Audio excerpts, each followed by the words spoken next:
always dressed up in my high heels. Everybody wants to have my life, 'cause this is my life. Yeah, this is my life. I know you want my life.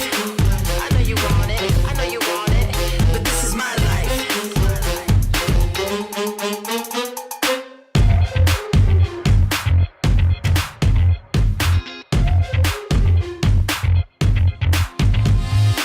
Everyone wants to follow me, follow, but they can't beat me. The original, sensational, could be too good for you. Everyone wants a piece of this. Watch me drive up to the Hollywood Hills, always dressed up in my high heels. Everybody wants to have my life, 'cause this is my life. Yeah, this is my life. I know you want my life. I know you want it. I know you want it. But this is my life.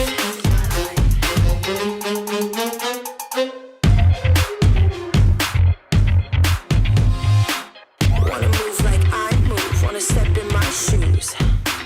Gonna need to bring your A game if you step in my lane. 'Cause this is my life. Yeah, this is my life. I know you want my life. I know you want it. I know you want it. But this is my life. The original, sensational. Everyone wants a piece of this. So beautiful, incredible. Everybody wants to have my life, 'cause this is my life. This is my life. Yeah, this is my life. Yeah, this is my life. This is my life. I know you want my life. I know you want it. I know you want it. But this is my life. My life. Yeah, this is my life.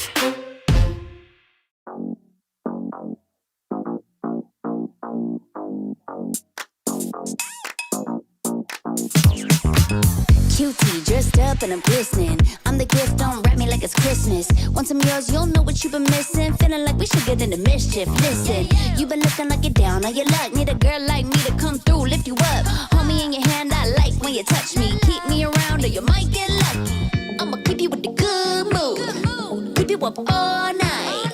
Never around you. Baby, this is soul vibe. Got me dancing like a soul train. Laughing the whole time. Got me singing in the shower. Baby, are you all mine? Baby, I'm your four-leaf clover. Your rabbit's foot, your charm bracelet, horseshoe. Baby, I'm your good omen. You wanna keep me with you. Keep me with you. Yeah, it's not hard to see. There's a pattern forming when you got me. 777 all wins, big money. The tramp over here never see me coming. I was in your back pocket the whole time. A quiet power, a silent gold mine, a big old confidence boost. You never delude. Just know that you'll be winning 'cause I'm with you in the building. I'ma keep you with the good mood. Keep you up all night. Never around you. Baby, this is soul vibe. Got me dancing like a soul train. Laughing the whole time. Got me singing in the shower. Baby, are you all mine?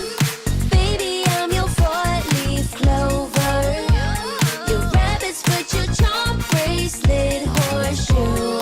Baby, I'm your good omen. You wanna keep me with you. Keep me with you. You been looking like you're down on your luck. Need a girl like me to come through, lift you up. Hold me in your hand, I like when you touch me. Kick me around and you might get lucky. Baby, I'm your four-leaf clover.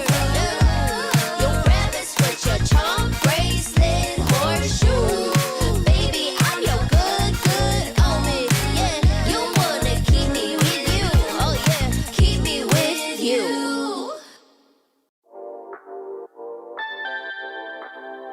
Ooh la la. Let's go.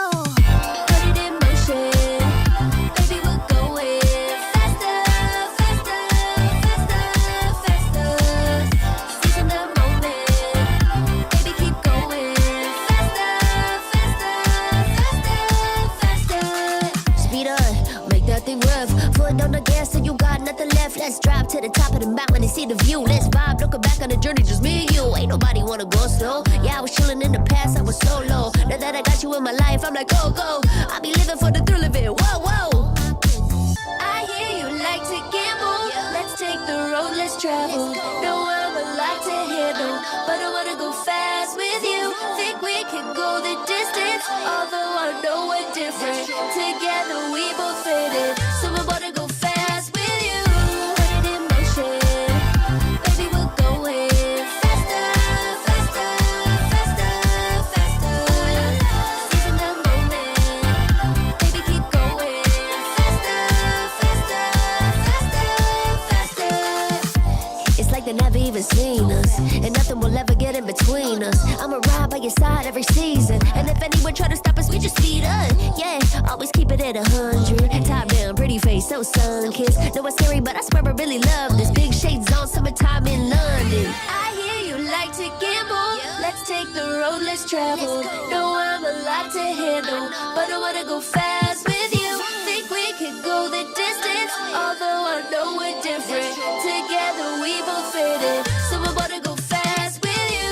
Put it in motion, baby, we're going faster, faster, faster, faster. Seizing the moment, baby, keep going faster, faster, faster, faster. Put it in motion, baby, we're going faster, faster, faster, faster. Seizing the moment, baby, keep going faster, faster, faster,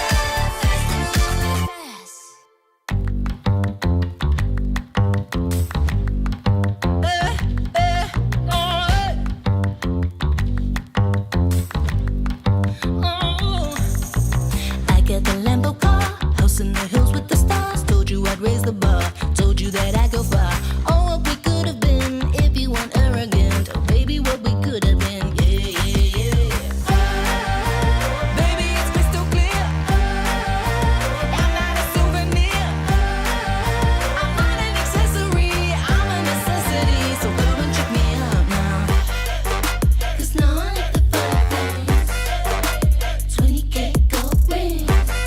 Don't need a man 'cause I'm my own king. I'm dripping icy diamond everything.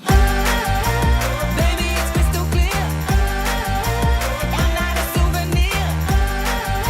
I'm not an accessory.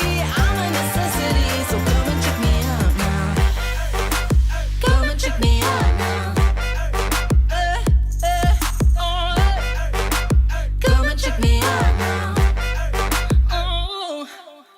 Rabbit jet up in the sky, baby, that's just how I fly. Yeah, I told you one day I'd be living this way. You could have had it all, but you went and dropped the ball. Oh yeah, you could have had it all. Yeah, yeah, yeah, yeah. Baby, it's crystal clear. I'm not a souvenir. I'm not an accessory. I'm a necessity. So come and check me out now. 'Cause now I like the fun things. 20K gold ring. Don't need a man 'cause I'm my own king. I'm dripping icy diamond everything. Baby, it's crystal clear. I'm not a souvenir. I'm not an accessory. I'm a necessity. So come and check me out now. Come and check me out now. Come and check me out now. Baby, it's crystal clear. I'm not a souvenir. I'm not an accessory. I'm a necessity. So come and check me out now.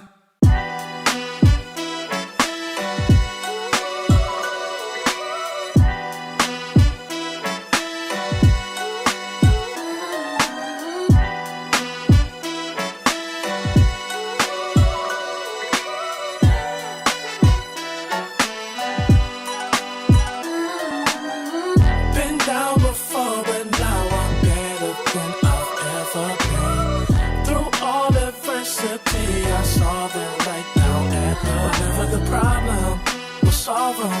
Make it through together, it'll be all love and it's all good.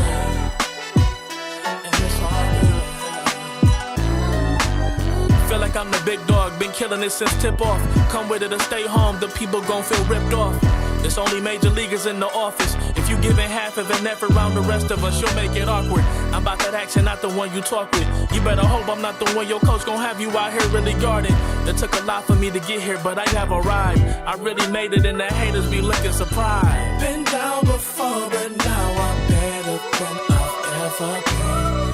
Through all adversity, I saw them right now at the whatever the problem, we'll solve them. Make it through together, it'll be all love, and it's all good. Yeah. Okay. They say pressure makes diamonds. That's what I align with, cause the journey I've been climbing is riddled with perfect timing. I'm in a different mode when I be trying to get it. To even get a chance to compete is a form of winning. I mean, what's the point of playing if we ain't striving for greatness? I feel a sense of pride with every play that I'm making. To the top of the world when I came from the basement. Boy, I'm the one and not the two, so don't get it mistaken.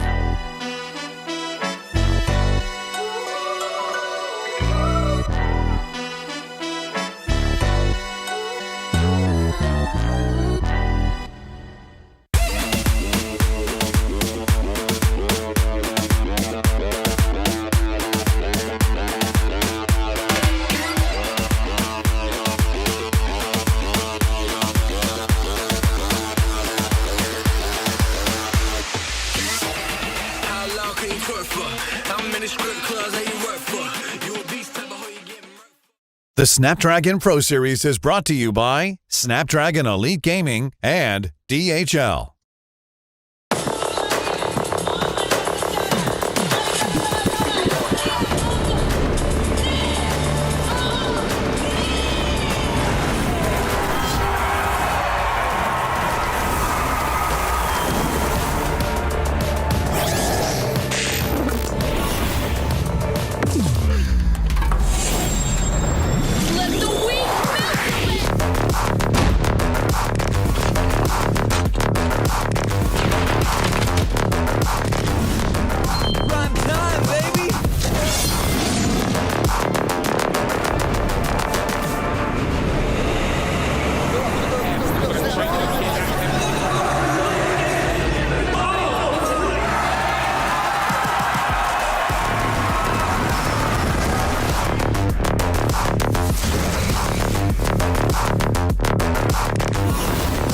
Looks like the players are ready.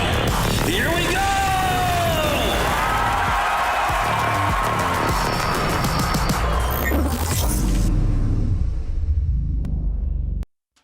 Hello, everyone, and welcome to the Snapdragon Pro Series, where today is the day that all of our teams have been working towards all challenge season long. It is the challenge finals, where today one team will be crowned the best in North America for Call of Duty Mobile. It's going to be a very exciting day here today of competition. I can't wait to dive into all of the action. My name is Glitter Explosion, and I am your host. So we've got to bring our fantastic casters in as well. We made it through EU this morning. It's time to look at North America.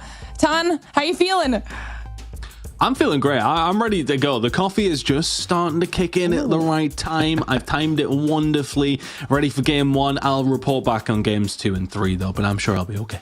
Brody, lots of storylines we've been following here today, and now we're going to watch it all culminate in crowning a champion. This is an exciting day. Yeah, it is exciting for a multitude of reasons, a multitude of different storylines coming into today. RNA Falloff's going to perform well. Who knows? There's always a coin flip on the day. Are we going to see a resurgence from Undream, who stormed through their group and then kind of fell flat on their face in the first round of play here on playoffs? Maybe we're going to see something special out of On Mythic or Nexus. I don't know. It's been a really exciting region to watch throughout the entirety of the season. Excited to get going with the final day. Well, Chad, we hope you're excited as well. Before we dive into all of the action, though, a little reminder, if you missed anything that happened yesterday, all season long, or you just want to keep up to date with what we've got coming throughout the rest of the calendar year, just follow us on social media, okay? We've got X, Insta, and Facebook for all updates related to the Snapdragon Pro Series, or we have a Discord. You can join it at discord.gg/Snapdragon Pro Series. That way you can hang out with our community, talk all things Call of Duty Mobile, and of course, continue getting all of those updates, because we have a lot coming down the pipeline for competitive Call of Duty Mobile. You're not going to want to miss any of it. And of course, at the end of the year, we have champs. So we still have lots in store. But before we get into all of our action here today, let's talk about how all of this works. Of course, you guys should know the format by now. We made it through our challenge season and we are in our challenge finals. Now, today will be our best of 7 grand finals. We've made it here. One team already there in NA Fall-Offs, and now we're just waiting to see who will be facing off against them. This is going to be an exciting matchup. Yeah, it's going to be incredible. Whoever gets there, I think, can give them a run for their money. But that's kind of the question that we've been asking. Are NA Fall-Offs the real deal, or is it going to be a case of someone really shoving them all the way? But we're going to find that out today. Yeah, and probably going to shed a lot of light on what we have here in the region. And that's going to be compounded with a prize pool, Brody, all right? A new stage, more money on the line on top of the title and the trophy. Always a little bit of cheddar to play for, and boy, oh boy, is that a lot of dough. I got to stop with the food metaphors. $7,000 to first place. I absolutely love food, mate. $7,000 to first place. That's if you walk away with the grand prize. Second through fourth, though, even if you get into this stage of the competition, you walk away with something. So it's nice to have $1,000, but hey, $7,000, that sounds pretty good, you know? I want to win the whole damn thing. Right, not too shabby. Maybe you'll be on Bobby's team next time around, Brody. You know, we never know what's going to happen on any given day. But let's take a look back at everything that went down yesterday, because this is how we got to where we are. This is how NA Fall-Offs made their way through to be the first team in the grand finals. It was a quick day, to say the least. It was a surprisingly quick day for the side of NA Fall-Offs, at least anyway. I mean, look, you managed to squeeze through here very, very quickly. We've seen a really good performance from them across the board, but I mean, it wasn't necessarily as clean cut as they maybe would have liked it in their second game, but they got themselves over the line nonetheless. But they are now the team to beat. They're the team that are waiting there with that advantage as well. That's definitely going to help them over the line. But whether or not somebody can kind of compete with that, we're going to figure that out today, and who exactly that's going to be very, very quickly. I think a lot of people would kind of be presuming it's going to be on Mythic again, but whether or not that is going to be the case or not, we'll figure out pretty quickly. But yeah, I think still, if you look at NA Fall-Offs on paper, it is their tournament to lose, but at the same time, they have made some questionable players every now and then. So let's see how it's going to play out. I mean, Birdie, I feel like with how close on Mythic was to NA Fall-Offs, they are going to come back today ready to make sure they end up in the grand finals. Yeah, I think yesterday was kind of a legitimization of On Mythic, if anything. Like, I know they ended up losing their rematch with NA Fall-Offs, but I think we walk away from that kind of saying, all right, look, I mean, On Mythic are the real deal. They're a team that can really push NA Fall-Offs to a Game 5 to the limit. And I know, obviously, there's that whole kind of rhetoric about, you know, are NA Fall-Offs a legitimate team? I know, you know, a couple of those players have retired a couple of times. Vague on the bench, for heaven's sake, but still, I mean, it's a real achievement, I think, to push them as far as they have done and to take them down in the past. I think On Mythic are not to be taken lightly, and they are a threat, I think, moving forward, because whoever faces them in that losers bracket final, either Undream or Nexus, are going to have their work out of them. I think we kind of all have an idea of which matchup it's going to be in that lower bracket final, and I think it's probably going to be a good one if it does end up being Undream facing off against On Mythic. All right. And just a reminder, too, for everybody home, you saw it in that format and you just saw it in the bracket as well. NA Fall-Offs being the team out of the upper bracket into the grand finals means they do have that one map advantage. So that's something to keep in mind as well when we finally get to the grand finals. But before we do that, we have to find which other team is going to be in there with them. So this is how it's going to work here today. We have to get through our first lower bracket match. That'll be between Undream and Nexus, the two teams that lost their matchups yesterday. Whoever wins that match will move on to face off against On Mythic, and then whoever wins that lower bracket final will be the second team in our best of 7 grand finals. Okay, so pretty simple, quick, and clean cut here. We're going to start talking about the first match, Undream versus Nexus. Let's talk about what they could potentially bring to the table based off of what we saw yesterday, starting with Undream. Yeah, for Undream, I think probably a disappointing performance from them yesterday. They had a tough matchup, absolutely, but I think they would have liked to have shown a little bit more of themselves in their series. But this is now a good opportunity for them to bounce back. They are undoubtedly the stronger team on paper here up against Nexus. You would expect them to come into this with a lot of confidence, and is that going to inspire them to then march on? I mean, we've seen it today in the European side of things. A bad performance on one day, you get some better performances in the second day. So that has to be the objective now for Undream. You have to bring a lot more to the table than what we've seen yesterday, but a perfect opposition to potentially bounce back with. And then the flip side, Brody, we have Nexus here who, need to kind of pick things up a little bit.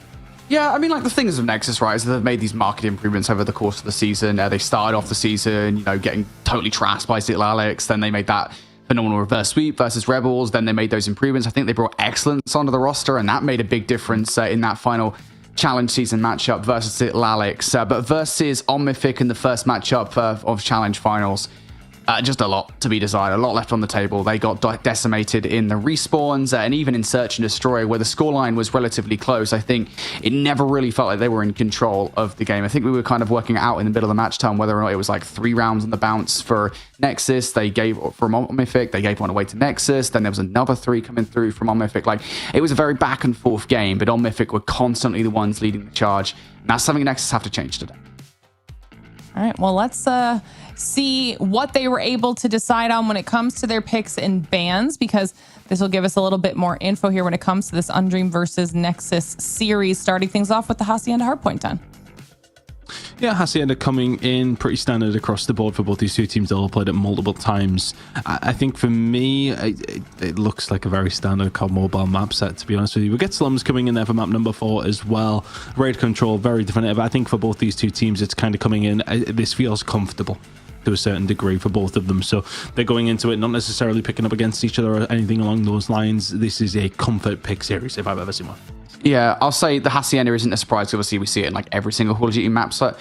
With that said, though, it isn't a surprise just because of what we see from both Undream and Nexus this season. Hacienda has been a solid hardpoint pick for Undream. They've played it once, they've won it once. And for Nexus, you look at it and it's like they have a 2-0 record on this map mode combination. So for that to be the opening hardpoint, I think is actually a solid throw-in for both of these two teams. I'm also pretty happy with Raid Control. If I'm Nexus, that's proven to be their best control map, so for that to be in there, I'm happy. I think if you're looking at Nexus here, they are kind of the underdogs in this situation. I think we can all agree on that. So they're looking at any way they can get into this series versus Undream. And I look at that map set and I say, I think they could probably do it just based off the maps that we see a lot. All right, well, we're about to find out because it's time. Match number 1 is ready. Our players are locked and loaded, ready to go as well. So let's kick off day 2 of the Challenge Finals. Well, here we go, the final day of the Challenge Finals here in North America, Brody, and it should be interesting. You look at this series and you sort of presume, okay, for the side of Undream, this has to be theirs to lose, but Nexus are not going to be easy to get through. Absolutely not. Undream will have to make some market improvements from yesterday, absolutely, but with the team that they have on paper, you would expect them to be able to do so.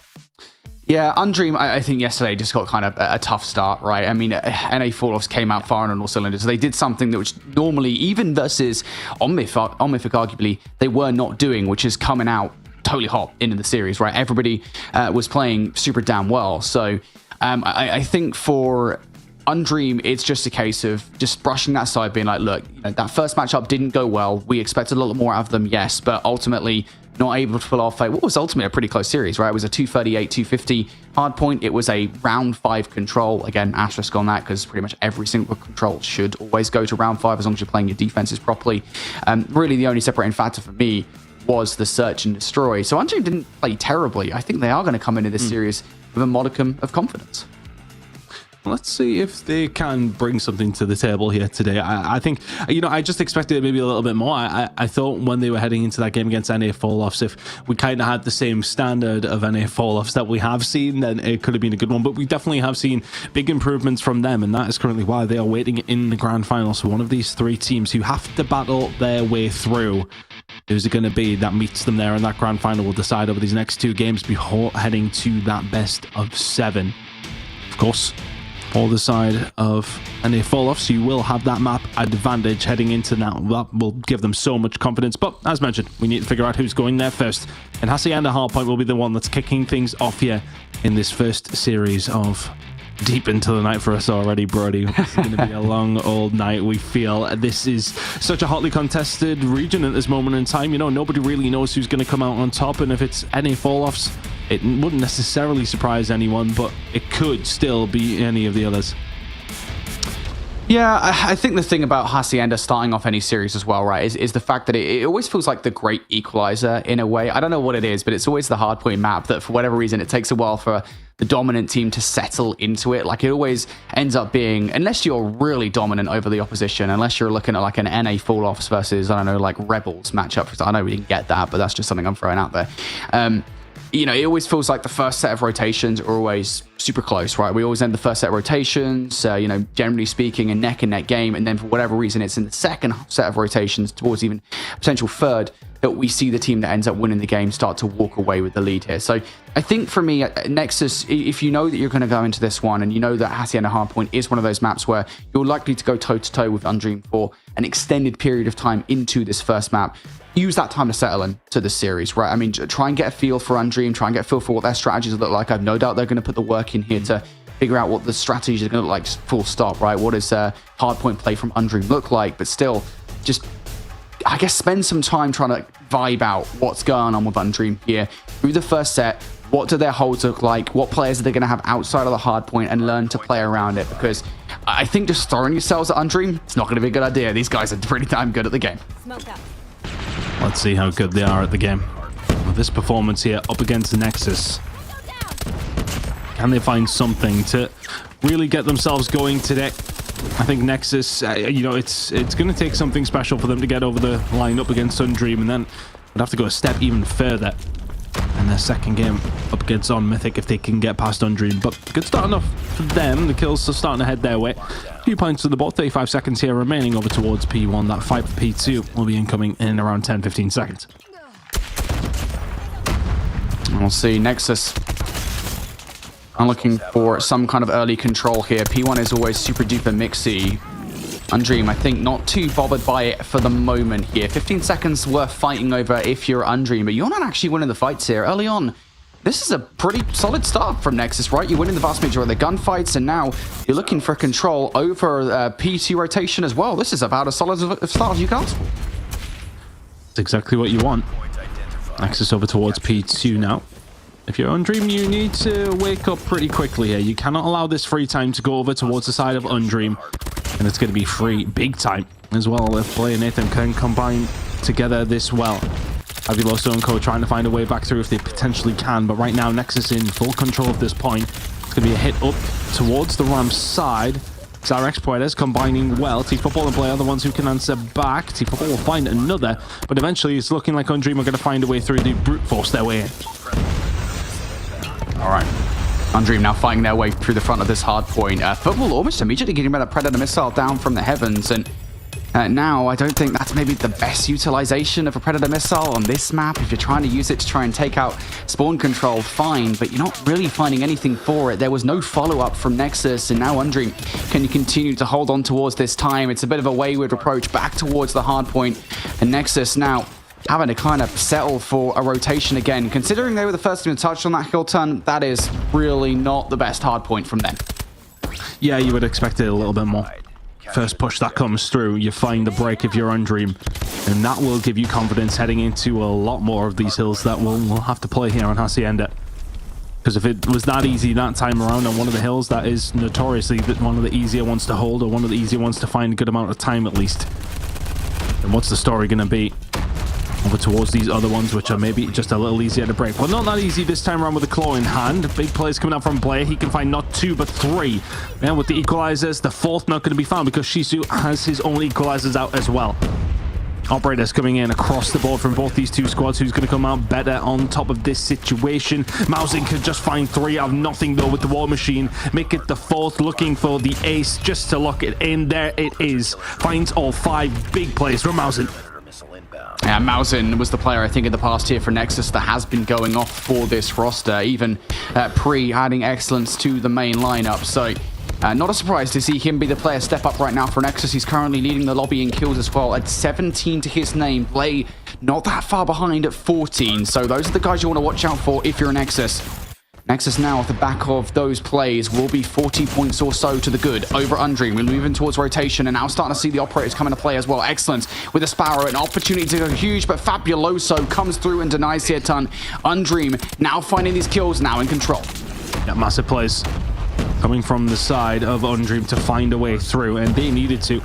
45 seconds remaining here. Excellence, of course, will be in that contest spot just to try and ease that pressure. You don't want points freely going over towards the opposition if you can prevent it. Fabuloso will find 3 though, and that may well be a case of giving up a little bit of time.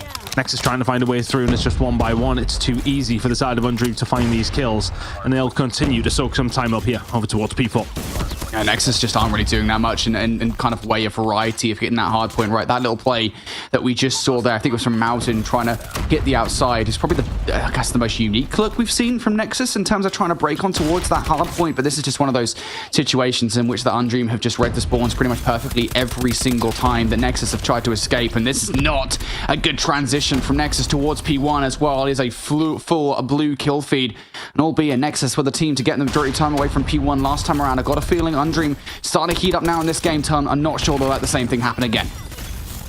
Second rotation is usually where you see these teams start to come into it. The top opposition really do start to punish you when they've figured you out. And Undream figured out that last time. Nexus put a lot of investment over towards this P1. They fought tooth and nail down low to try and keep a hold of it. Undream going to be able to match that passion somewhat though, as Puedes will find a few all on his own, so that should be some good time over towards the side of Undream. But Mountain and Blake can't answer back. Few kills starting to go their way. Nexus actually finding more than a few kills. That's momentarily a wipe. P2 going to be coming up in a second as well, around 20 of them. Nexus are holding the keys to the garage right now. Undream will try to find a breakthrough if they can, and they are going to be able to find the final 15 seconds or so, because the wipe will come through. Not if T-Football has anything to say about it. Will eventually drop, so Undream get a little bit of scrap time. They would have liked a little bit more. Starting to maybe have a look at the rotation as well. Fabuloso sandwich between players here. If you can find any value whatsoever in people that spawns, that's huge. Getting that frag has done exactly that. Undream now close spawns towards the hard point. Puedes able to double up. Undream now in control early on. Going to start social utility at this hard point. We were also seeing that from Nexus on the other side. Difficulty now for Nexus. Can you find a break back through? Can you force the issue? Mountain was able to find 1 with the War Machine before he did 4. Puedes though finds absolutely nothing with the Death Machine. Fabuloso killing himself as well with his own War Machine. So big wastages from both sides, and ultimately who's going to come out on top? It's looking more like Nexus. Shizu can find 2, but Excellence answers back with 2 of his own. Gunfights coming through from the side of Nexus that are working out wonderfully for them. Noisy getting aggressive. Can he find T-Football as well? Already very, very weak, but it's a to and fro over towards P2. And both these two teams will kind of be kicking themselves with this scenario, because you find some decent value out of your operators, and you have a full, decent hold opportunity there. In the end, it's going to be Undream picking up that little bit of scrap time. Spawns for Nexus are not great either for P3. It will be Undream ultimately the winners from this hill, Brody, but it could have been cleaner. Yeah, definitely, and this kind of harkens back to what we saw in that matchup versus NA Falloffs, right? There were moments where Undream probably could have had a little bit more value out of their operators, albeit it doesn't really matter too much when you get the advantage, but back then it most certainly did when they were down versus NA Falloffs. So now they want to have a solid hold this time around. Last time it was Malzahn that came through for 3 with the operator, completely turned the value on its head. Apham the one to find 2 this time around. Gives Nexus an opportunity in towards this hard point now. Spawns on both sides of the kill here for Undream and Nexus, but Undream now trying to hold. This is the kind of moment in a game that can start to flip it in one direction. Undream, 20 points in the lead now, managing to find a break. They've got a decent read on the spawns by the looks of things. It's from the well side. Can they continue to find the kills? Not quite, as Ethan will start to get something rolling with the Tempest. Can find something. Mountain up top as well, doing a really good job. That was an important break from Nexus. That would have been the first influential lead that we would have seen in quite some time. Undream still trying to fight back though, and they will manage to find a way through. That's going to be 15 seconds or so of scrap time. They're going to just about extend that lead that they did have. Over towards P4 we go. Nobody quite there yet, but Undream definitely getting that scrap time. Undream still only 30 points to the good here in this game. Nexus now trying to hold on towards this rotation. They got broken pretty quickly last time around, and it led to Undream holding for the majority of time here. Early investment. Noisy going to get shut down. Fabuloso now needs to go huge as Blade finds 3 kills. Fabuloso trying to fire from long range. He's doing a good job at the moment. Actually going to find more kills here. Is it enough to actually let Undream in towards the hard point though? I don't know just yet. There's still more fights to be had. Shizu and Zyrax find a couple of kills through the middle of the map, and that is what solidifies it for Undream, if only momentarily. Ethan can find something through the middle of the map, and everybody else from Nexus now starting to filter through. Ethan will start to make his moves. The rest of the teammates will find their way through. Excellence, of course, out with the Sparrow is not able to find a great deal. Operator is being used on either side of things, but the big one's coming through from Shisu. Equalizes out, just trying to keep this pressure over towards the top side, and that significant lead, the first one of the game that we have had, is starting to get extended here by the side of Undream. Shisu coming back, cleaning up shop, and that is the final few seconds for Undream going their way. It's about a 45-second lead as we head into a third rotation of hills, and it's the most significant lead we've had all game. Honestly, I know it's significant. Still, yeah, you're absolutely right. 40 points is the biggest difference we have between these two teams, but for a whole, I mean, it doesn't really feel like Undream have solidly been able to lock this game away just yet. One with the gunfights and a bit more of lock-in from Undream, and they will. P1 again, one of those hard points where you can get a deceptive amount of time. Nexus have to fight their way back in, and at the moment they're having to do it from not the best of positions. They don't have much topside control. They need to start finding some gunfights. Gunfight from Atham is going to be won his way. Over towards the middle of the map, Nexus had a little bit of luck on P1, and they need to be able to find that little bit of magic again. If they want to try and close that gap, Undream already broken the 200-point mark. Nexus are starting to find some decent time over towards the side. 15 seconds to go on this hill in particular. P2 going to be coming up, and Undream aren't going to have potential to set up yet. Final 10 seconds is going to go Nexus' way. Setup is there for Undream over towards P2. They've got to hold this down, and if they do, they'll win map number 1. I'm not keen on this push from Atham. Has to find some value for it. We'll actually find a couple of kills. And I was going to say the reason I wasn't keen on that was because I would have preferred him go for those back spawns, but he ends up getting them anyway by finding those kills. So Nexus now able to hold here. They've done the early job at breaking in towards this hard point. Now they've got to stop Undream from hitting from the front. And they find a way through. Trying to get themselves back in, but it's Nexus who need this time a lot more. They are going to be able to find the kills and find a way through. Bit of a pinch was potentially being set up there, as Fabuloso is the only one who can answer with anything. And Nexus starting to find a way back into this game, but if only momentarily. Look at all that utility that works so well for Undream. Now the claw is out with a one-dimensional push going to be coming from the ramp. You take these moments all day long if you're Zyrex, you ringing that claw out and just slowing them down. They can surely not push through this without being battered by everybody else on the Undream roster. Investment coming in from Noisy. The Purifier is out. This is some good time, and some time that's only going to put Undream 15 seconds away if they can hold the rest of this scrap. It's looking like they're going to. Nexus are going to go for a challenge for this scrap time. They find absolutely nothing. Over towards P3 we go, but Undream are within touching distance of the game. Undream just had operators on both sides of the hard point there, able to hold for the vast majority of the time. And the problem now for Nexus is they're rotating towards a hard point that does not generally lend itself to a solid hold. It's super duper mixy, not just in terms of control, but in terms of the way the spawns work on this hill. Shisu needs to go big with the equalizers, needs to find some value here to close this game out for Undream, and cannot do it. That's a big shutdown. Nexus need to keep themselves inside of the point here. Atham. He will fall. Mausen and Co. Pinstripe kill feed. This is good enough for the side of Undream. The contagion works out just well enough. 10 seconds to go from them, and now they know exactly where they're spawning, or do they? Shisu looking the opposite direction. Fabuloso ringing out his war machine, and that might have just called game because he finds 3 with it. Mausen and Blair can't answer back with something, and that something is more than enough to find a little bit more contagion time. Noisy inside the point, just trying to stay alive as well. 45 seconds, 245 seconds found by Undream. They only need 5 seconds more. They can still get it done here over towards fences, and that clean wipe may well just secure it. Nexus, are you close enough? The answer is no. Undream will get the job done. It was a slow, meticulous way to get it done. It wasn't like they blew them out the water by any stretch, but as soon as they got that comfortable lead, they never let it go. They closed out map number 1. Yeah, and towards the closing moments there, you could kind of feel the way that they were like, right, let's just chuck some smokes towards the hard point, hit a contest spot, and hope that we can extend this towards the rock hard point, because that is, generally speaking, just how mixy Fences is on Hacienda Hardpoint. But in the end, it wasn't to be, and you're right. I kind of mentioned it towards the beginning of the third set, I think it was, and even, we kind of talked about it every so briefly at the end of the first set as well. In that it never really felt like Undream were totally dominating Nexus, right? There's a couple of moments where, granted, their team play does look totally superior to Nexus, but I mean, it was a 40-point advantage going into that third and final set, and that was an advantage that, yeah, Nexus could never bring it back for them despite having the opportunities, but it wasn't a dominant game, I would say. It's not like Undream came out and totally battered Nexus, and I think Nexus will be happy with that. They didn't just come in as hot as they would like. But I kind of very briefly mentioned it there. Undream, they do have a couple of hard points in this game where just their team play was above and beyond what we saw from Nexus. And I think, it looked back to For me, it is the rock hard point on the end of the second set where they basically get, what was it, I think it was 40 to 50 seconds and don't really give any time away. The rest of that is just contention versus Nexus. And then we get into the final set and we do see that garage hard point and we do see some excellent operator utilization coming out from, I think it was Fabuloso and Noisy with the War Machine and the Purifier respectively, and just having operators on both sides of the hill. Nexus could never quite get in. So on the whole, it only ever takes a couple of hills here, a couple of solid holds, especially on the way the Hacienda works, of how 50-50 this map can be to split the difference between yourselves and your opposition, and it did take a couple of hills there for Undream to cater. Pretty even across the Slaying side of things. I mean, for the most part, I mean, everybody on the side of Undream pulling their way excellence, and T-Football struggling just a little bit around the majority of that game.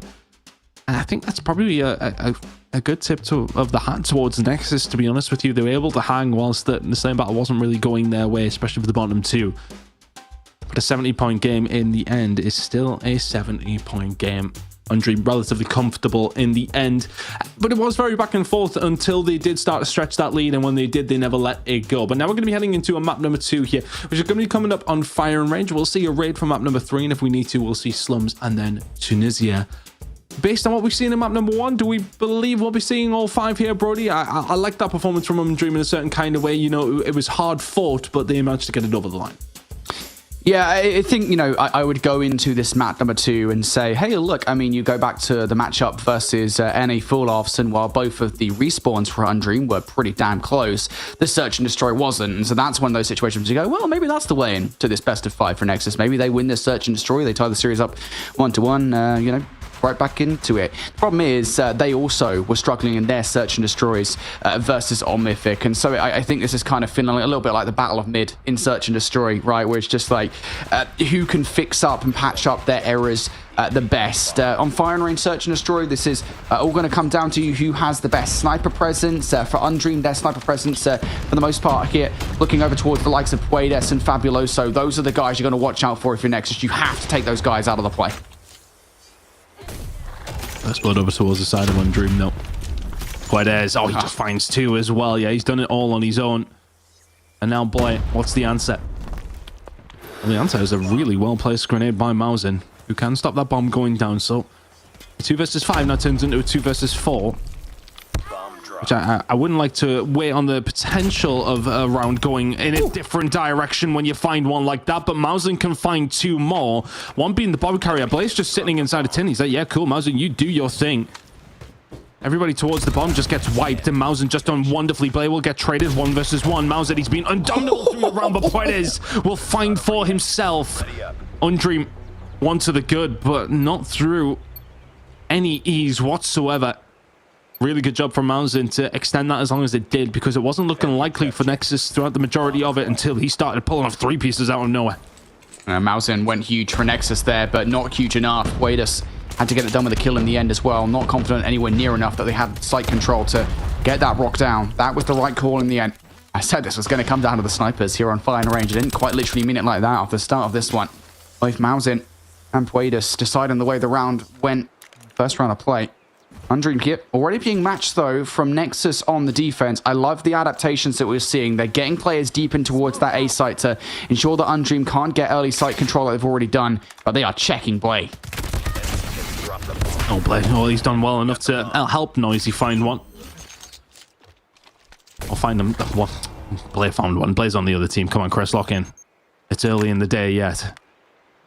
Fabuloso here for cover. Mausen is once again watching over towards this side. 4 versus 2 again. It just feels as if Nexus are bleeding some of these initial kills out. Mausen's doing a good enough job from inside of American, but I mean, easier said than done, right? When you're at a disadvantage. 25 seconds to go, still trying to find a way through. Puedes is just going to just completely shut this down. Puedes, 8 kills already. It's 4 kills in the first 2 rounds apiece. And Undream in a very, very solid position here after 2. What more can you say? Who the hell gets 8 kills through 2 rounds of Search and Destroy? Wadus, apparently. Yeah. I guess. We've seen it from Fahim, I suppose. I guess, yeah, that's true. That's true, yeah. Puedes is the NA Fahim, confirmed. Will be a totally different player. Like, literal totally different role, by the way. Puedes Disgusting, man. Football down for the count. First blood looking pretty good, and this opens up a lot of options here for Undream as far as how they want to play this round. Nexus, they don't look that phased by it. They've still got players in all the right positions, but losing play towards A now, I think that's going to give them the onus to be like, yep, let's just try and get that bomb down on A. I mean, Mausen and Blair are the only ones on the board here for Nexus. Precarious spot to be in. Positioning of Aetham, though, should catch Undream off guard. That bomb's going to go down. He's actually just going to hold Tin entirely. Now the push will start to come through. Yeah, Zyrex, everybody starts to charge through it. They expected somebody to be there. And now is anybody watching the flank? It's going to be Puedes, who will find his 10th of the game already. Looking for his 11th. One more player on the flank is not going to be able to shut him down from this position. But Puedes has just been an absolute reaper on the map so far. Shots are going to be put in. Puedes will just feel uber confident to go for that challenge. Does 11 kills to his name and 3 rounds to Undream because of it. Well, he's starting to slow down. I mean, yeah, he's 4 kills each of the first 2 rounds, only 3. By logic there, I mean, he'll have 3 for the next round, then obviously 2 in the round after that, and 2 in the round after that, you know, so he'll slow down eventually. Puedes is having a phenomenal start to this search and destroy, and you were right to call out the fact that Blay and Mountain are the only ones doing anything of note right now for Nexus. Everybody else has to step things up. If they don't, I don't really know if they'll be able to get out of the hole that Undream have slowly been putting them through the first couple of rounds of Search and Destroy. Undream, once again, dealing with a heavy A stack here on the defense from Nexus. Just one player to contend with towards the back of the B site. He's very much tucked into the corner. Aetham, off the back of that, actually able to find a couple of kills here. Puedes is still here for the trade. Whiffs the shot. Surely will be able to get the kill. Eventually does so. And will get away with his life. Puedes, though, not done just yet. There's still kills on the plate. And if Puedes is alive, anything is possible. Shot's going to ring out from Mauser, not quite able to get it timed with the jump. Fabuloso was, well, potentially going to be waiting on the flank coming back through, but Puedes will be the one to try and find a pick, and he might find one here. Oh, the fuck. I mean, that is just so close, isn't it? To finding something, the shot that will go through. Almost caught me swearing in the middle of broadcast there. That is just the sand. I was annoyed for him. Could you hear it? Nelly slipped. I heard it, mate. Nelly. I think you're allowed like 1 per season, aren't you? Bomb has been planted. I wonder if you get 1 per, yeah, in and amongst it. If so, I suppose I've got a couple left available. Here we go. The bombers went down. 3 versus 3. Trying to find a way through. Late flank from Fabuloso could still play this wide open. Puedes goes down. That's the big hedge he needs to take off. Noisy needs to try and play his life here, or perhaps even find some value. Fabuloso going to activate and play as well out of this play. Will not even be able to find the kill on towards Noisy. And yeah, I mean, Undream there, just you lose Puedes in the play, but Fabuloso's flank, I think, is the factor that Nexus aren't really necessarily anticipating in that situation. They thought they'd already cleared that side of the map out. And no, shut down. Undream just look like the better team right now, and that is despite the heroics of Aetham at the start of that round, by the way. Aetham picking up those first 2 kills, it really feels like that should have been around for Nexus, and the fact it wasn't is really unfortunate. It's damning. Yeah. That's what it is. I think when you're in this kind of scenario, you need to take some rounds when you get that advantage. The advantage has not been offered up towards Nexus, well, at all. Throughout this entirety of the Search and Destroy, it has been well and truly Undream's to lose. Every single round has felt, well, apart from the previous, like an Undream one. And they're playing this one a little slower. Nades over towards the side where we did, of course, just see Aetham pick up a couple of kills. Now the position has changed, but the outcome has not. Zyrex will find one onto him, and now B is wide open, but it's the old switcheroo. They'll go back over towards A side. I think that might be something to do with the fact that they don't have the bomb. Fabuloso will find Blade, though, in a 5 versus 3. This is men against boys right now. Yeah, Nexus are being bullied on fire in Search and Destroy. They're basically like the paper targets around the map at the moment. Excellence will at the very least find one, but Shisu continues with his aggression and his dominance. Undream now 1 man to the good, and Nexus have to kind of split themselves up here. They're not entirely certain of what's going to happen in terms of site control. Mausen will win the opening snipe on towards A, though, and that's okay. The immediate reaction here from Cyrax is good enough. He's going to go straight for the kill here. Oh, Cyrax. Oh, he's going to get shot from his right-hand side, but he will just about spin over towards Excellence. And Shisu knows where Mausen is. Charles inevitably going to come through. Is the gunfight going to go his way? Absolutely it is. Undream can do nothing wrong right now. 5-0 up here in this search and destroy. They're looking to make mincemeat of Nexus. And I will say, I think Nexus have been steadily gaining traction in this search and destroy. I think for the last 3 rounds in particular, we've seen Nexus getting much, much closer to winning a round against Undream. Again, the problem is there's only so many of those rounds where they're getting close to winning rounds you can throw away before you're like, oh God, we're 1 round away from losing this SnD. And you're going to get there very quickly if Undream win this one. They swarm straight on towards B. Check the back. That's not where Apham is located, though. He's adjusted his position ever so slightly and will catch Puedes off guard. Trades are brilliant, though, from Undream. Now they're just looking for the one remaining player hanging about the joint. Can they get him off this mid push? That's the problem. When they do want to try and get the bomb down over towards the side. Well, there's your answer. T-Football dealt with Fabuloso. Well, I thought for a second he was faking. I didn't actually check who had the bomb. It was Shisu who had it over towards the other side. So it's down and safe. Playing excellence. Going to try and find a way through. This is a very, very difficult retake at the best of times and with the number disadvantage. It needs to be a big player. Play here with the R9 is just zero help until he can get up close and personal.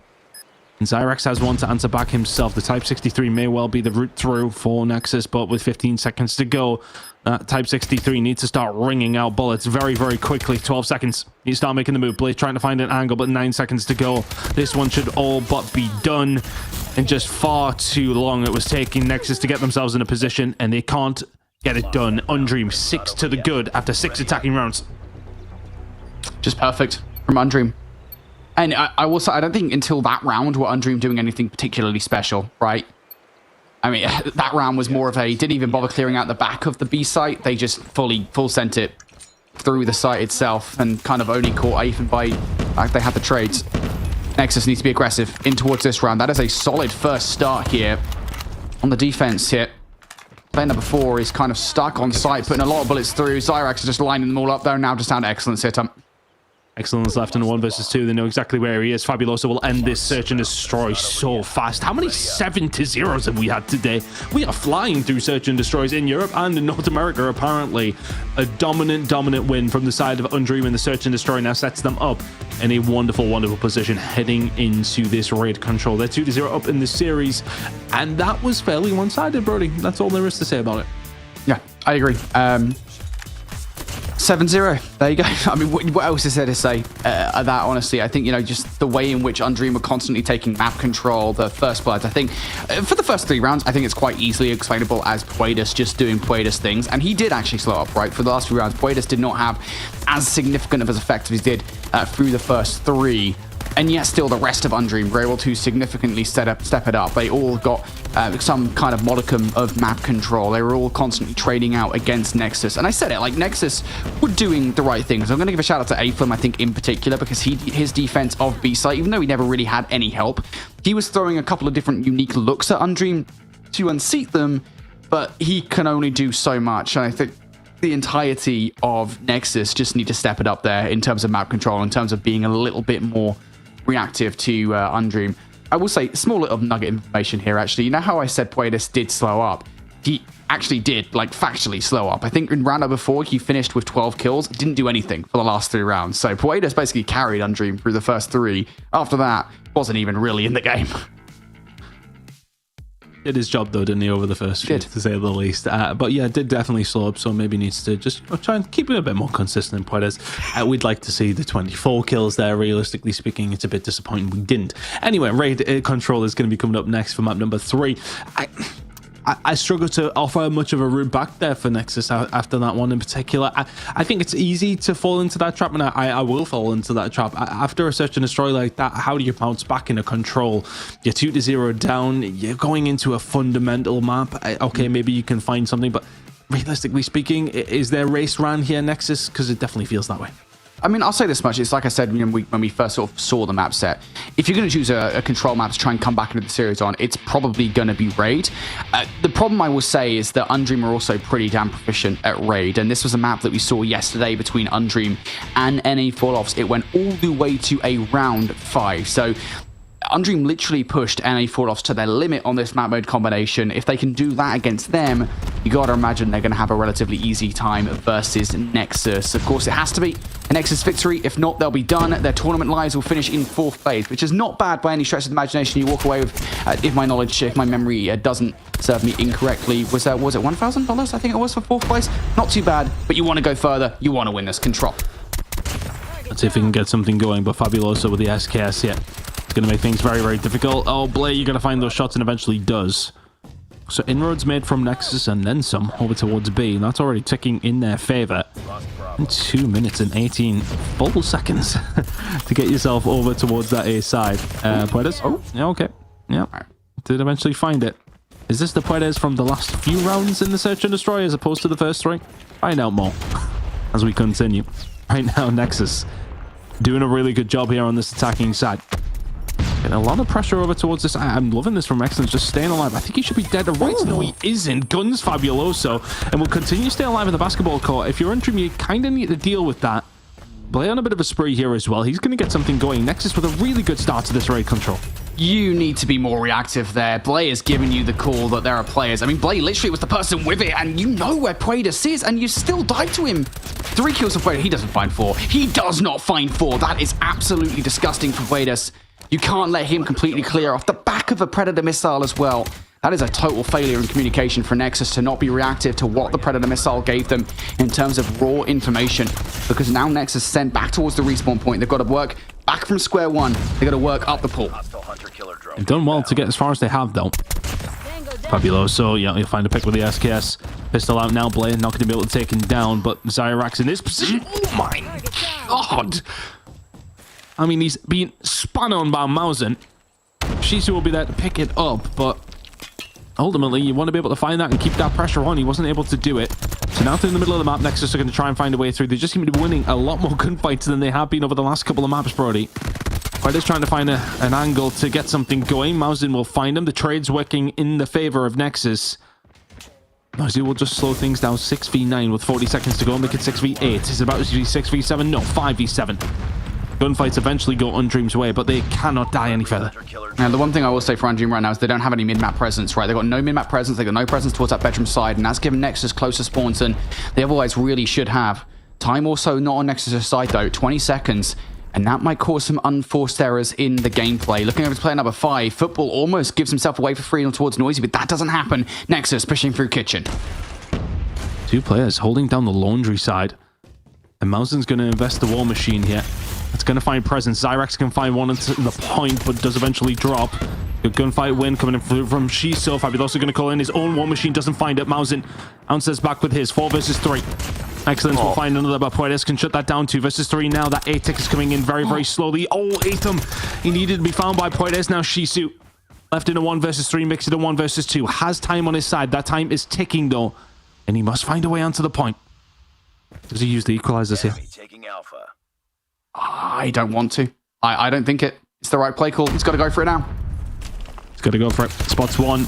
Goes go for the first one. Mausen will find him in Nexus. Find a round in the control. A round they couldn't find in the search and destroy. Or kick off Control 1-0 up. Yeah, I think that's the right call, not to use those equalizers in that situation. There's no real reason to do so. Especially if you lose that round, then what? You've just wasted equalizers on a 1 versus 2. I will say, I think double thinking himself in that situation by going back through elbow. If he would have just straight pushed through the smoke, through basketball, might have had a better shot of pulling off that 1 versus 2, because it's not something they necessarily expect. But off the start of this round, off the back of losing an offense, you're going to need to try and have a solid offense yourselves. And you will take the trades here for the moment, but this is very far from convincing. I was going to say, time to pull out an operator of some kind. And there it is. The equalizers are out. Gonna get aggressive here through laundry. Difficult fight, yeah, over the top. And see Football will deal with Shisu. Now the rest of Nexus can start to put some pressure on over towards this B side, because Undream's still inside the point and Undream's still finding gunfights. You don't necessarily need the operators with the way that they're shooting the Odins and the USS. Working on 2 different fronts here. Nexus are going to have to lick their wounds and head over towards A. And giving up the Ghost over towards B. They've got no other option. Blay will eventually find a gunfight over here, but Undream getting everything done over towards this A side. This round might be done. I think it's done. They've stacked it. Yeah, it's done. Already Undream have run through this round. My word. 2 minutes and 13 on the clock. By the way, just a casual 2 minutes and 13 on the clock. That shouldn't happen. And I think it does happen because Nexus put a bit more resources, I think, into defending B than they probably should have done there in that situation. undream able to convert across the middle of the map here and almost immediately swing from B in towards A. That's not how you should be playing your defenses. So Nexus will be kind of kicking themselves that they've allowed undream back in towards this one. They want to have a solid start on their offense. And last time around, they were up to capture B pretty much immediately. They're winning the trades to do so, but job is not done yet. Noisy being a proper nuisance on this point. He'll finally get shut down. And now Nexus can get this capture through. Taking up B very, very quickly again. What was it? 2 minutes and 18 seconds of the previous round. They're going to have the opportunity to do that again, but not if undream have got anything to say about it. Shisu and Co can find a couple of kills, and they found them quite advanced up the map. Death Machine's out. Puedes is going to have a few targets to line up here. Aether Mazida first on the chopping block. Not quite. The bullet's not quite hitting, but he's going to slow them down at worst. Zyrax is here to support if he can, but finding nothing there with the Death Machine is going to open up a door over towards this A side for Nexus to just stroll on through. Play here. Equalizers out over towards the kitchen side. Kills now being found, though, by the side of undream on the other. Play still doing damage here with the equalizer. He's going to come behind. Oh my god, but Puedes just shuts it down almost immediately. No way he finds a shot. Excellence. It was nearly there. undream are doing some decent work, though, on the actual point here. First tick over towards A, second on its way through. Nexus, sorry, doing the work, I should say, is undream. Have to answer back, and they do. I think undream were really preoccupied with making sure that Nexus didn't immediately transition straight up the driveway and towards B. They realized pretty quickly, though, that they do actually need to try and defend A in that situation. They really shouldn't be giving away for free. Now looking to convert for B control. Fabuloso has been quiet for an extended period of time. Now will get loud for at least one kill. As he goes down, you take those trades, though. Nexus now on towards this point. Shisu goes big for 3 kills, and that's going to be it here. undream now full control. They've got a 6-life advantage. This is going to be difficult to come back from now. You can see the angle that he was coming in from, just nobody from the side of Nexus turning around to him. It's the freest 3-piece that Shisu will find all day long. Still in the middle of the map as the rest of the team trying to do their job over towards this B side, still ticking for the side of Nexus. But a 9 versus 3, you need plenty of action to go your way. 8 versus 3 now. 7 versus 3 now. Starting to get a little bit tempting for the side of Nexus that this might well be possible. 3 versus 5. undream just throwing bodies in here to try and stop that B capture coming through, and have suffered because of it. They now are in a 5 versus 2. Make it now a 4 versus 1. But that could have been a hell of a lot cleaner. And Blaze still has potential to do something here, but undream are collapsing towards him. They will find it in the end, but not as clean as undream would have liked it to be. Yeah, I think Shisu's 3-piece there really did save undream because, I mean, again, like their setup, it was pretty tentative, I want to say. Like, they kind of, to be fair, fair play to Nexus for forcing it, was that way because of the fact that they had to kind of send reinforcements over by A, and in doing so weakened their defensive setup over by B. Fabuloso could only do so much in that situation, so undream do allow Nexus in towards the point. But big clutch coming through from Shisu off the start of this round. Fabuloso going to get a posthumous kill with the Death Machine here. undream now starting to make this B capture through, but they haven't fully cleared out players in and around this point. Mausin still alive, by the way. Puedes, you probably got to go kill him. Still going inside of the point. Mausin doing a really good job. Just trying to hold down over towards this B side, but undream making some more progress over towards A. Shisu equalizes it out. Excellent. Aware of it, and we'll find him. Finds the pick. Really nicely played. Slowed it down, made it difficult. Mausin just dodging bullets in the middle of the map. undream yet to really establish much here. They are eventually going to get some progress over towards this A side. Nexus are threatening to collapse, but they're just kind of watching from around the point. Blake are surely going to be dealt with here. It feels as if they are not being aggressive enough when they need to be. A is ticking in, and okay, well, I best get over towards B and defend that. Oh, you can't, because Shisu, I mean, what is the spray transfer? It's incredible to do that with your 2 thumbs, mate. Ridiculous. You just shouldn't do that. I mean, that's kind of partly the USS 9, partly down to Shisu. Either way, getting those kills through, that is not okay. undream now potential for a translation over towards B. Last remaining player here, Zyrax, will get traded out. So there should be a bit of a stabilization period for Nexus. They're going to invest a couple of operators to ensuring they hold on. Aethan finding these kills is everything. He's going to force the issue. One thing is, these close ones may well be coming. If he can find the kill, T-Football finds absolutely nothing with the operator coming out. Noisy will find another kill on the play, and Zyrax is just maybe trying to get in on a spawn kill here. You can see they're just trying to keep people away from it. They do have a life advantage. They're looking to try and add to that as well. Puedes is spraying into absolutely nothing here. They do need to make a push over towards this B side. Nexus currently defending it well enough. 11 versus 10 in favor of Undream, but the map is split in a weird kind of way at the moment. 2 life advantage for Undream. Nexus pushed all the way back in towards Laundry here. They're reliant on sniper and long-range pressure from the ARs. That's not going to work out because Undream are the kind of roster to get right up in your faces. Nice double kill coming through from Football. Potential flanking play. Keep an eye on player number 5 from Noisy. Could blow this entire play wide open, or maybe they're just going to do it from Fabuloso up front with the War Machine. They're winning all the gunfights ton. Feels like a foregone conclusion at this point. The Nexus do end up losing this round in this control. Around the control and the series on top of it. Excellence. You can find something with the Sparrow, but Football would have to provide some sort of miracle here for the side of Nexus. He will be dealt with. Undream run through them. That's a 3-0 comfortable victory in the end to set up another day with Undream. I mean, look, can they do something here against Mythic? That's going to be the question, but they start off the day is exactly the kind of way that they wanted to, with a 3-0 comfortable win against Nexus. And now, can they find their tournament going any further? That's the question. Ah, man, just super weird control, I think, from Nexus, really. I think Undream offered them a lot of different opportunities for Nexus to get into that control and just kind of shut them out straight afterwards, right? As soon as Nexus tried to capitalize on said opportunities, there was always a clutch-up moment here and there for Undream. I don't know why, it's always Buddy Shisu, mate. He's always pretty much the one to do those clutch-up situations with the USS-9. That spray, I think was it round number 3 or round number 4 that he managed to pull that one off. It just ridiculous stuff like that is so darn annoying to deal with. Even in the round number 1 that we saw Nexus take away, like, they almost clutch up. Like, Shisu almost does that. If he goes a different direction, he would have done so. And yet still, I think Nexus just maybe, I guess just not the best map control from them, right? On losing a point, they wouldn't position themselves correctly for the transition on the defense over towards the next point. Like, they were never really prepared for what Undream were putting in their direction. And to be fair about it, can you ever really be prepared for the likes of Shisa and Puedes? When those guys are going off, you're really going to feel it. Problems for Nexus all the way through, wasn't there? I mean, the 7-0 Search and Destroy for me was the nail.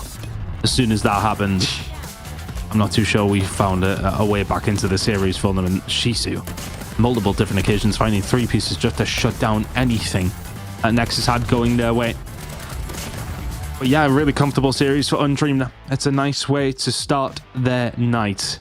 Really good performance across the board. Everybody chipping in. Puedes, well, I mean, ever since those first 3 rounds of Search and Destroy, just started slowing down a little bit. Maybe we need to see a little more from him in the second series of the day. Maybe I'm asking a little bit too much. Really good performance in overall from the side of Undream, I should say. They get the job done. Nexus will fall there, Lauren, and that was convincing, to say the least. I mean, I don't know what it is about day 2 of the challenge finals in these regions, but we're getting lots of 7-0s in our SnDs. Yeah. Okay. Very strange. Right? What's in the water today? Terrible Search and Destroy play. Yeah. Is that the answer you wanted to hear? Or attack. Yeah. It's not hot. I mean, we'll have to see what that does, though, because the teams that were getting the 7-0s in EU were able to then come strong into their next series. So that could bode well for Undream going against Mythic, although it is a very formidable opponent in Mythic for this next lower bracket match. But while we are giving commiserations to Nexus, who are now knocked out of the competition, congratulations to Undream for moving on and at least clinching bare minimum now that 3rd place spot. It all comes down to this next match to determine which team will make their way through to the grand finals and face off against NA Falloffs, Brody. Yeah, this, I think, is going to be legitimately a close one. I think these are 2 very closely matched teams just on paper. On Mythic, I think, have surprised a lot of different people, and they are going to want revenge against NA Falloffs. And if I had to look at just purely based on the gameplay that we've seen from Mythic and Undream so far, I would argue they are proficient enough to get revenge against NA Falloffs. Undream, given their performance yesterday, maybe not so much. They seem to have stepped it up a gear.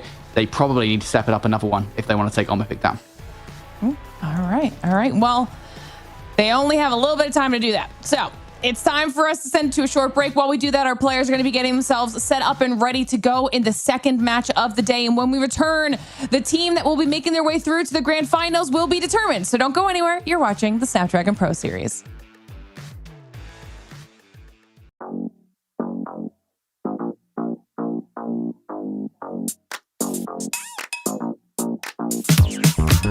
Cutie, dressed up and I'm glistening. I'm the gift, don't wrap me like it's Christmas. Want some yours, you'll know what you've been missing. Feeling like we should get into mischief. Listen, you've been looking like you're down on your luck. Need a girl like me to come through, lift you up. Hold me in your hand, I like when you touch me. Keep me around or you might get lucky. I'ma keep you with the good mood. Keep you up all night. Never around you. Baby, this is so vibe. Got me dancing like a soul train. Laughing the whole time. Got me singing in the shower. Baby, are you all mine? Baby, I'm your four-leaf clover.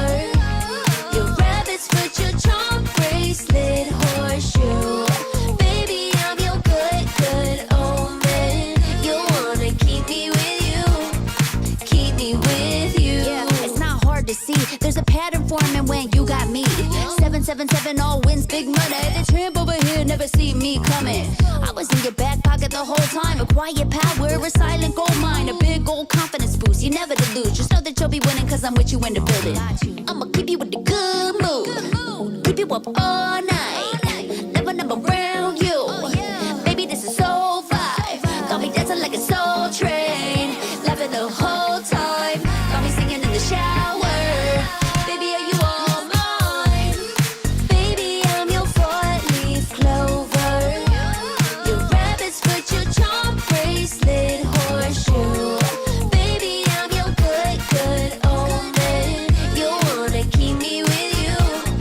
Keep me with you. You been looking like you're down on your luck. Need a girl like me to come through, lift you up. Hold me in your hand, I like when you touch me. Kick me around and you might get lucky. Baby, I'm your four-leaf clover. Your rabbit's foot, your charm bracelet, horseshoe. Baby, I'm your good omen. Yeah, you wanna keep me with you. Oh yeah, keep me with you.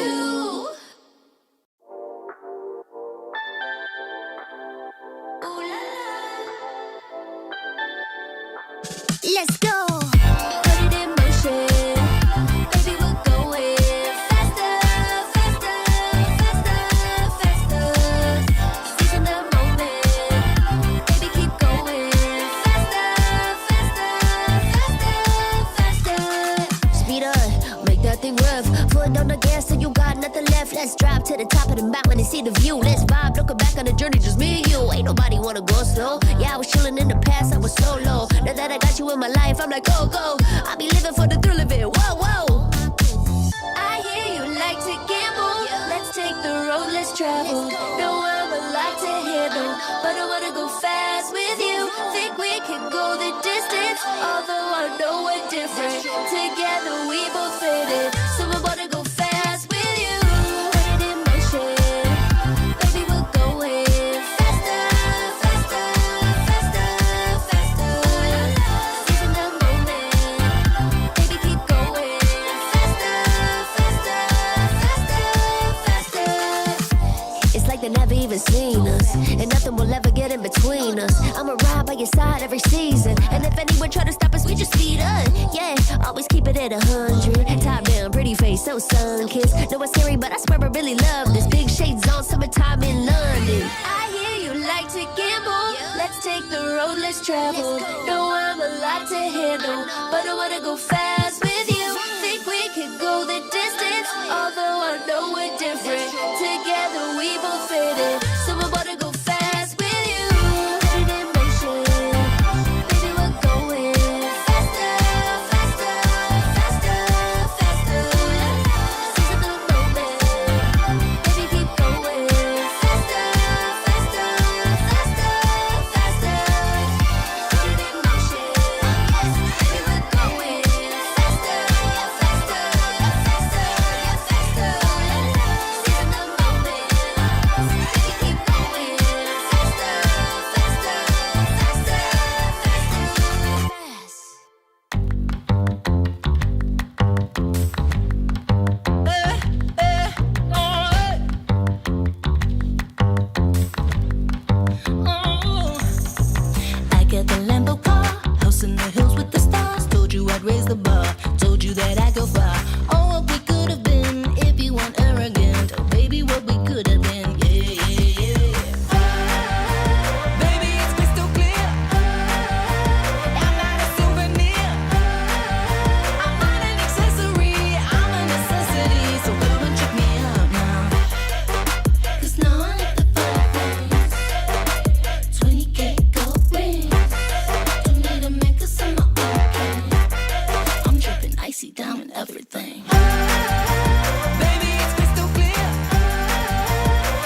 Come check me out now.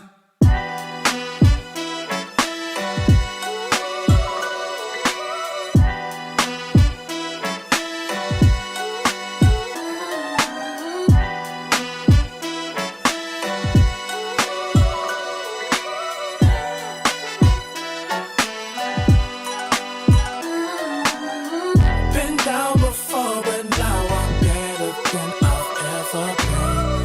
Through all adversity, I saw that right now and whatever the problem, we'll solve them. Make it through together, it'll be all love and it's all good. And it's all good. Feel like I'm the big dog, been killing it since tip off. Come with it or stay home, the people gon' feel ripped off. It's only major leaguers in the office. If you giving half of an effort around the rest of us, you'll make it awkward. I'm about that action, not the one you talk with. You better hope I'm not the one your coach gon' have you out here really guarding. It took a lot for me to get here, but I have arrived. I really made it and the haters be looking surprised. Been down before, but now I'm better than I've ever been. Through all adversity, I saw that right now and whatever the problem, we'll solve them. Make it through together, it'll be all love and it's all good. And it's all yeah. Okay. They say pressure makes diamonds.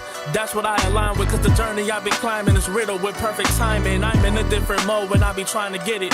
To even get a chance to compete is a form of winning. I mean, what's the point of playing if we ain't striving for greatness? I feel a sense of pride with every play that I'm making. To the top of the world when I came from the basement. Boy, I'm the one and not the two, so don't get it mistaken.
The Snapdragon Pro Series is brought to you by Snapdragon Elite Gaming and DHL.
Welcome back, everybody, to the Snapdragon Pro Series. We are preparing for match number 2 of our lower bracket before we head into the grand finals here for Call of Duty Mobile in North America. Only one more match away before we start determining who the champion, the best of the best in the region is going to be. But before we get there, we have to talk about OnMythic and Undream. Undream just had a decisive 3-0 against Nexus to move forward to the next stage of the competition into our lower bracket final against OnMythic. It's so decisive, it included a 7-0 in the SnD. So they are warmed up and ready to go, Brody. But now they have to face off against OnMythic. Now, those ever exciting 7-0s and Search and Destroy, about as exciting as a cucumber sandwich. Just not that great, ultimately. OnMythic here, I feel like we're going to see something special out of them, right? I think OnMythic have been waiting in the wings for an extended period of time. They looked really good yesterday versus NA Falloffs. And this is what we've been talking about quite a bit, right? I think OnMythic coming into playoffs, I think we were kind of like, are they that good? Did they manage to catch NA Falloffs off guard? Yesterday, I think they proved without a shadow of a doubt that they are just that good of a team. They are a really solid team. They are kind of, I would almost describe them as NA's like SSS, but just even better than that. Like they're just a really solid, well put together team. And I think Undream are going to be fighting an uphill battle here because I think they're going to be coming in off that back of that series versus Nexus thinking, yeah, we're great. We're going to absolutely breeze through this next one. And OnMythic are just like a totally different. I like that regional comparison there, Brody. I can agree with that there. Let's see, though, what they picked. I'm getting told the picks and bans already. So let's start that conversation here, Tom, because now we know what both of these teams are going to want to be playing. And we're starting off with Undream's pick on the Summit Hardpoint. Okay. I think, again, we have a couple of different things here. We haven't actually seen a whole lot of Takeoff, actually. In fairness, I think we've seen most of it over on the European side of things. Hacienda coming in for map number 4, Summit to kick things off, so that's not too bad for either one of these two teams. I actually don't mind this for OnMythic, though, to a certain degree. I quite like the Summit for them, but again, I think it's hard to say between these two teams. OnMythic coming through, of course, just from the loser side of things and having to wait, I think that is a bit of a bearing onto this. Undream having that warm-up games to a certain degree as well is going to help them, especially in the early stages of this series. But I'm curious. It's a map set that for me, it doesn't necessarily lean in one direction. Yeah, the only thing I will say is looking towards this one is probably just the Hacienda. That's literally it. And the only thing I'd say is that just like Undream look really good on Hacienda. I mean, everyone should look on Hacienda, to be frank about it. But yeah, maybe that's the only thing here where maybe it's like, maybe that wasn't the best pick from OnMythic. On the whole, though, it is very difficult to say if there is an easy map set to take out Undream on. So we'll see how this one's going to go. But I think Summit is going to be an interesting one. I think it's going to be an interesting kind of barometer to see what these teams are like in Hardpoint. I think specifically for OnMythic, who have held NA Falloffs close in Hardpoint, how are they going to fare versus Undream? All right. We'll chat before we get into the match. Let us know your thoughts as well. Which of these two teams do you think is going to be the one to join NA Falloffs in our grand finals? Will it be OnMythic or will it be Undream? This is definitely going to be a close back and forth for sure. Will the warm-up Undream have end up being advantageous for them? OnMythic being able to watch it, will that help them? Are they ready to go? I mean, they played well against NA Falloffs last time. This is going to be great. I'm excited for match number 2. Our players are almost ready to load in. So let's just kick off match 2 and see how things go. This should be a very interesting game. I agree. I think, we had Nexus within these last 4 teams. We kind of knew that they were probably going to be brushed to the side, but now we have our final 3 teams, and questions are going to be raised over every single series after this, which way this game plays out as well. I know Undream lost convincingly yesterday to the side. Undream lost convincingly to the side of NA Falloffs. OnMythic, though, obviously pushing them very, very close. This would lean towards an OnMythic win on paper, but as mentioned, I think in that loser bracket, that momentum does make it a bit of a difference. Undream, can you come into this with a little bit of strength, I wonder, from that previous series? Or, like you said, has it kind of set them up for failure and given them that false sense of security heading into it? Well, we're going to find out the answer to all these questions very, very shortly. But I think on paper, this is OnMythic's one to lose. But we sometimes know that is never usually the case to indicate whichever way the series is going to go. Yeah, I think the upper bracket final can be kind of deceptive in a way, because the thing is with any matchup versus NA fall-offs, and we've seen this multiple times throughout the season now, is that NA fall-offs are a very hot and cold team. Like when they want to turn up, when they want to full send it in a series, they absolutely can. And we saw that in the final couple of maps where, yeah, all right, Omnific would still be competitive, right? It was an 80-point hardpoint or so. It was an 8-6 coastal search and destroy victory that did get NA fall-offs through to the upper bracket final. But like, it's like, is that just NA fall-offs being lax? Like, is that game 5? Is it going all the distance down to not just Omnific playing well, which they did, but also down to a certain kind of modicum of maybe NA fall-offs were not hitting 100% of their capacity. And so it kind of leads you into this situation where it's just like, all right, even still, where do kind of Omnific and Undream kind of, how do they match up against one another? Are we expecting to see Undream come out here with momentum and actually kind of surprise Omnific? I don't know. I mean, honestly, I think you look across to the season so far, and Omnific have done a stellar job at surprising a lot of teams. It wasn't just NA fall-offs. You've got to remember that even before that, they took out ARP Gaming in their first round of play. I think it was the first match that they played in challenge season. Even goes far back to the open finals. And Omnific, I think, are a team that a lot of people maybe just hadn't really kept an eye on. I believe this is the roster that, like, back in season 5, they did end up qualifying and then didn't end up playing. So we kind of were in a situation where we could have had this team last season surprise a lot, but just didn't manage to play. Either way, I'm curious to see how these guys match up in Hardpoint, because this is the one I think kind of knew we would get this matchup at the start of the day. This is the one that I was looking forward to. Yeah, it's going to be a really interesting one. I think for both these two squads as well, heading up against NA fall-offs, you never know what could potentially happen in that grand finals. So for either one of these two teams, if they can make it there, then all of a sudden we're in it could go either way. You have nothing to lose at this stage for these squads, apart from, well, a couple of G's if you don't make it into the next round. We should be loading into map number 1 momentarily. It's going to be a summit. The map set is, it's not deferred away from normality, I want to say, for COD Mobile, but of course we are seeing something a little bit different. We're getting a Kurahana, we're getting a Summit to kick things off, we're seeing a Takeoff, we're seeing a Coastal on map number 5, but of course there isn't a Hacienda Hardpoint in there as well, as expected. So look, it's somewhat a little different, but not too far out from the ordinary. Yeah, I mean, like, I think teams do just generally prefer to play the maps they've been playing for a very long time. It's very easy to default. And the other thing I'll say is, I think with the way that the formatting works here in the Snapdragon Pro Series, right, ever since I think it was season 4 where we did have that round robin stage where you could get a lot more information, I think it's very difficult to veto against teams nowadays, right? Because I mean, even when we're sitting here doing our research and we're always looking at, all right, cool, so is there any kind of trends in XYZ team is very clearly good at this map mode combination? You don't really see those trends until like the final couple of matches in the season, because of how few matches you actually play now comparatively to when we were seeing the round robin stage.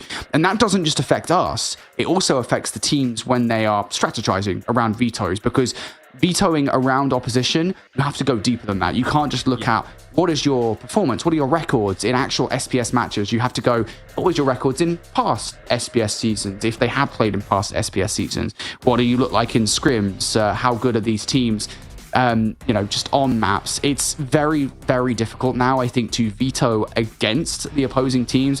And that's why you can't really read too much into it until you get to the grand final, where it is like, know that teams are very strong at certain maps because we've seen enough of it, but really don't get to that point until the very final couple of matches. No, of course, I'm with you on that one. It's been hard to really judge where teams are kind of lying with these vetoes, but we are going to get to find out very, very shortly. Summit is about to kick off here in map number 1 of our losers bracket final. We got here very quickly, considering the first game started merely an hour ago. That one is done. We're already into the second one with a little bit of an extended break, so good work from the admin, solid job from the teams. Picks and bans done, we're into it, and here we go. On Mythic, are you going to come into this one hot? Are you going to be able to stop the momentum that Undream, well, we clearly have after a nice 3-0 in their previous series? Are Undream going to come in absolutely swinging and blow On Mythic out of the water? We'll find that out over the next 5 potential maps, or could it just be 3? Undream trying to get something going over towards the initial couple of points.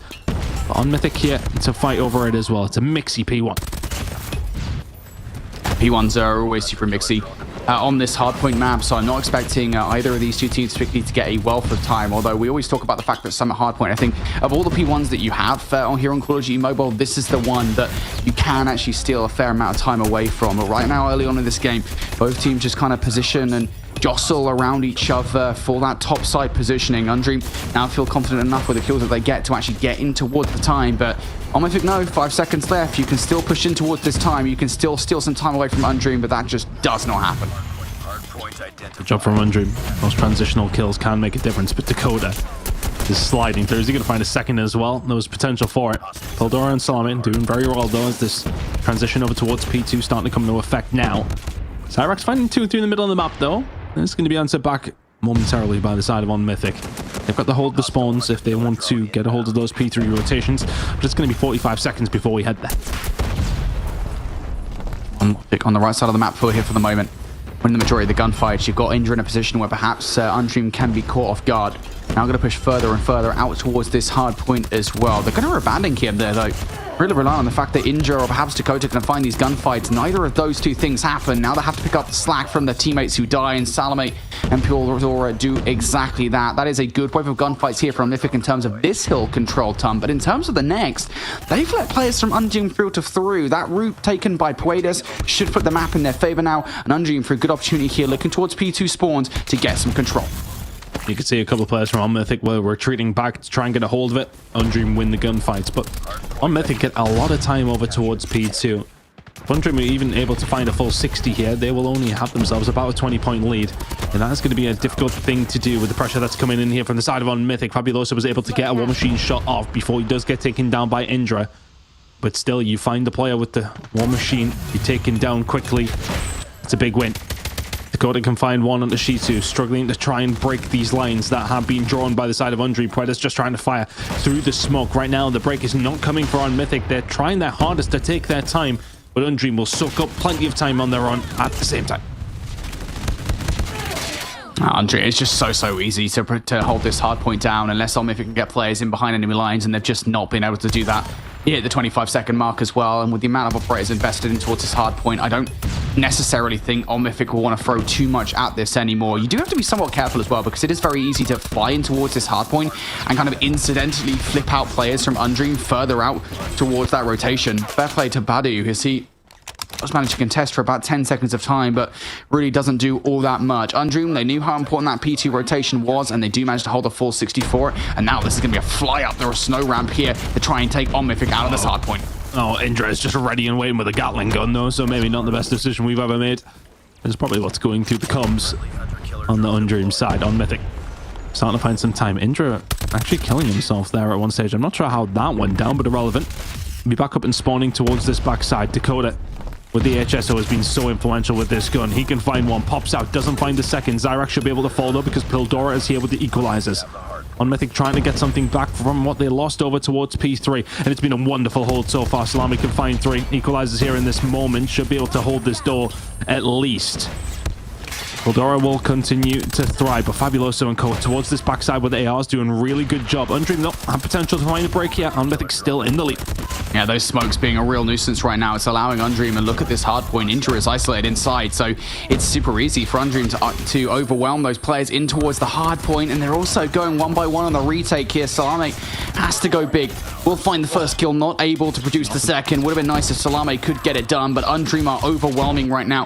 That is a fair amount of time that they do steal away from On Mythic, despite the fact that On Mythic do get that rotation. So as going to the second set, they're only ahead by 20 seconds right now, by owing to the fact that their rotations have been ever so slightly better. The only rotation we've seen really from this first set that Undream had commanded was that rotation towards P3. That's where they got that full 60, and that's why they're in this game right now.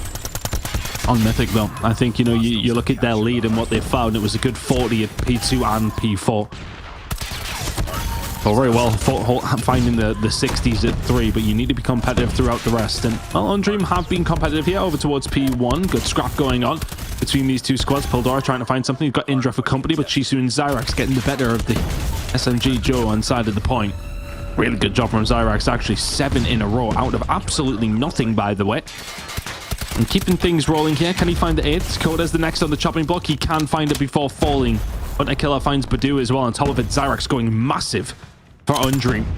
24 and 15 to kick things off. He was having a pretty pedestrian game up until that stage and goes on an absolute tear. Rotation coming in over towards P2 though, and it is going to be on Mythic, who are going to have to try and find that push through. Right now, Undream in complete control.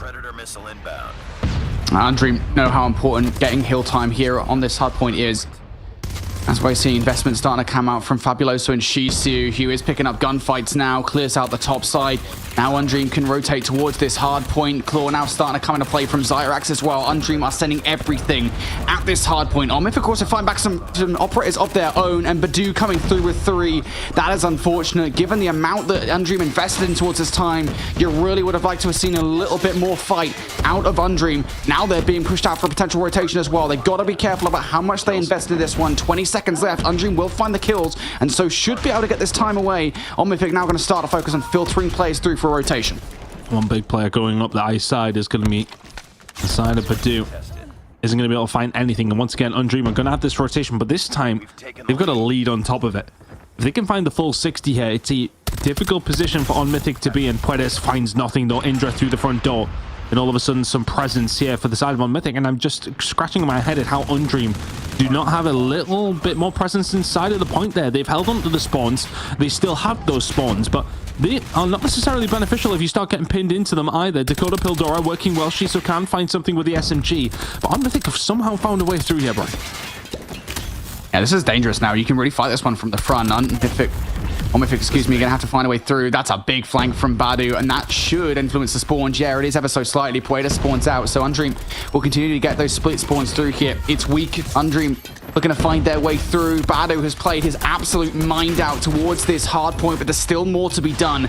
Mythic not able to certifiably win enough gunfights to actually get control. So Undream here should be able to get the back 20 seconds. There'll be one last little hit from Mythic, but you got to give Badu some props for making that play happen. Take some time away from Mythic that they otherwise would have gotten 3 kills from Pildora, and that's even more time that you're stealing away now. Yeah, that's a really good job from Mythic. I think they were down 30 or so by the time they headed over towards P2. If anything, they have closed that gap with the break that they found, and the rotation belongs to them as well. They were not able to hold this as proficiently as they maybe would have liked on the last rotation, and Undream are going to try and test that resolve once more. Puedes and Noisy combining well, but the rest of the Mythic squad doing their job. They are finding those kills. Shiso towards the back. He will get traded. Spawns, though, where they're going to lie. Zyrax heading towards this backside, looking to just try and stay alive. The rest of the team now starting to filter in through the front if they can. Mythic all the way up. Ice are going to be holding on the back foot. Fabuloso not finding a great deal. Maybe they'll need the one onto Indra. Looking for a second at the Pildora. Can find it, but the rest of the team not finding a great deal. Even though Fabuloso with the War Machine, doing sensational with the War Machine, but still, it's on Mythic inside of the point. Yeah, despite all that, despite the form flip, you still haven't managed to get full control this year. Mythic a chance to play hero here. Salome not going to get all of the value out of the Sparrow that you otherwise would have wanted here. But all in all, Mythic have done a stellar job at playing neck and neck with Undream here in this game. This last 10 seconds, it might actually be worth sending a couple of players in towards that time, but I don't think they're going to. Instead, they're going to be focusing on making sure they rotate properly towards P1. Already starting to use the gunfights up top, though. You have to be careful about this one. Puedes and Fabuloso will combine for 3, and because of that, Undream should be the first team to touch, but they still have not cleared out on Mythic. This team is being so annoying right now. They're hard to get rid of. Undream have come into this one fairly warm, and have used that momentum from their previous game to really force themselves at this stage. Just about 30-point lead heading into a third rotation, and you take those leads all day long. Noisy cannot find another. Finds 2. Indra and Co trying to find a way inside of the point, and they are very much there. Pildora has the equalizers up and running, and what can he do with them? Zyrax over towards this backside is just going to keep farming, finds another 3. He's having so much fun over towards P1. Time and time again, Undream get inside of the point. 25 seconds to play for, and it could be a massive 25 seconds. Undream, opportunity here to steal away this game on this hard point. Shiso and Puedes finding kills here. Mythic on the left side of the minimap, starting to lose some of the gunfights as well. Wraparound from Fabuloso is going to be shut down, so now Shiso needs to go huge. No equalizers ready for it, but you're winning the gunfights regardless. Undream, they just need 20 seconds here. Mythic split spawns. That might surprise Undream. It has done. Look at the kill feed. It's went mostly in the way of Mythic. Players coming over from the top side are now being dealt with as well. Salami trying to find something over towards his backside. Can only find one, but Puedes finds 2. And could that be a nice, comfortable break for the side of Undream? Everything being brought to the table here by On Mythic. The Claw is going to find 3 from Dakota, though, and he will start to get aggressive with it. Fabuloso can answer back pretty much immediately with not 1, but 2, but 3 kills from Fabuloso. The fault is there as well. Undream have found a way through. Zyrax is there to pick up the pieces, and they can absolutely win it here. They are 10 seconds away by the time On Mythic are even going to be anywhere near Undream in the ascendancy. They're trying to hold on. Trying to send some long-range shots in to potentially get an opportunity towards the hard point. Badu's War Machine is landing, and you've got to be careful now because they're going to play number 1. Pildora's just spawning towards New. Badu is clearing out house as well. That should be a spawn manipulation for On Mythic. You can no longer finish things here if you're Undream, and all of a sudden, you're staring down the barrel of potentially losing P3 rotation. This is not the hard point you want to lose. And look where Salami's not kind of sitting now. They will have a little bit of control, but they've actually been gunned out of it. Shisu and Co can work so well. Hill's going to be popping in 3 seconds. Undream need only the 5. Salami going to pull out the Sparrow. Will find absolutely nothing now. It has to be from the front from On Mythic. They have to hold this down. They have to do absolutely everything in their power to get this one going. The smoke will confuse it. Undream inside the point, though. On Mythic cannot get there. And Undream will close it out. It gets scary with the spawns, but ultimately they get the job done. A really, really solid job from Undream. I think if you're on Mythic, if you win at least one of those P2 rotations, you're in a really, really different spot in that game. For the side of Undream, they just did so well over towards that point. Found so many times for so many seconds and found so much value, and we'll find map number 1 as well. Really, really good job from Undream.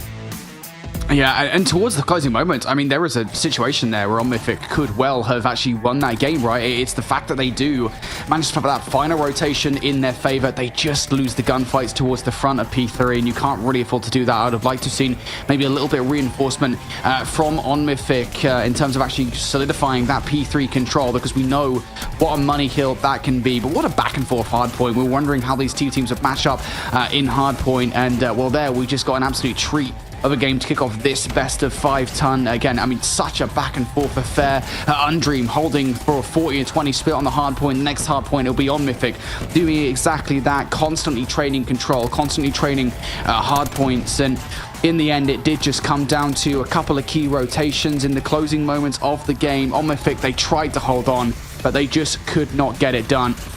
And, you know, one thing I will say is On Mythic, they do such a good job at kind of breaking in towards hard points as a team. But just getting yourselves in positions where you don't have to do that, I think that's what On Mythic really want to be looking at moving forward past this hard point, because ultimately it was just a position where they lost those final couple of rotations, and that's the thing that hurt them in the end. Undream, they go big, they go home, and they will take map number 1. Oh, we've very much got a series on our hands here, don't we?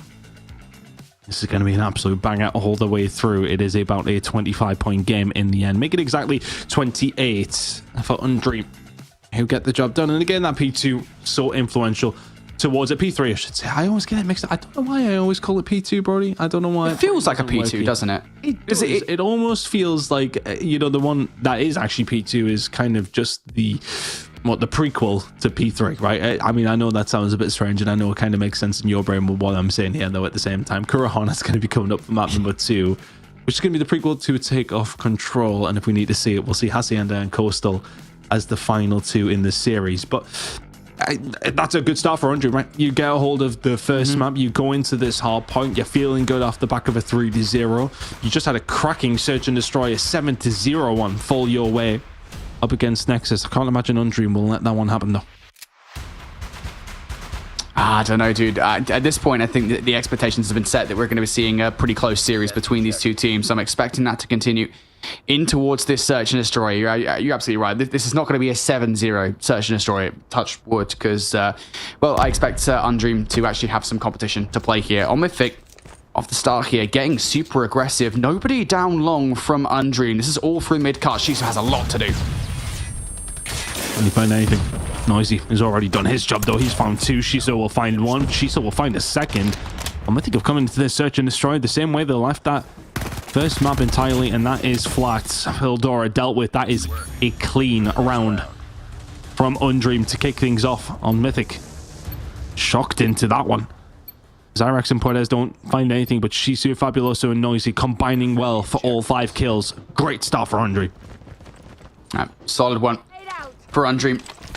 Just great A control from Shisu and Noisy. I think Omnifig had kind of hoped that that starting aggressive play was going to throw Undream off guard. That doesn't happen. Towards this round, though, they are going to draw first blood, and crucially, and his presence over towards A. So Undream now going to be reinforcing the B site. Salome looking for yet another blood, and actually going to get a free look, but Noisy, well, he's going to trade things out, and now that's the advantage for Omnifig down the toilet.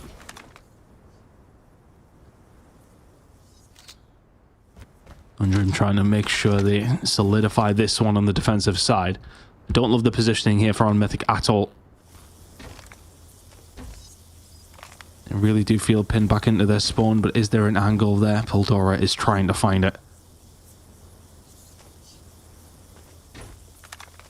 Is it a protractor you use to measure angles? Well, that's what he's got out to try and find one here. I mean, he knows something's going on. Was that right there? Am I going back to school? That was a while ago. Yeah, you just throw me back about 8 years. Maybe longer, 10 years. Oh, God. I mean, now that's making me feel old. I mean, I was thinking more like 18, but here we are. No Shisu is there. Pildora will challenge the corner. He does have a little bit of backup. I wouldn't be surprised if Shisu just kicks into gear here. Zyrax can find one. Doesn't find the second. Shisu just baiting his teammates out, apparently. Are we not challenging that? Are we getting any... Nope. He's still not moving. I am bewildered. He's still not moving. He's finally going to move. Shisu's like, yeah, I guess I'll go now. Not even the gunfight as well. Shisu, that's poor, mate.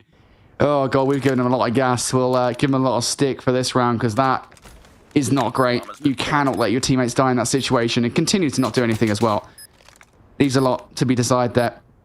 Noisy looking for some freebies in this round to try and pull off a 1 versus 3, but Omnifig, they're not going to give it to him.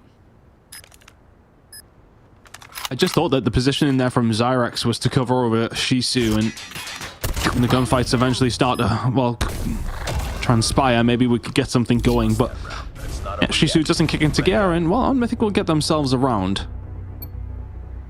Strange one. I don't know.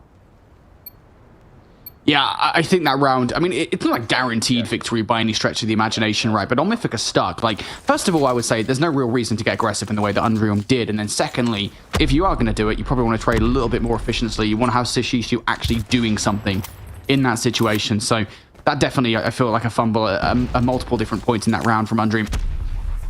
And they are going to play things significantly more passively in this one. Fabuloso in that same spot over by B. First blood. I believe it was Salome that got it last time around. So it is still important towards this round.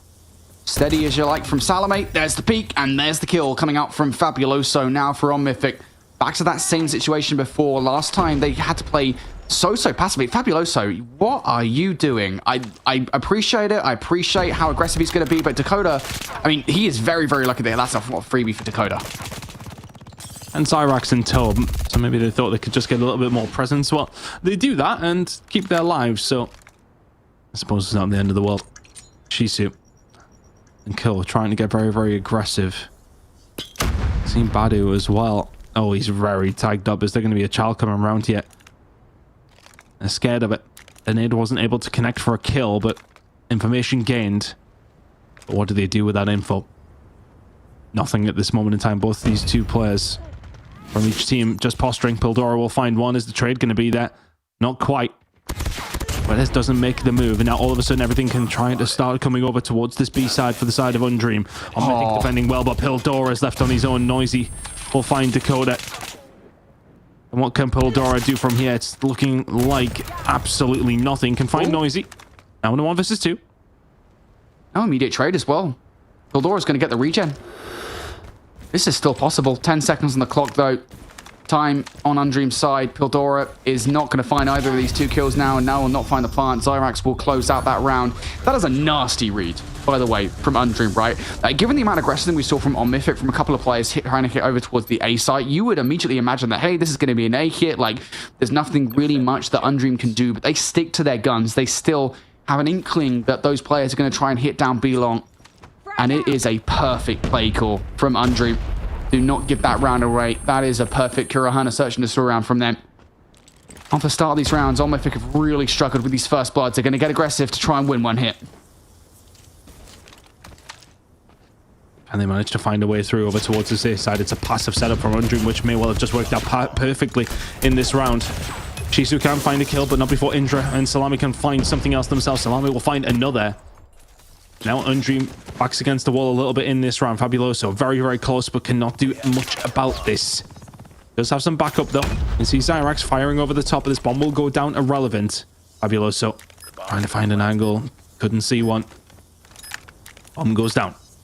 3 versus 2 in the favor of Unmythic here. First kill needs to go Undream's way if they want a chance. Not going to happen. Fabuloso will fall, and Zyrax is nowhere near for the trade. Feels like a sloppy search and destroy from these squads. Pushes coming in without talking to your teammates. Is the communication there as much as it would need to be for the both of them to excel?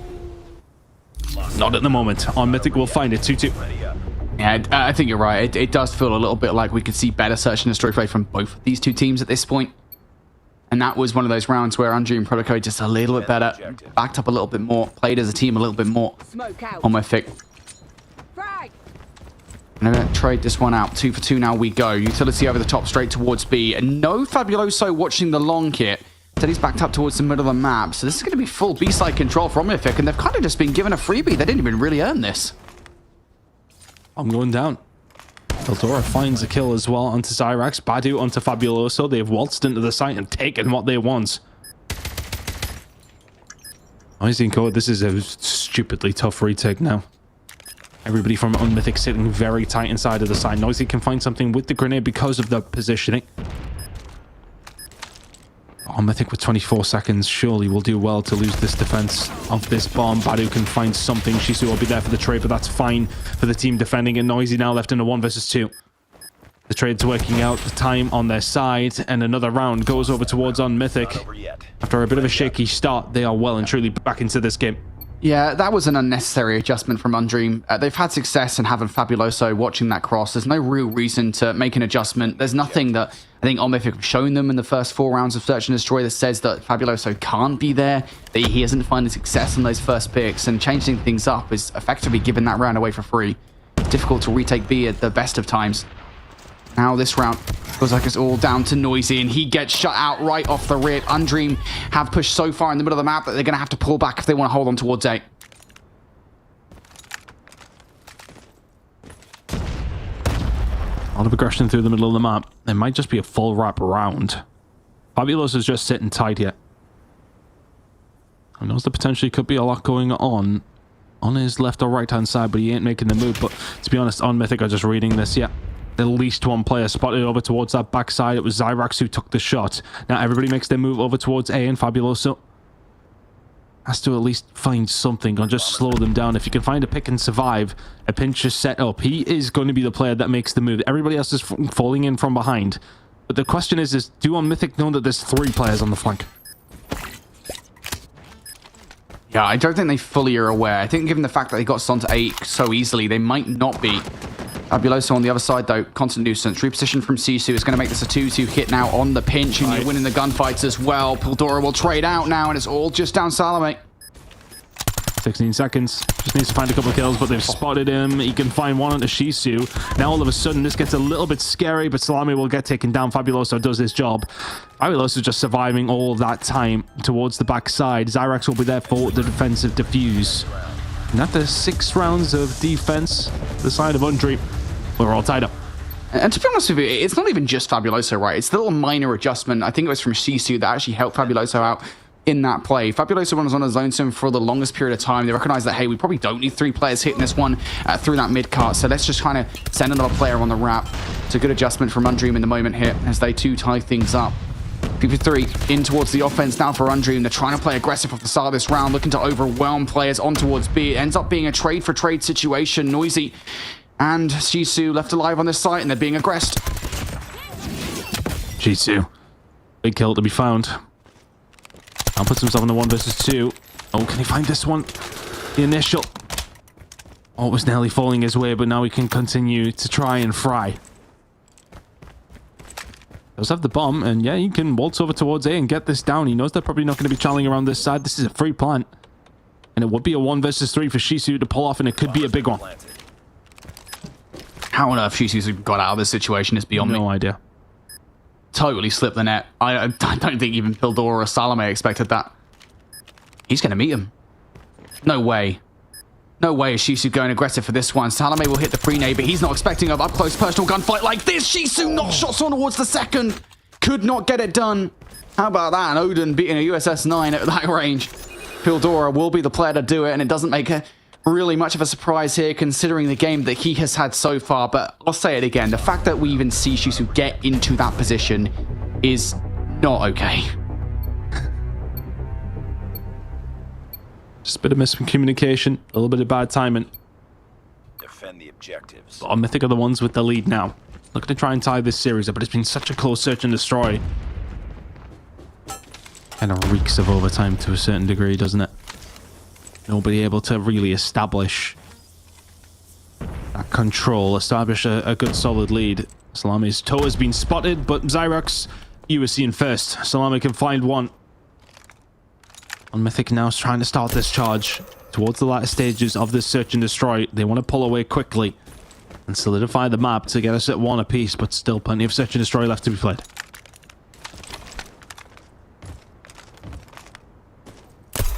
It's so difficult when you've lost a man advantage here for a team on the offense to actually do anything on Kurahana.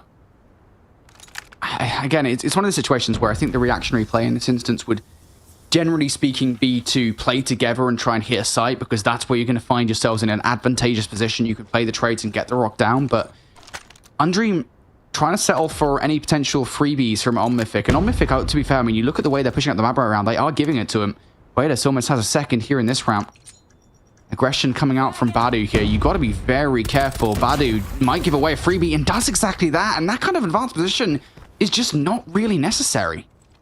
And that's 2 kills over towards the A side. It was Fabuloso who was able to find Salami down that side. Sniper fight went down. Undream came out on top. Indra's getting so much information here. It's a freebie onto Puedes. All of a sudden, Undream. I mean, they're taking their time. They haven't really committed to anything. It's been very tentative. They're going to go through the middle of the window by the looks of things here. Indra needs to be taken down very, very quickly. He's got a little bit of support from Dakota. And now Undream are playing with a fight that they don't have time to play. Fabuloso will fall. Noisy will find 1 and 2, though. The flank comes in. They knew he was there. But in 1 versus 2 now for the side of Pildora. It's been a fumbly round of search and destroy. It's been a strange game of search and destroy. Wouldn't surprise me if Pildora pulls this one off. Just as down there, saw the barrel of Shisu's gun. Oh, the snap from Pildora.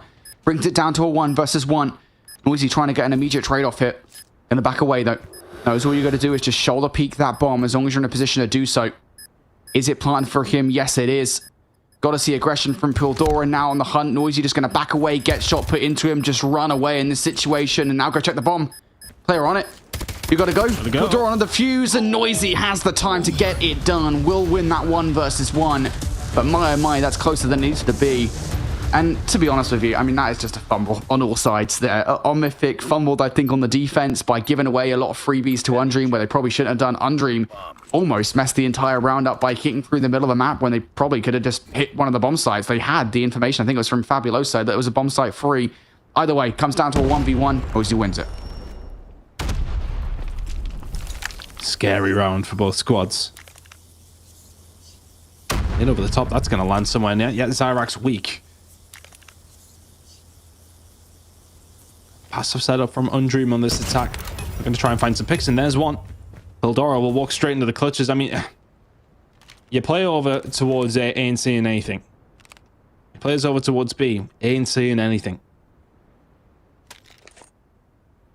You walk up the mountain to try and find some information through the middle of it, and you get dealt with almost immediately. Undream have a little bit of an advantage now. Utility is starting to come out. It's going to go in there, coordinated over towards the B side. 4 grenades over the top, and good luck surviving all of that. Is that even going to tag anybody? Indra gets tagged up just a little bit, but they're going to have to back on down momentarily. Indra just holds his irons, can find 2. Noisy will be able to answer back, but the reinforcements on their way. 3 versus 3. Undream have fully given up here as well. Trying to wrap around here. Salome watching the cross. He's not going to find any more than 1, though. So, right decision being made here in this instance.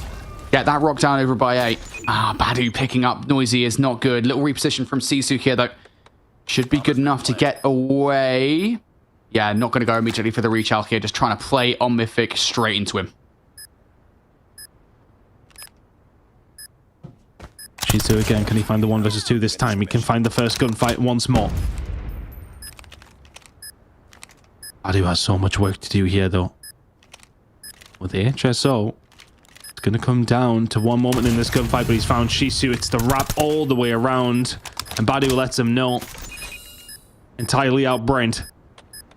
Finds the gunfight, will find the kill and the round and the defuse. 5-4 now for Mythic. Looking more and more likely that they're going to tie this series up, but it's been so back and forth, but it feels like the onus maybe is just with Mythic a little bit here.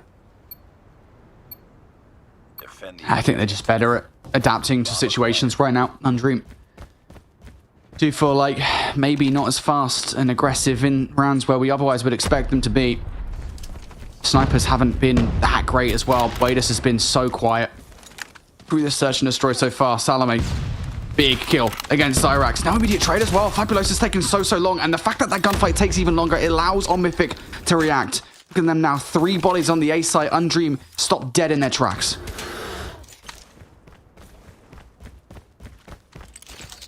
Mythic have the numbers here, or did. Eldora will fall. Somebody checks this. Somebody checks this, right? No, they don't. Indra will find one. It'd be disaster if he finds 2. It'll be an unmitigated one if he can find 3. There's Noisy who will fall on Mythic. Indra just finds them all. Disgusting play from Indra. And Mythic find themselves a round away. I would love to give Indra all the credit in the world, and he deserves it, I think, for mechanically winning those 4 fights. At the same time, questions have to be asked. What are Undream doing? You know that Mythic are going to try and equalize the situation. Going to have somebody at liver at least in the middle of the map. Be a little bit more cautious. Check those corners. That's a free round for Mythic. They'll take that all day long. Undream now. Got to be perfect in the next 2 rounds to force overtime. Mythic, I think, have kind of grown accustomed to not giving freebies away. The closest they're going to get is either player number 2, Badu, who is in that kind of mid-cut, or potentially Dakota, who's watching mid towards B. Either way, Undream have to kind of pick and prod at this defense somewhere, and I got a feeling it might be Salome that goes down first.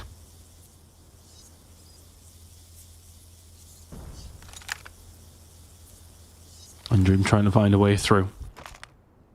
Need to find 2 attacking rounds here just to send it to overtime. And Mythic are just offering absolutely nothing up. Apart from Indra's head, Fabuloso can find it and just backs down straight away. Pandora will find a way through the middle of the map, can find one before falling. And there's also other players getting aggressive here. Shisu having to watch what's going on as Badu was pushed up very, very far as well. B is going to be the option on the cards here. It's momentarily going to be a 4 versus 2 on site, just with the number advantage that you have here if you're Undream. Can you find anything if you're on Mythic? Just don't overthink it. Just try and hit the site. Badu converts for a double, though. Trade's not that great. Now down to a 2 versus 2. Somebody's got to take a Dakota out, and Playdas does exactly that. Salome left up. Brings us down to a 1 versus 1. 20 seconds. Zyrax doesn't have much time to calculate this round. And Salome's going to immediately hit here. Does he have time to make this rotation? No, he doesn't. Going round. Zyrax finds the gunfight in Undream. He'll find the round. It was a strange one again. I think a lot of these rounds are playing out in a different kind of way to what we're usually expecting. Mythic still have that lead. They are still 1 round away, but Undream are 1 round away from sending us to overtime. It's on the attacking side. Looks like they're getting pretty aggressive over towards that B side of the map if they can, but Mythic right now still keeping things alive. Need 1 round to tie the series up here, and they'd love to do it as soon as they can to get into this control.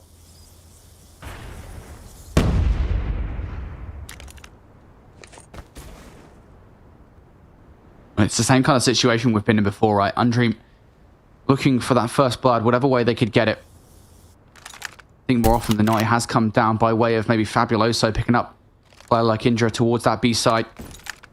Or something over by A. Perhaps Salome could be the way into the round. Either way, Undream starting to burn some time off the clock here. Got to pick and prod at the defense. Nade over the top. That should be caught by the trophies on B side. That's not going to get anywhere. Undream, you're waiting for Mythic to move forward. That's not going to happen. You need to start making the moves yourselves. I mean, the pick in the previous round was found towards that B side.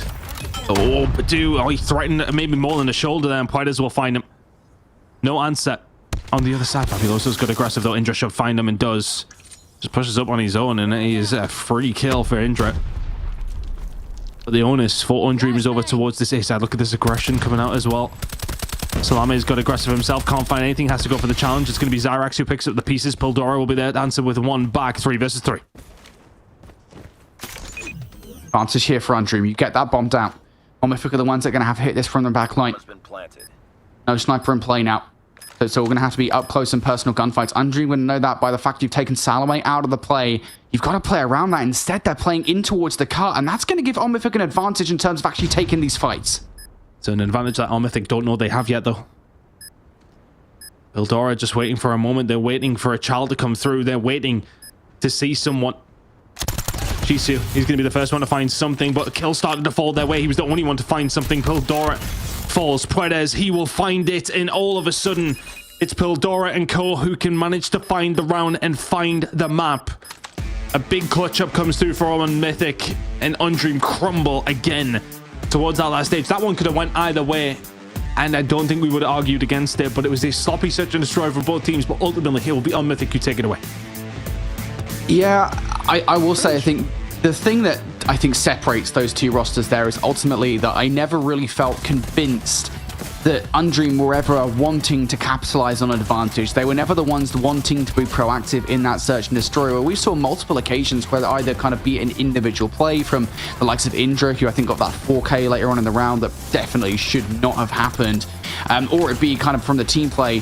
Omnific were always willing to throw themselves out there just a little bit more versus Undream, and it was pretty much constant throughout the search and destroy. They stole those 3 offensive rounds away, and it never really felt like Undream recovered from that. You go towards Undream on the offense, and it's just, I think it was the same thing over and over again, where Undream were looking for freebies from Omnific, and granted they got that a couple of times, but for the most part, not successful. This play is bad. Like, that is bad. That should not be happening in the losers bracket final of the North American Challengers finals. It should not happen. Plays like that. And Undream, I think, will be watching the bot. I think, yeah, we probably could have done better. In a couple of situations, we are 2-0 up in the series. Not the case. That is a big, big search and destroy from Omnific, an even bigger search and destroy from Pildora. Big game from him, 15-8. You will find it on Mythic, get it done in regulation. 7-5, not like the 7-0s we have been seeing, which there's been plenty of. We head into a map number 3 with these two teams all tied up now, and a control, I believe, on Takeoff coming up. So for both these two teams, it's very defensive heavy. Which way is that going to lie? You do kind of, I don't want to throw you say maybe a little bit of luck into it, but you throw some randomness into it to a certain degree. If you all hold your defenses, it's going to come down who can maybe find a little bit more on those attacks. That's usually how it does play out between two evenly matched teams, but that's if we get there. Some team might be able to excel, might be able to find that flurry of kills on an attacking round that can put you in a good position to either spawn trap yourself or find the round via the objective. We'll find out how that's going to go down very, very shortly, but this series has kind of offered up what we expected so far. Two teams battling their way through. But what I will say is, if both these two teams turn up in the way that they have over these first two maps up against NA fall-offs, it could be a short-lived grand finals. They'll have to step it up in the grand finals. Honestly, I'll actually go ahead and say, not necessarily the opposite, but no, well, I'm not necessarily, I wouldn't ever disagree with you, mate, right? But I will say, I think, but I would. But I'll say, I think that NA fall-offs are not like an insurmountable task for any team. No, of course not. Right? We've seen that, right? I mean, we saw the fact that Omnific were able to take them down. We saw the NA fall-offs. I mean, they even struggled at times versus ARP in their qualification match out of challenge season, right, into challenge finals. So I think both of these teams, you know, if they do manage to step things up just a little bit, they will be fine versus NA fall-offs. Right now, though, they got to get through each other to get to that point. They both want a shot at revenge. And, well, they've got to earn it. Right now, 1-1 in the series, and we know that Control is the ever-great equalizer here. It's going to be the swing game between these two teams. Brilliant start for Omnific here. They're winning pretty much every single fight. And, well, now they're going to start to get players moving forward. And fourth wave went. Undream already down to 23 on their side of things. Not necessarily the most ideal on Mythic, doing some really good work on this attacking side, and Undream being pinned back very, very quickly. Sniper out here from Pildora, who's influential for the squad last game and is continuing to be influential for them here as well. Shot's not quite going to land though. And Shisu can find 2. He's been probably the most impressive player from Undream for me. I mean, the guy is just consistently up in your grill. Indra can find him this time, though, and Mythic still have that advantage on this attacking side as far as lives go. So a rare opportunity to find an attacking ground. Arguably, I think one of the better players on status quo last season, right? I mean, Shisu is just a phenomenal SMG, and the amount of times we've seen him pull off ridiculous 3-pieces, I think, shows exactly that so far in this control. Right now, though, Mythic will be happy with the amount of progress they've got through this one. A 3-life advantage on offense, by the way. Second tick now about to be through over by A. They will have to get back on towards the point if they want to do so. Already starting to see progress over by B as well. Look at Pildora creating a lot of space for the roster right now here. Ton on Mythic doing such a good job as a team, but they still need to capitalize on that. 36 seconds on the clock. Finally, they're going to put a stop to it, and finally, they're going to jump on towards A. But look at the amount of damage they've done in lives. The life damage done, but again, just even finding those 3 ticks over towards A could be damning. Here in this control, 10 versus 7, it's by no means solidified, especially with those flurry of kills that are going to go through for the side of Undream, but that's kind of the caveat I was alluding to there. Even if Mythic don't find this round, the fact that they found 3 full ticks over towards A is massive, but they haven't been able to find a kill in quite some time. It was 7 versus 10. All of a sudden, it's 7 versus 5. Undream had pulled this one back from the brink. That's mentioned Mythic will... Okay, maybe disappointing considering the situation they were in, but they have done a lot of damage as far as the objective goes. 6 versus 2. Undream really switched it on. Yeah, that's not going to be a very happy round for Mythic. Yeah, you get control of A, so you do get 3 ticks of progression in total. That's more than some teams are able to get in the entirety of their own offense, or entirety on a Takeoff control with their offensive efforts, but still... the fact that you lose that life advantage that you had, that you basically held throughout the entirety of that round, is disappointing for Mythic. That was an opportunity to really make your mark early on in this control. You do not win it owing to the heroics of Undream. Now Undream can start their round of control here on the offense off pretty strong. War Machines coming out from both Shisu, Fabuloso, and Badu, and well, Badu's is still in the play as well. Mythic, an opportunity to really put the screws in early on the defense. Getting aggressive. I think if they can have a clean defense here, yeah. Then looking towards that round number 5 as a potential way to victory. Still a lot of Call of Duty to be played, though, between these two squads. Shisu caught the grenade in his hands. Or Shisu catching with the grenade in his hands. Irrelevant of that. Somebody gets caught on Mythic. Trying to put the pain down. They couldn't quite find the opening when it did seem to present itself. Noisy, though. Trying to find a way out for his team. We'll find one onto Badu. Should be able to find the second one on Pedora as well. Yeah, just lines up. It's like a shotgun up close. This Annihilator, so easy to hit, and all of a sudden, for Undream, that's now a potential opportunity to get aggressive on the spawns, or do you go for the capture? If I was them, I was just making sure they try and get A locked in here. Even the odds that Mythic were able to present in their first attacking round, they have a good opportunity to do so here now. She's just spotted out one player. We'll make the comm. Hey, somebody needs to deal with that player before they get into control. And they will. Salome. On the other side, though, we'll find some value with the Sparrow. Mythic starting to find the kills here. And if you're Undream, I think you do need to just focus on getting the extra 60 seconds on the board right now. Try and find your way through, either through control or through lounge side. That seems to be the game plan for Undream. Get yourselves in some positions where you can maybe catch Mythic behind enemy lines. 20 seconds, though. You're starting to run out of time to pull this one off. Kills coming through from Proetus and Fabuloso now. And here is the claps coming through from Undream. That third tick about to be theirs. Their tick should be in. And this is now where, if you're on Mythic, you're kicking yourselves after the life advantage that you had in this same position that Undream are now in. 8 versus 9. Gotta get aggressive. There's 3 operators on the table here for Undream. An attacking round would go some way to re-establishing a lead in this series, buddy. Frag out. Mythic couldn't do it last round. Undream, we'll see if they can.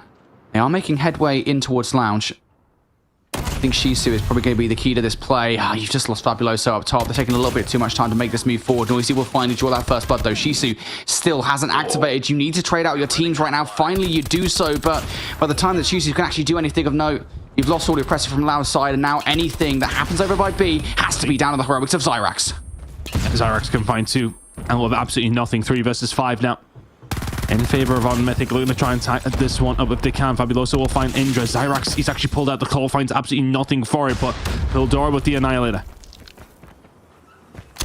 Respecting the call in. Pildora will find that shot on Shisu, and that will pretty much solidify the round. If that gunfight goes the other way, it's doable, but on Mythic, Not going to let that one happen.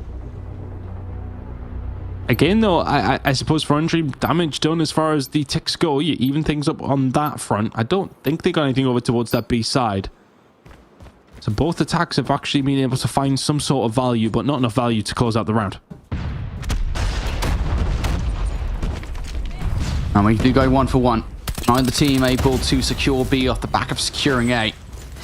I will say, I think for both teams, really, you'll be happy that you did actually manage to get A control early on. It's not something that, generally speaking, you see happen. Defense is just that strong.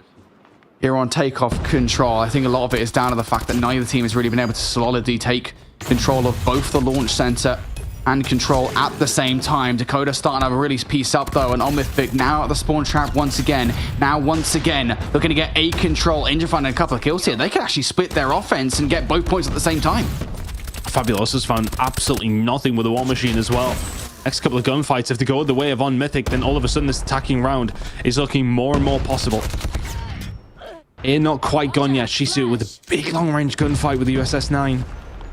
Noisy can now find himself in a position to shut this down as well. Dakota just trying to survive on the point. Badu, pressure's going to be put in on him, but A is gone. You're going to have to head over towards B again, but Mythic are finding success in these attacking rounds. It feels like they're the more likely team. It felt like Undream really scrapped their way through. It felt like Mythic, if anything, threw away round number 1. SKS from Fabuloso could not finish up the kill there, but Pildora with the Sparrow out actually finds nothing either. So Undream just about holding on to their defense very, very well at the moment. 6 life advantage. I just get that feeling back towards round number 1, though, where Omnithic had the life advantage and kind of threw it in the bin. Wadus is doing 360s at the moment to pick up Pildora, not able to do so. Shisu on the other side with the equalizers, trying to match all of the operators that we're seeing right now from Omnithic. This is a heavy investment. Omnithic know that this is the opportunity for them to win this round, take an offense, and take a serious advantage in this control. The claw was out, and it was really putting a lot of pressure on the Undream players. Right now, though, Dakota has very little help, and he would need it. Zarek can find one with the claw. He can find a second there as well. Mythic still in a 12 versus 7 with a minute to go.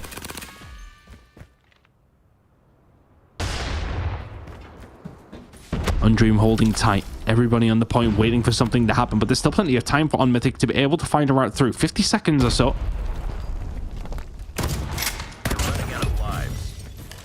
Yeah, it's just a 5 versus 10. This is a lot to ask for Undream here on the defense. Hunter Killer drone in the air as well. That's going to force all of these players inside. It doesn't connect to anything. Undream now having to hold on. 35 seconds. This might actually become more of a time issue than a lives problem. Omnithic are taking a really long time to cross the middle of the map, and Puedes is doing damage to the players moving forward here. You want some trades to move forward. You do exactly that. Noisy gonna bring out the Annihilator. They know how important hold on towards this round is, and Noisy finds one. 3 versus 6 is possible. 28 seconds as well is what was making it possible, but onto the point we go. Noisy can find something else. Oh my god, Noisy just popping off. He finds 2. 2 versus 4 now. Omnithic are the ones that actually have to make the move here. Shisu holding the corner.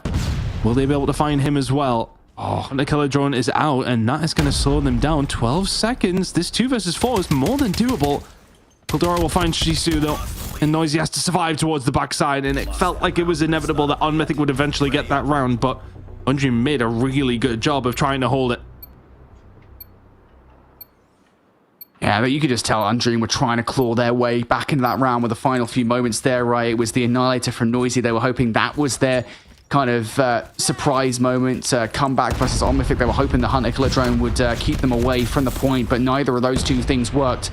And now you're staring down the barrel of a potential 3-1 loss here on Takeoff Control. Omnithic have done a very difficult thing to do, which is to take an offense. They got close the first time around. This time, they've actually done it. And off the start of this round as well, they seem to be winning the vast majority of their trades. If they lose launch control, it is done. Right now, that is the one benefit for Undream. They're not dealing with pressure from that side of the map just yet. Salami, though, finding the kill up top, can now transition. Oh, those couple of kills falling. It's going to be difficult potentially for Undream to deal with. That was a momentary 5 dead, or at least very close to. Badu can find 2. The Sparrows out. They're pushing into the spawn. This is dangerous, and this should be a map now for the side of Mythic. They're starting to form them in off the respawn. Pildora can find one, but Badu just trying to stay alive. If anything, Undream have done really well to find a way out, but then they've got another gauntlet to run through. Indra can't find a great deal either. And to be honest, that spawn trap, yes, it's done a lot of damage, but it wasn't necessarily as good as it could have been. Undream survive, if almost a little, fortunately. This is life differential now. This is insurmountable. If it's not the lives, it's the time. 15 seconds for Undream to break out of the spawn trap. They will give it one shot. Shisu doubles up. I think that's actually 3 from Shisu. Keeps him in the conversation. Hunter killer drone in the air. Going to be a nuisance. We'll find 1 kill. Undream, 15 seconds on the clock. First tick through. They are winning the trades, but again, trades are not necessarily good enough. You need to have a dominant hold over this point, and it just doesn't look like it's happening. They're finding the trades, but they're now down to the final 5 lives. Well, the call was out. Actually finds nothing. 5 versus 10. Eldora finds 1 though, and Zyrax will no longer be on the map. 8 versus 3, and that's every single kill that comes through from Mythic. The more the chance dwindles. Puedes can find another anti-salami, but 2 versus 7 is going to be difficult. They may well be able to get a hold of it. They can extend this time. Oh, can they? As Puedes and Fabuloso are dealt with on Mythic in the lead in this series for the very first time. Control goes their way after a really good attacking round is kind of the catalyst to get it going. And then from then on out, it always looked likely that they would find it. Undream not able to answer back. Yeah, I mean, it's just Control. It's the way Control works here in COD Mobile, right? You win an offensive round, and it feels like you should definitely be winning it. And, you know, they got so close in round number 1 that it felt like they were almost kind of owed it the second time around. And the life disparity, all right, you chuckled it in round number 1. What was it? I think it was like a 4 life disparity, I think was the difference between the 2 teams that Omifik had back in round number 1. But when it got to something ridiculous like a 6 or 7 life advantage in their offense the second time around, it almost becomes impossible to choke it. And Undream definitely tried to stop it. They definitely tried to stop the bleeding, but it was just too little too late. And then, you know, look at the defense from Omifik as well, and that was just so much more convincing than Undream. They definitely had to fight for it in round number 2, but that final round from them was pretty much perfect. Totally bullied Undream into their spawn. And as soon as they got the advantage, they brought all the operators out and brought it to an insurmountable lead. Not great from Undream ultimately, but I think it is just that round number 3 that loses it for them. You lose an offense in Control, and well, you're done. It's especially the case when it comes to Takeoff, right? Good job from the side of Mythic, putting that pressure on and making sure they made it count. They had an opportunity to do so in round number 1 as well, weren't able to quite solidify it, but in the end they will find an attacking round and ultimately find the map because of it. 3-1 is the scoreline in the raid. Control, and I believe we're heading over towards a Hacienda, so we're gonna get a classic to potentially close this one out or send us to a round number 5. I'm not sure which way we go. It definitely feels like Undream are falling off a little bit. On Mythic have come back into this series after a slow start. It's feeling like it is their game to lose now, especially on Hacienda being their pick. They'll feel super confident heading into map number 4. Yeah, I guess the one thing I will say for Undream is that they've looked really confident on Hacienda in the past. I mean, we literally just saw it earlier on versus Nexus, and they won that. It was a 250 to 182 victory. So they'll be feeling pretty confident that they could send this to a game number 5. They've shown proficiency on Hardpoint in the past. The one thing I will say is, you know, that first half of Hardpoint, as is always the case on Hacienda, was just kind of not that great. You know, they did let Nexus in, and that was Nexus, right? What are Omifik going to do against you here? A lot of questions, a lot of answers to be had here as we get in a Hacienda Hardpoint. This could be the final map in this best of 5 to decide who is going to make it to that grand final to play a rematch against NA Falloffs. Mythic are the ones who come out the gates firing. It's felt like it as this series went on. They are just growing in confidence every single second that passes. 43 seconds remaining here over towards P1, P2 rotation will be coming in very, very shortly. But I think for Undream, you have to prove that your race is very much not ran. While Mythic looking a level above right now, we'll have to find something and pull it out their pockets. Undream at this stage on Mythic. They're going to be difficult to beat. P2 going to be coming up in 20 seconds now. Both these two teams fighting tooth and nail over P1. P1's just not a hard point you expect either team to get a wealth of time on. I'm more kind of interested in what that P2 rotation looks like with 10 seconds left on P1. Undream are going to kind of full send it over towards Nu. A lot to do. If you're Poetus, if you're Noisy, Shisu winning the gunfight, everybody from Undream having solid fortune in doing so, but do they recognize this spawn flip coming through? Because Omifik going to be flying up the driveway.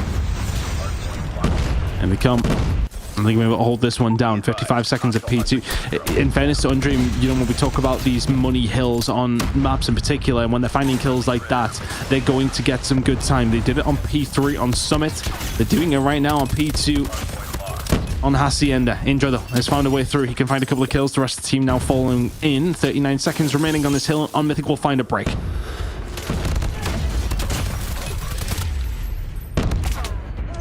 On Mythic. Now in for the time. Undream trying to knock at the door once again. They've got split spawns, and that's going to enable Puedas to at the very least do some damage towards this hard point. Pildora will hold strong. Going to force an investment out of Omif. Actually, a double investment in towards this time. That's not great from Badu. I think Salome actually takes himself out with the Sparrow as well.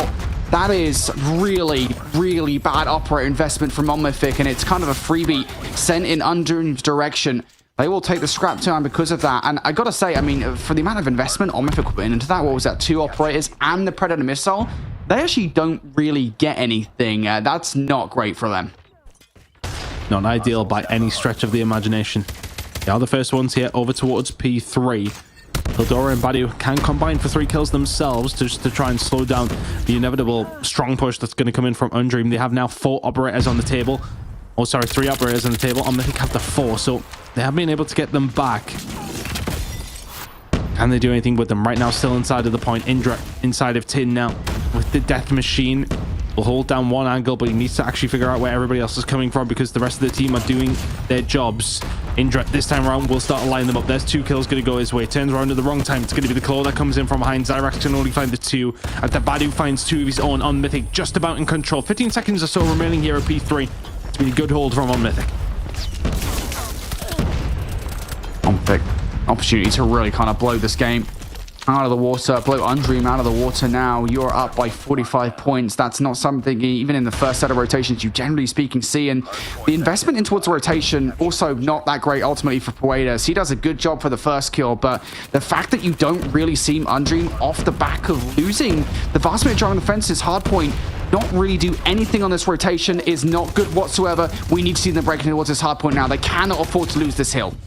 Oh, Pildora. Starting to pop off to the side of on Mythic. Finds a lot with the equalize. That was 3 or 4.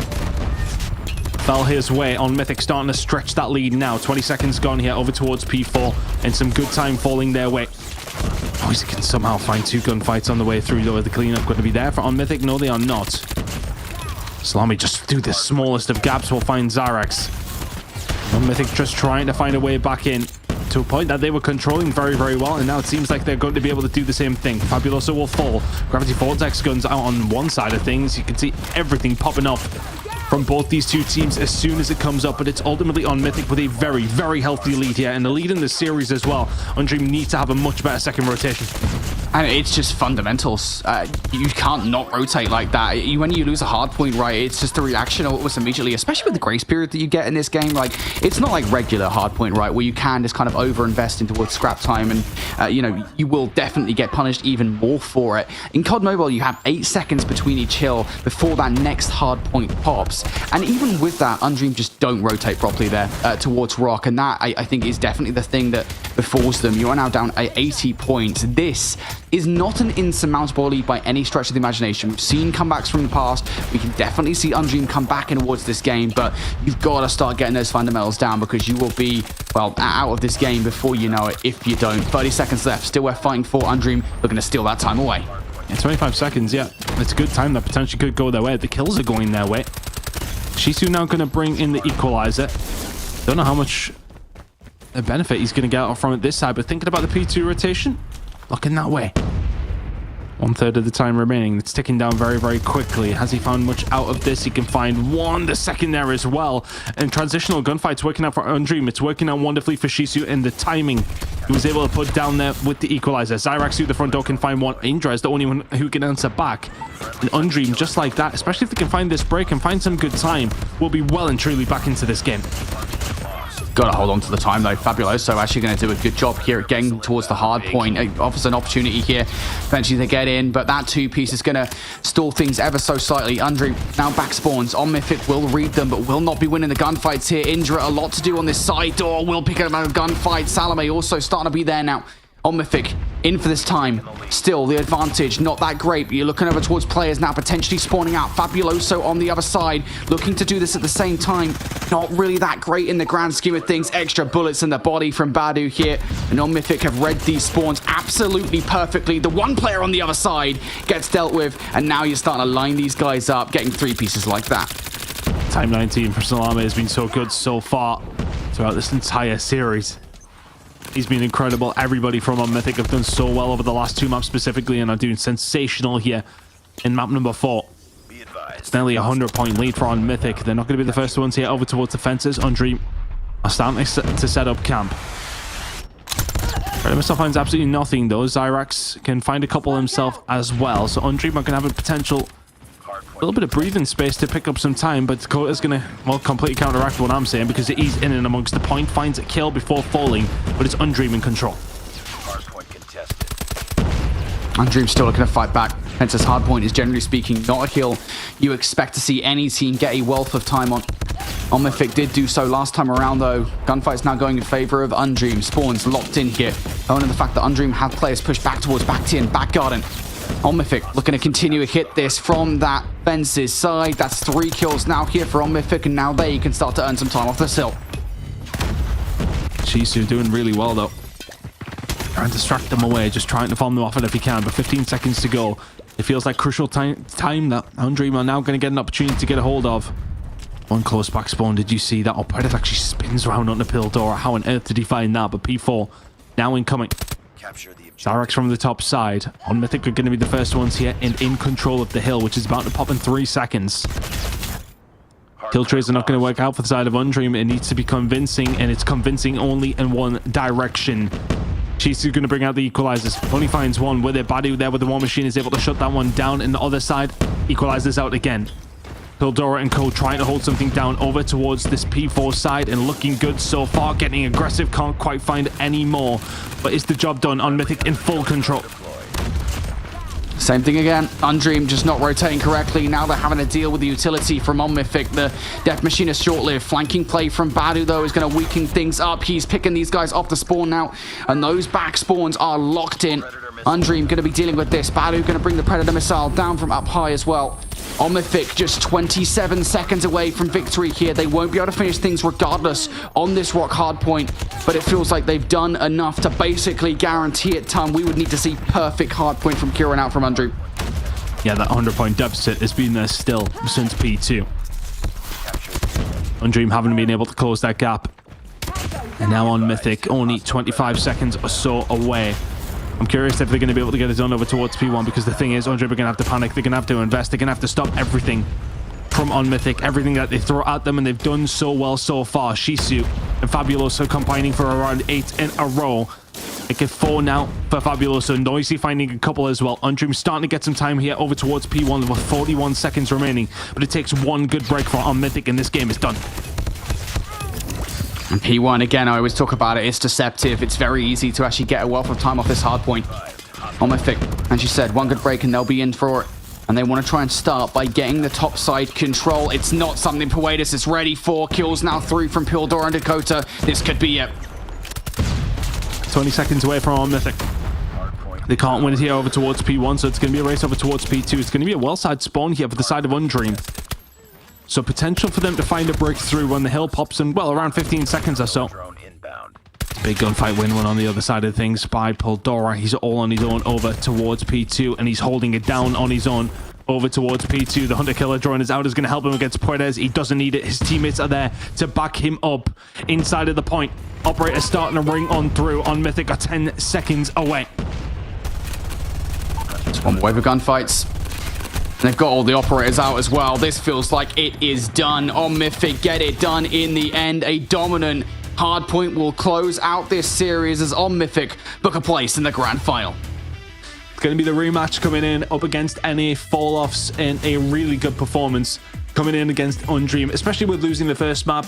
Undream definitely felt like they had that little bit of onus behind them from that losers bracket game that he won just beforehand, but could not quite get the job done. Undream, really solid performance across the next 3 maps, and honestly relatively convincing. Okay, the Search and Destroy was 7-5, so relatively close, but after that, We go back over towards the respawns. It's a 3-1 control. It's about 100 to 80 point game in the hard point.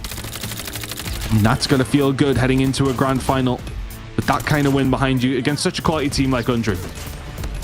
And to be honest with you, I try not to be a negative Nelly. You know me. I try not to be so negative on players, but there are moments in that hard point where Undream just frankly mess up. I think early on, particularly, I think the most egregious one of them all is it was a moment early on in the game, and it's where the lead started to be built for Mythic, where they lose about 40 or 50 seconds on the fence's hard point. When that happens, your immediate reaction is trying to solidify a rotation towards the next hard point, because if you don't do that, you're going to be, well, in, again, a position where you're not going to be able to come back from the game. And that is almost exactly what happens, because they don't rotate properly. On Mythic going to be the first to be touched. I think only one player even got there before the kill went for it, and On Mythic just won the game from there on. I think it was like a 60 to 70 point advantage past that point, and Undream just never brought the lead back. They tried, and we saw great individual efforts from Shisu and even Noisy, but it wasn't enough ultimately. I feel so bad for Shisu, by the way. I mean, I'm not trying to poop on any of the rest of the players from Undream. They're still phenomenal players and way better at the game than I would be, but for Shisu to be the only one slaying out is tragic in that game. 51 for Shisu, that guy deserves like a foot massage after this series. How about what was it? Was the cheesecake at the beginning of the season? Oh, mate, you about as well. Man, I'm so disappointed. Far back, you know. I completely He's a hungry forgot about the cheesecake. boy. We could have continued the lore and everything. You've let me down there. He's just a food motivated boy. Okay, one track mind, cheesecake. I mean, clearly not. I forgot about the cheesecake. Honestly, I got to this point, I could have bought cheesecake, and I could have been smashing out a cheesecake at one point during the season. I haven't been this disappointed in myself since my A-levels. This is crazy.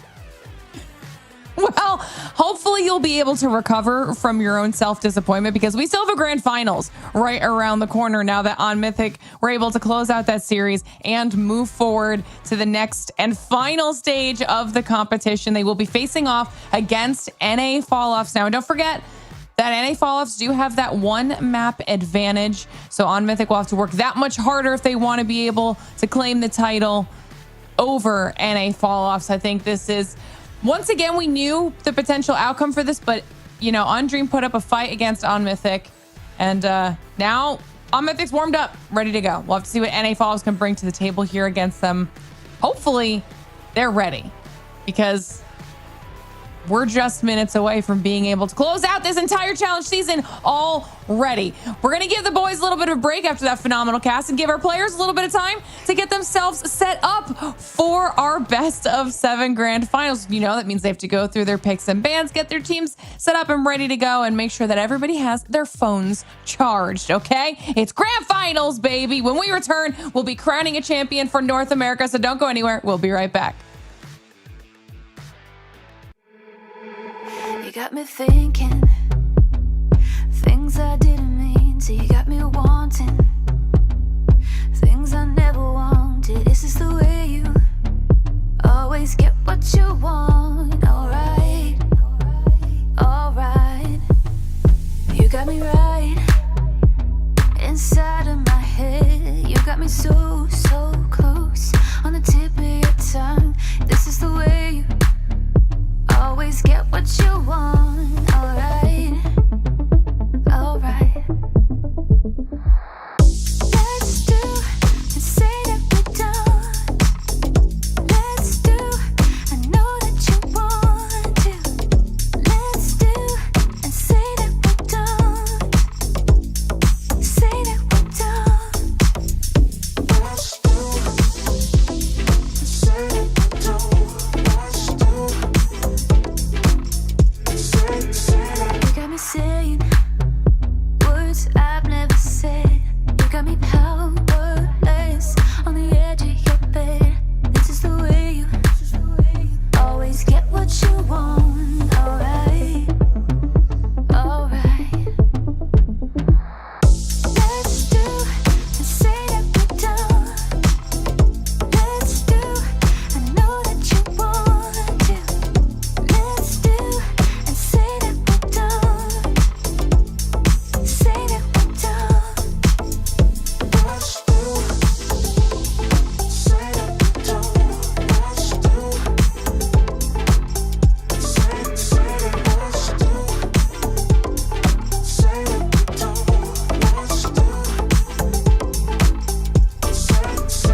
The Snapdragon Pro Series is brought to you by Snapdragon Elite Gaming and DHL.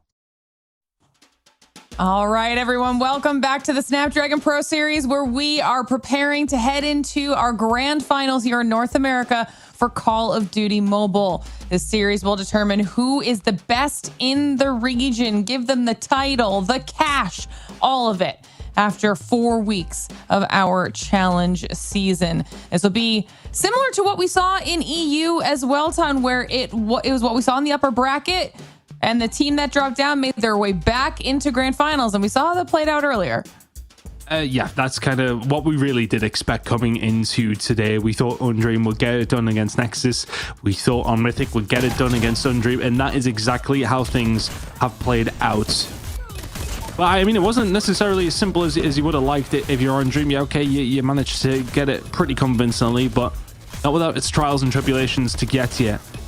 But yesterday, they had their matchup against NA Falloffs, and they weren't able to get the job done. They're going to have to be a step ahead in this series. They're going to go in with a disadvantage as well. They're going to be a map down before things have even started. They're going to have to step things up again from what they just did against Undream. And what's crazy, Birdie, too, and you guys talked about this earlier on in the show, is that this was incredibly close. I mean, this upper bracket matchup went the full 5. It ended in an OT. So, like, this was a close back and forth. Yeah, it absolutely was. And just so you guys know of how close it was, right? Even the maps themselves were super duper close. We had, 24-point hardpoint to kick off the series. We then went to a search and destroy that was a 7-4 victory for On Mythic. We had to go to round 5 for the swing game in the series. Again, control, asterisk on that. They pretty much always go to round 5 if you're playing them properly.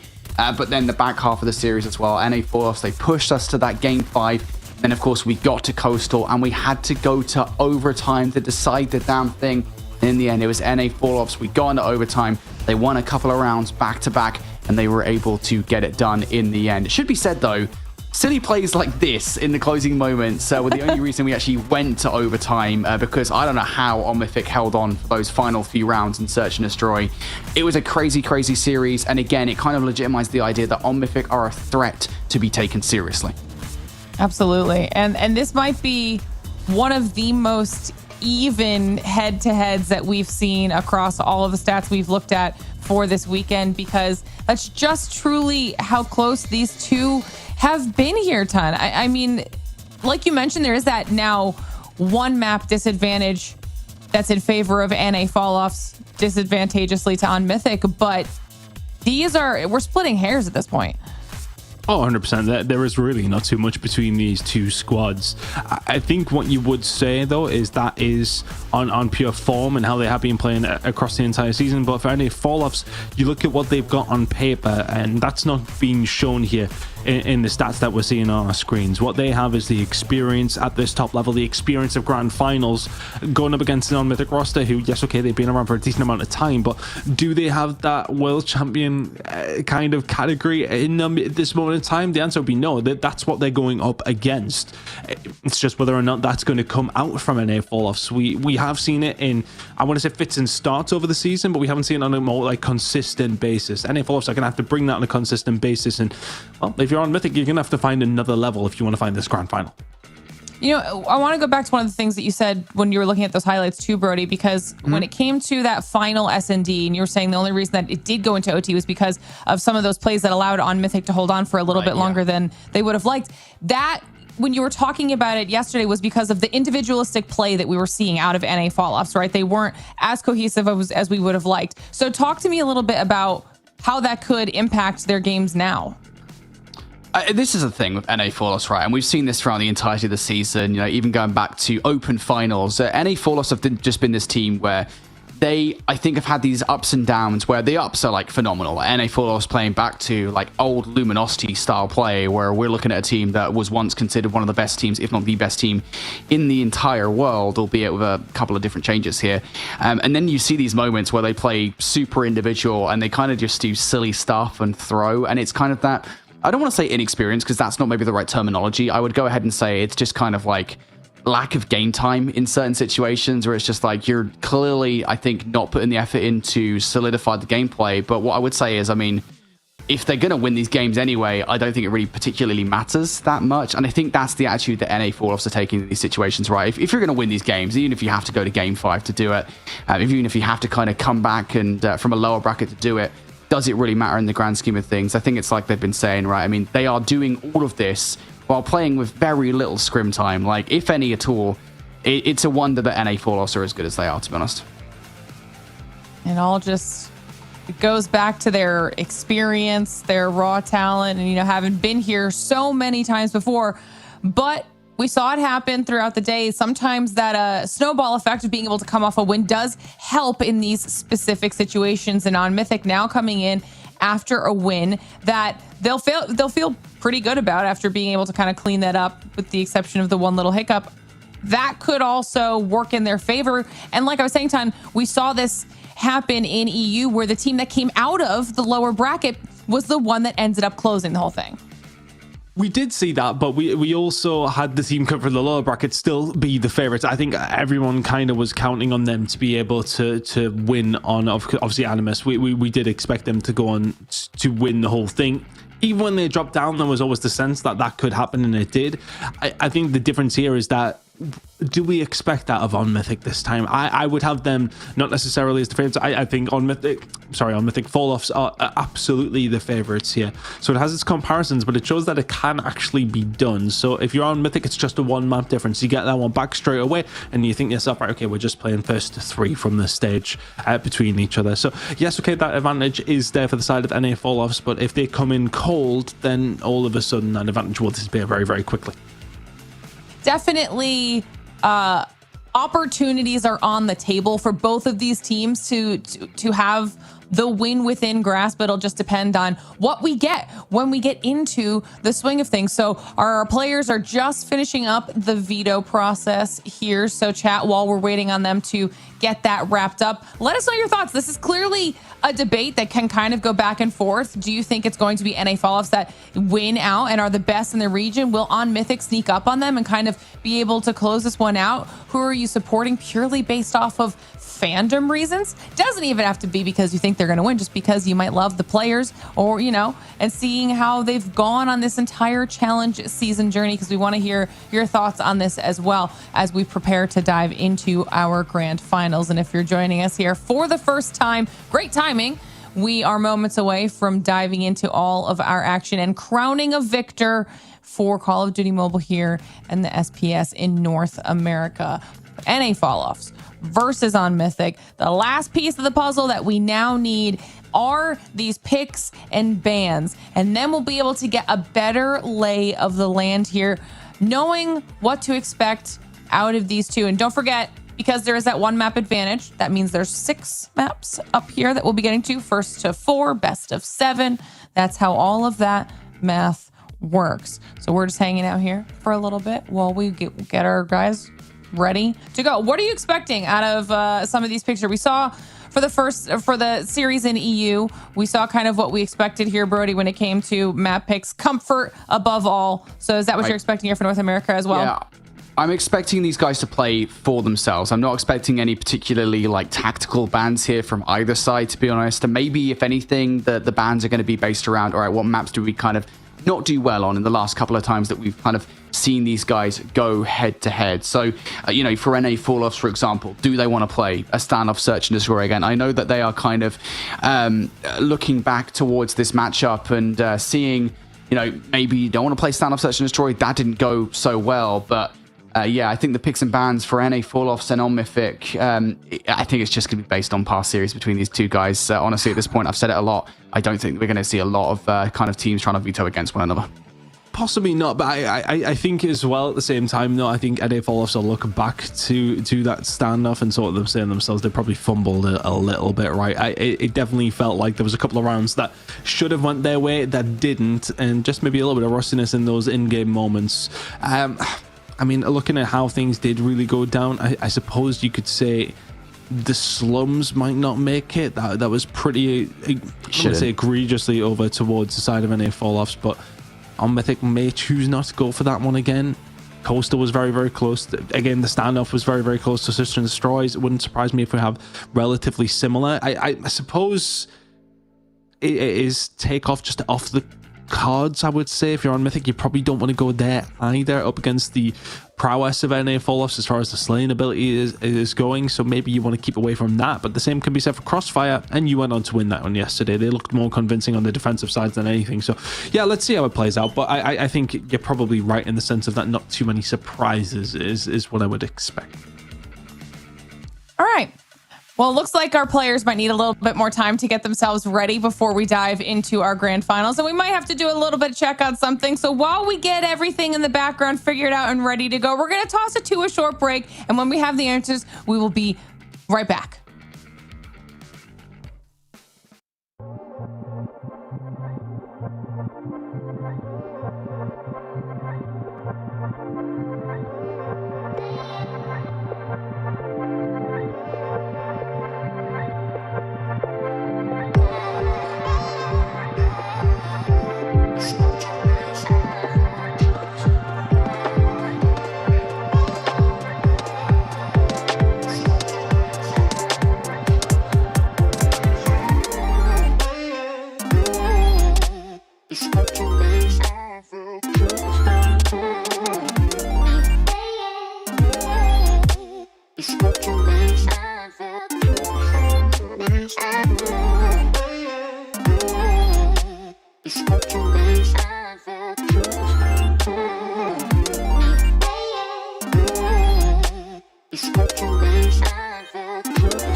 Shame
You got me thinking things I didn't mean to. You got me wanting things I never wanted. Is this the way you always get what you want? Alright, alright.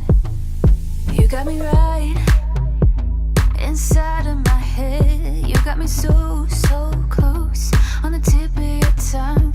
This is the way you always get what you want. Alright, alright. Let's do and say that we're done. Let's do, I know that you want to. Let's do and say that we're done. Say that we're done. Let's do and say that we're done. Let's do. You got me saying words I've never said. You got me powerless on the edge of your bed. This is the way you always get what you want. Alright, alright. Let's do and say that we're done. Let's do, I know that you want to. Let's do and say that we're done. Say that we're done. Let's do, say that we're done. Let's do, The Snapdragon Pro Series is brought to you by Snapdragon Elite Gaming and DHL. All right, everybody, welcome back to the Snapdragon Pro Series. We have an update on the situation for what's going on now. Up on your screen, you're going to see that it is currently 2 versus 2 with OnMythic versus Undream. We are no longer going into our grand finals. We are back in our lower bracket final. So here's what happened. OnMythic originally won. What we found out after the fact was that they ended up breaking a rule in that fourth map, and that resulted in them losing that map. So now the series is tied at 2-2, and we have one more map in SnD that we have to get through to determine the winner, who will then go into the grand final. So here is a refresh on our series, where we're at, and what we're going to be going to is that coastal SnD. And so don't do that anymore. No. Thank you. No, okay. I no, thought I something didn't else was happening there for a second. I was like, did something else just go wrong? Did like the players just decide they're going to reset No from more. map number 1? don't do What are that. we doing? Just don't do it. You know, just Yeah, I mean, look, but the thing is, as well, I know we're going to be getting in the game in a second, but just to speak on it, so OnMythic made the mistake, whatever the hell has happened, I'm not going to divulge too much into it, but at the same time, that then now puts them back into this. They thought we're in the grand finals. Can you reset your mindset to get back here? I don't know. It's hard to do. We're going to see. We're going to see, because I think our players are ready to jump in. So I'm not even going to let you guys talk about it too much longer, because we're going back into our lower bracket final. Last map. It's all on the line. Let's go. I honestly, when we were talking through what has happened there, I was just in sheer disbelief. I was in the grand final, never mind OnMythic, who are now having to step back into what would be a coastal search and destroy. So where are their heads at? Because I lost mine initially when we heard that. I was like, are you kidding me? How on earth are we going back to this series? So how are they feeling heading back into it? That's what I want to know. My head would be like in a bin inside a bin. That's where I'd be right now. Bins on fire, bins out the window, like right now. Like that's just crazy. Oh, mate, I can't believe it. We've seen some wild things, like actually wild things in the Snapdragon Pro Series. Over our time casting this game, we've seen some crazy things. We've seen banned skins being used for a couple of forfeits that happened. Do you remember, was it Team Mayhem? It was like a couple of seasons ago where Team Mayhem got forfeited and ended up losing their spot in Masters because they used a banned skin. Incredible. We've seen some wild things. I think this might take the biscuit. I don't think I've ever seen anything like this. I mean, we've seen roll breaks come through, but not to the stage where we are literally discussing the vetoes that are going to be coming through for a grand final, and then figuring out that that's going to happen, because obviously the call came late. We were just getting on with the show, and then obviously that was realized what had actually happened. Incredible turnaround of events, but now I mean, who do you lean towards? Undream have got to be feeling this is their second opportunity. If they, by the way, if Undream gets 7-0'd here, I am going. Honestly, this is your opportunity now. You cannot come in here and fumble this bag. This is a opportunity that is being presented to you because of a mistake that's been made by the opposition. Can they make the most of it, or can Undream just secure, or sorry, a Mythic secure their spot in the grand final again?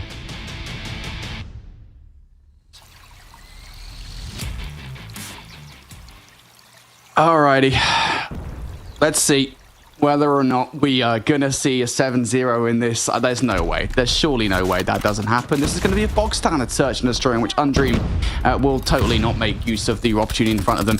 Off the start of this round, we're seeing aggression coming out from Undream here. They want to make their way in towards a site, and they've been offered a straight path down the mid street. I mean, Shisu, if anyone, deserves this, doesn't he? After that performance in map number 4, was not able to get it over the line. Good aggression coming out from Undream to kick things off here on Coastal. And again, I just kind of want to reiterate what I've been saying. It is a very hard mental reset for the team who managed to get themselves through, especially when you've been bodied in this first round. Puedes will find one onto Salami, and then all of a sudden, Zyrax, can he find anything? Not going to work. Pildora and Badu can combine together. 3 versus 3. More kills starting to come through here for Undream, and there's no re-entry to that site. And to be honest with you, I think on Mythic maybe not got their heads in the game off the start of this one because they didn't have anybody watching down that A outer street. Like, nobody was watching it whatsoever. Undream just basically waltz straight into the site and get that rock down. That can't happen off the start. Disappointing start for Undream. Or for On Mythic, excuse me. Undream now starting aggressive in towards this round as well. Time to overwhelm players in towards the site. Big aggression coming through here, and once again, Undream just finding a lot of luck on Coastal so far. Pildora will find one back. Fabuloso will drop, but you need to get rid of Badu over towards the backside. Pildora is just getting anything he possibly can. The R9 in this position, not going to be able to find anything. Pildora has done so well. Now Puedes is left in the 1 versus 3. Pildora's pulled this one out of the fire.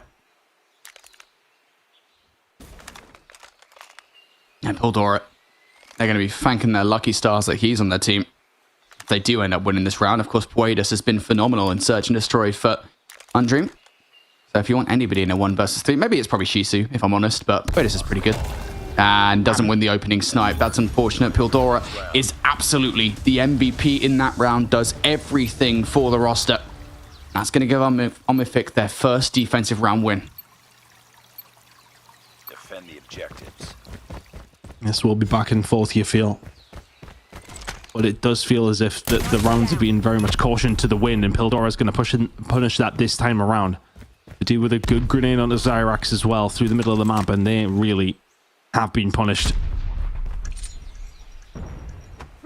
Noisy trying to get the nade out over towards this B side just to create a little bit of havoc, but it may well be a transfer back over towards this A side. They find nothing at B, but this is a hard retake now in a 3 versus 5 for the attacking squad of Undream.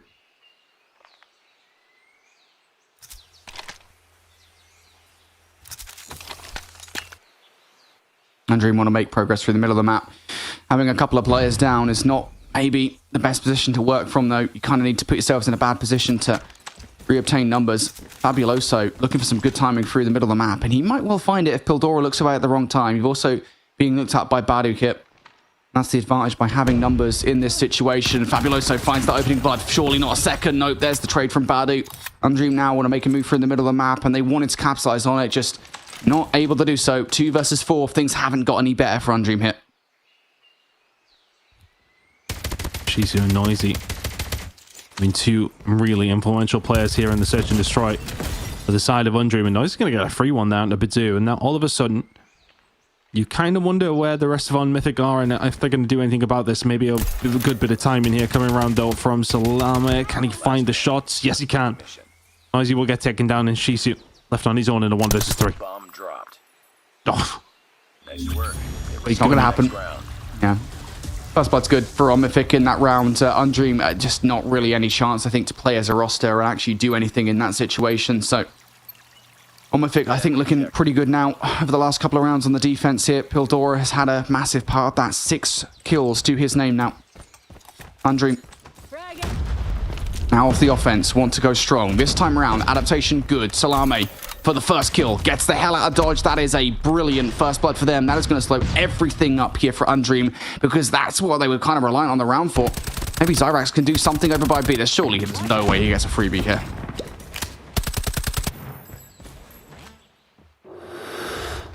Doesn't find much. Mythic holding this defense well. Cortez may be the first one on the chopping block. Where is that nade come from? Zyrax Carnade comes through. And all of a sudden, Undream have a little bit more honest to do something here. Middle map is open. Salami doesn't hit his shot. Zyrax very much does, and the second as well. Had a little bit of help from the player behind them too, but A-Plant's going to be coming in. Undream get this out of nothing. Zyrax finding 3.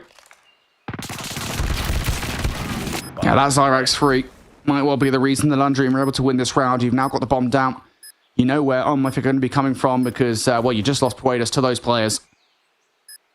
So all points of ingress are being watched here. Mythic have to play together. You have to play to a 2 versus 3. That is your only hope. Has to start with Dakota. Badu, oh, he's found a really good shot on the Zyrax, but now in a 1 versus 2 with 18 seconds.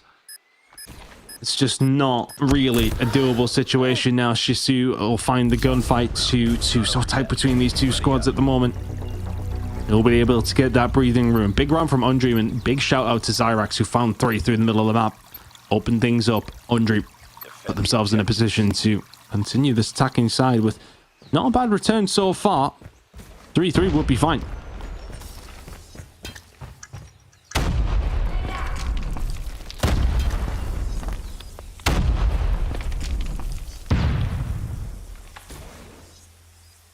No pressure coming over towards this B side yet. Not that I'm not on Mythic haven't been able to deal with it.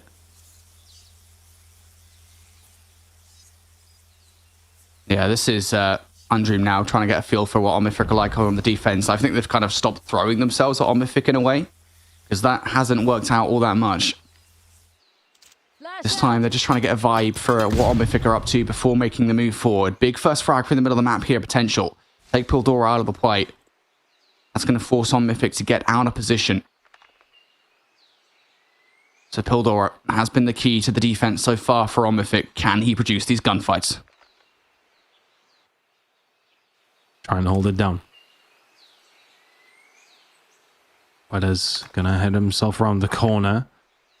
Doesn't fall into the trap of Pildora. Pildora falls into the trap of Fabuloso.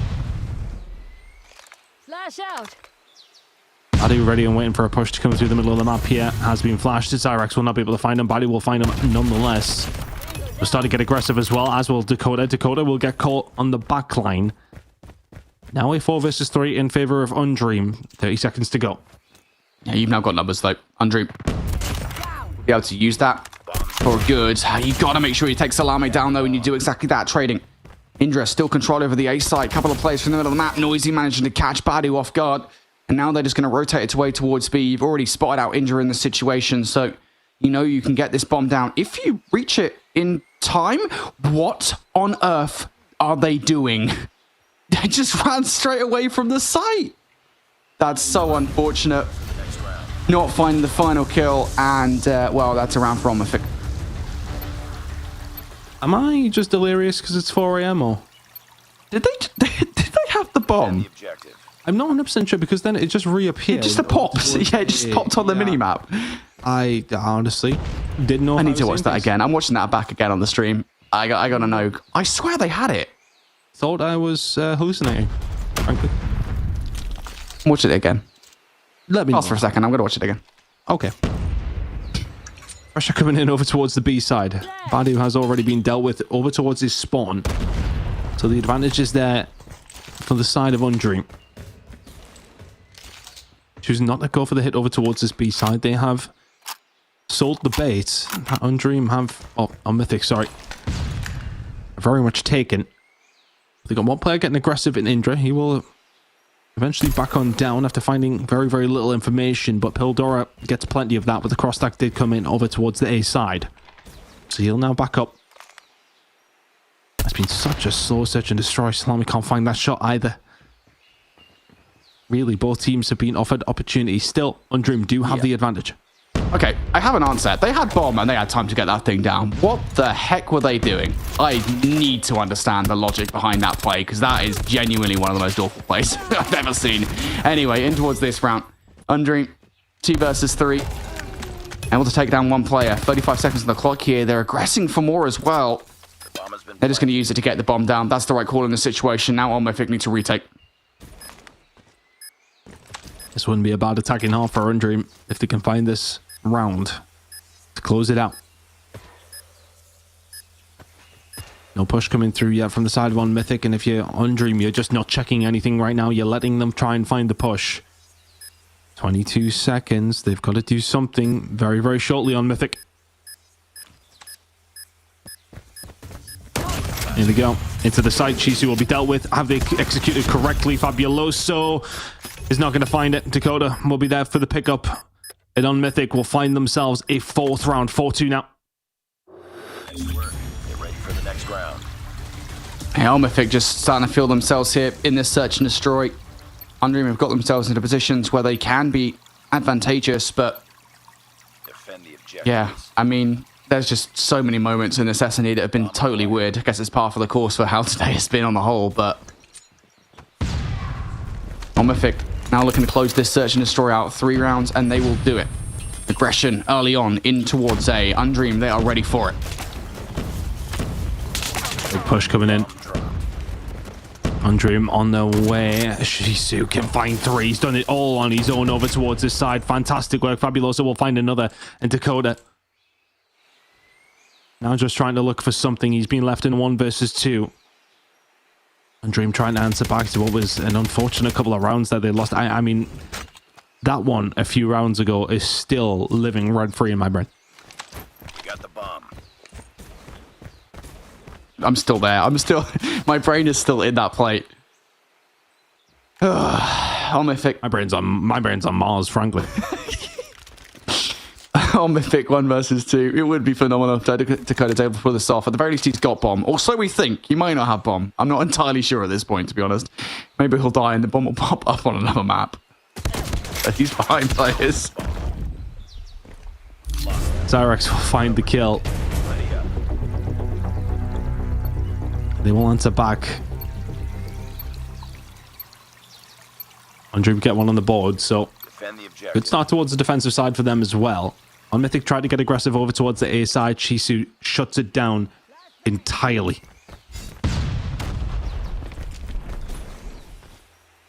And all these rounds do seem to be going the distance, don't they, Brody? I mean, this one might not. Look at this push coming in over towards the B side. This is the first time we've really seen a whole lot of aggression on Coastal, and something to get excited about is Mythic will find the site. Complete control towards them now.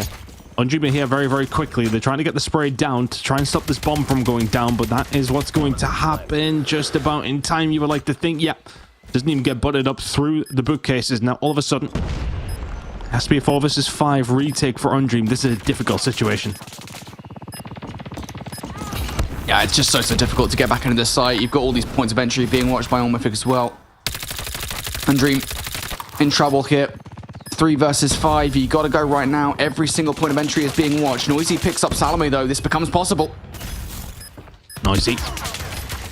He's done so well. Fabuloso now left. Can he hold on? Can he manage to find anything? Indra will be there to pick it up on Mythic. Find it. 5-3 up now. 2 rounds away from a grand final. Again. Oh, man.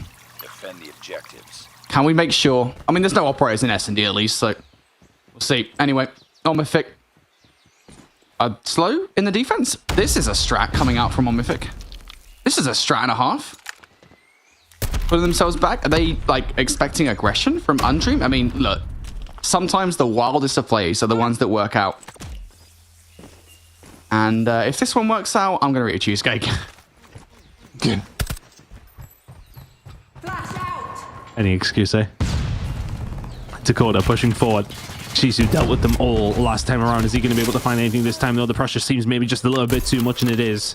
He can find one, though. But will find some bullets over towards the opposition as well, but can't quite find the one to finish it off. Slime Waiting for Puedes to go for the jump up, and on Mythic starting to run away with this one now. Their attacks have been fast and furious, and Undream have not been able to deal with them. Fabuloso tagged up down low. Zyrax on the flank though. Are they going to read this? They are. Pildora, he had a little look for a second. Oh, tagged up, gets away. Now they have to worry about two different angles, and it's allowed Fabuloso to find one himself. Now Zyrax can push through. He's got the R9 in hand. Backs on down. Fabuloso pushes in. It's just been so well coordinated by Undream, but it's fallen apart for on Mythic. Wonderful retake by Fabuloso and Zyrax. The bomb defuse will come through. 5-4. Undream make that retake work despite being in a 2 versus 3. Able to retake the site. I just don't understand how that happens. You have man advantage. You've literally got the bomb down, and even still in that situation, Omythic cannot hold on to it. And just rounds like that, not helpful in this situation. You're still 5-4 up though. You still have the advantage. Undream now going to play this one slow for the most part, bar one player, Shisu, which is all the way out, gets a little bit of information, thinks, yeah, nah, I'm not going to bother anymore. I'm just going to back all the way up. And again, there's no real reason to get out aggressive here. So that's the right play call.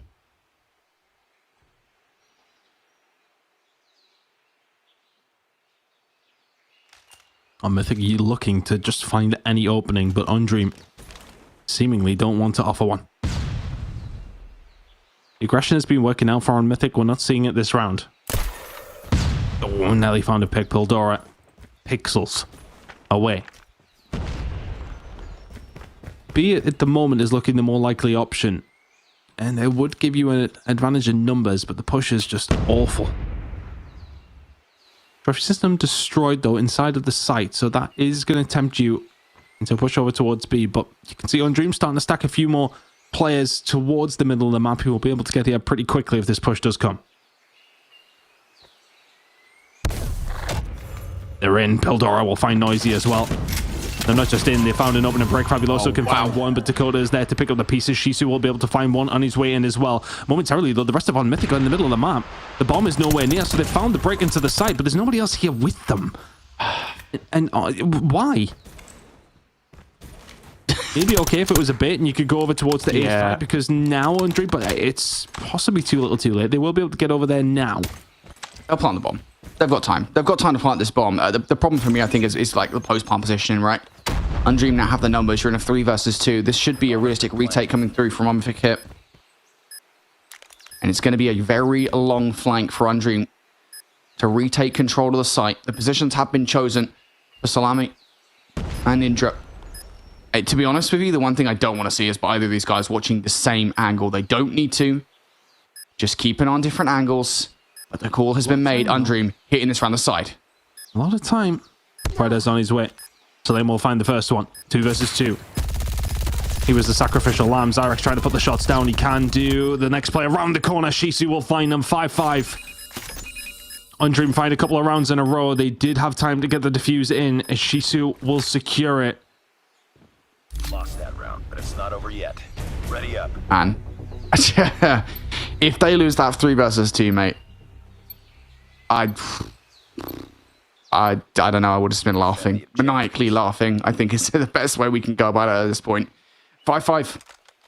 Smell an overtime kit. Replacing the grand finals between Omythic and Undream.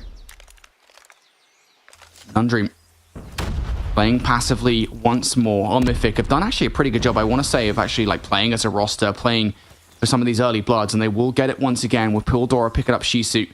That's going to open up the map just a little bit. Puedes goes right out into the open, as does Noisy. That's so individual from Undream. I mean, this is basically giving the round away for free for Omythic. Yeah, I've done. Fabuloso's got 14 kills to his name. He ain't find another one from that position. Badu will find it. And Zyrax, for all the good work that was done over these last 2 rounds, it's somewhat undone.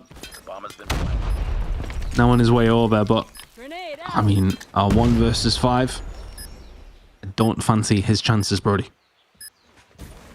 I do. 1v5, Zyrax. He's definitely capable of it. Yep. We'll just whip a couple of shots, just whip a second shot. All right, there we go. Finally, it's done.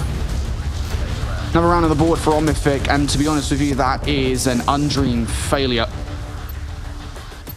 Undream just pushing forward. I don't even know who it was. I think it was Puedas that went out into the open, and then almost immediately Noisy followed up. But it was like, it was so delayed that both of them, it was just individual chows out into absolute nothingness. Omnific will take that all day long. So now just one round away from doing what they already should have done. And that's a brilliant first nade here from Badoo. Everything towards this B site, I was going to say reliant on Puedas, but they have actually done a pretty good job, I think, of reacting fast here. Indra still has the bomb way back, though, so as the bait come through, are they going to start making the move over towards A? It still seems a bit disjointed from on Mythic. But the next kill is huge. Expecting a flight to come through here, but it's semi being watched by the squad. Push through the middle of the map. Zyrax, you have to be careful. Badoo is going to light anybody up that comes into his crosshair, but Zyrax will find one over the top. How on earth is that being able to happen? Badoo is just there. Can he find a gunfight here? Oh, he gets Zyrax very weak. Is the Charlie even going to come through from anybody? Badoo will have to back on down. Has a little bit of help from the rest of his team, but both these two teams just posturing in the middle of the map, and neither one of them really know what to do. Omnific trying to push forward here towards A. They've got the bomb removed from the situation. Zyrax might have just called it, though. Looking for a third, running out for the melee kill. Runs out of bullets, and a drop shot from Noisy. Not good enough. This could be it. Shisu now left alive in a 1 versus 2, and the only positive in this situation is that you, technically speaking, are on the defense. Omnific needs to make a move forward, and Indra is being conspicuously still right now. Finally, he's going to make a move forward towards that A site. Shisu is going to call this wrong. With 20 seconds remaining, this bomb needs to go down pretty quickly. One last check. It ain't B. It very much is A. It has to be Shisu for the 1 versus 2 and retake. He has 11 kills to his name in this search and destroy. His teammates will be willing him on. Finds a way through the underground. Now has a little bit of control over towards this A street. USS 9 is a powerful weapon, and this is doable. They're back to back. Inside on his left-hand side. The gunfight, it's going to have to probably be a trade. Shisu is going to have to get everything right. It's going to have to all go his way. He can't even find the first Dakota. We'll find another. And on Mythic, again, will secure their spot in the grand finals. It took, well, apparently about 2 hours to get there. But they are there again and will again set up a date with NA Force. Again? Are you sure? I haven't seen this one before, mate. And it's not something we've seen before. Did the video stay?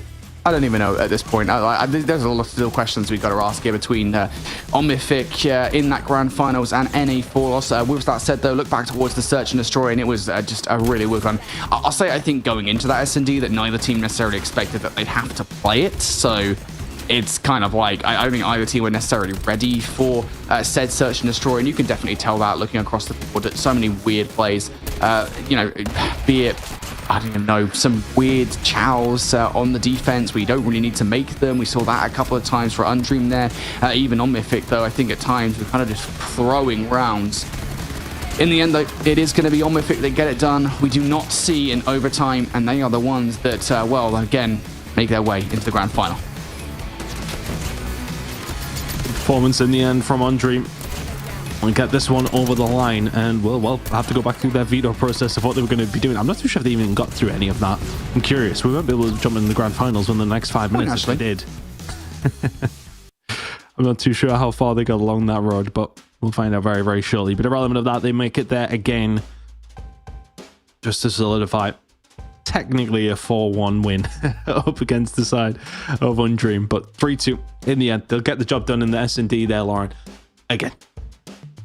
I mean, there was definitely a few moments there where On Mythic had to have been panicking that one fumble could have led to them potentially being knocked out early and not making it through to the grand finals. They had already tasted the victory. They thought they were there, and then to have it momentarily taken away, like you were talking about before you can go into that last map time, that's got to mess with your mental. And they just barely survive it and now have to go straight back into grand finals and pretend like nothing happened. It's typical, to be honest with you. The fact that they are able to just go back into it and win the final map, because my brain would have been completely off guard heading into that. 100%. I agree. Yeah, that was definitely not easy, but we now can confirm that On Mythic did win this lower bracket final. Don't make that face, Brody. You sure? I just want to make sure before we call it. Are we sure nothing went wrong in that map? We're going to see the grand finals now, right? I'm as sure as I can ever be. You know, I just work here. So they are now moving forward to the grand finals. They will be facing off against NA Falloffs.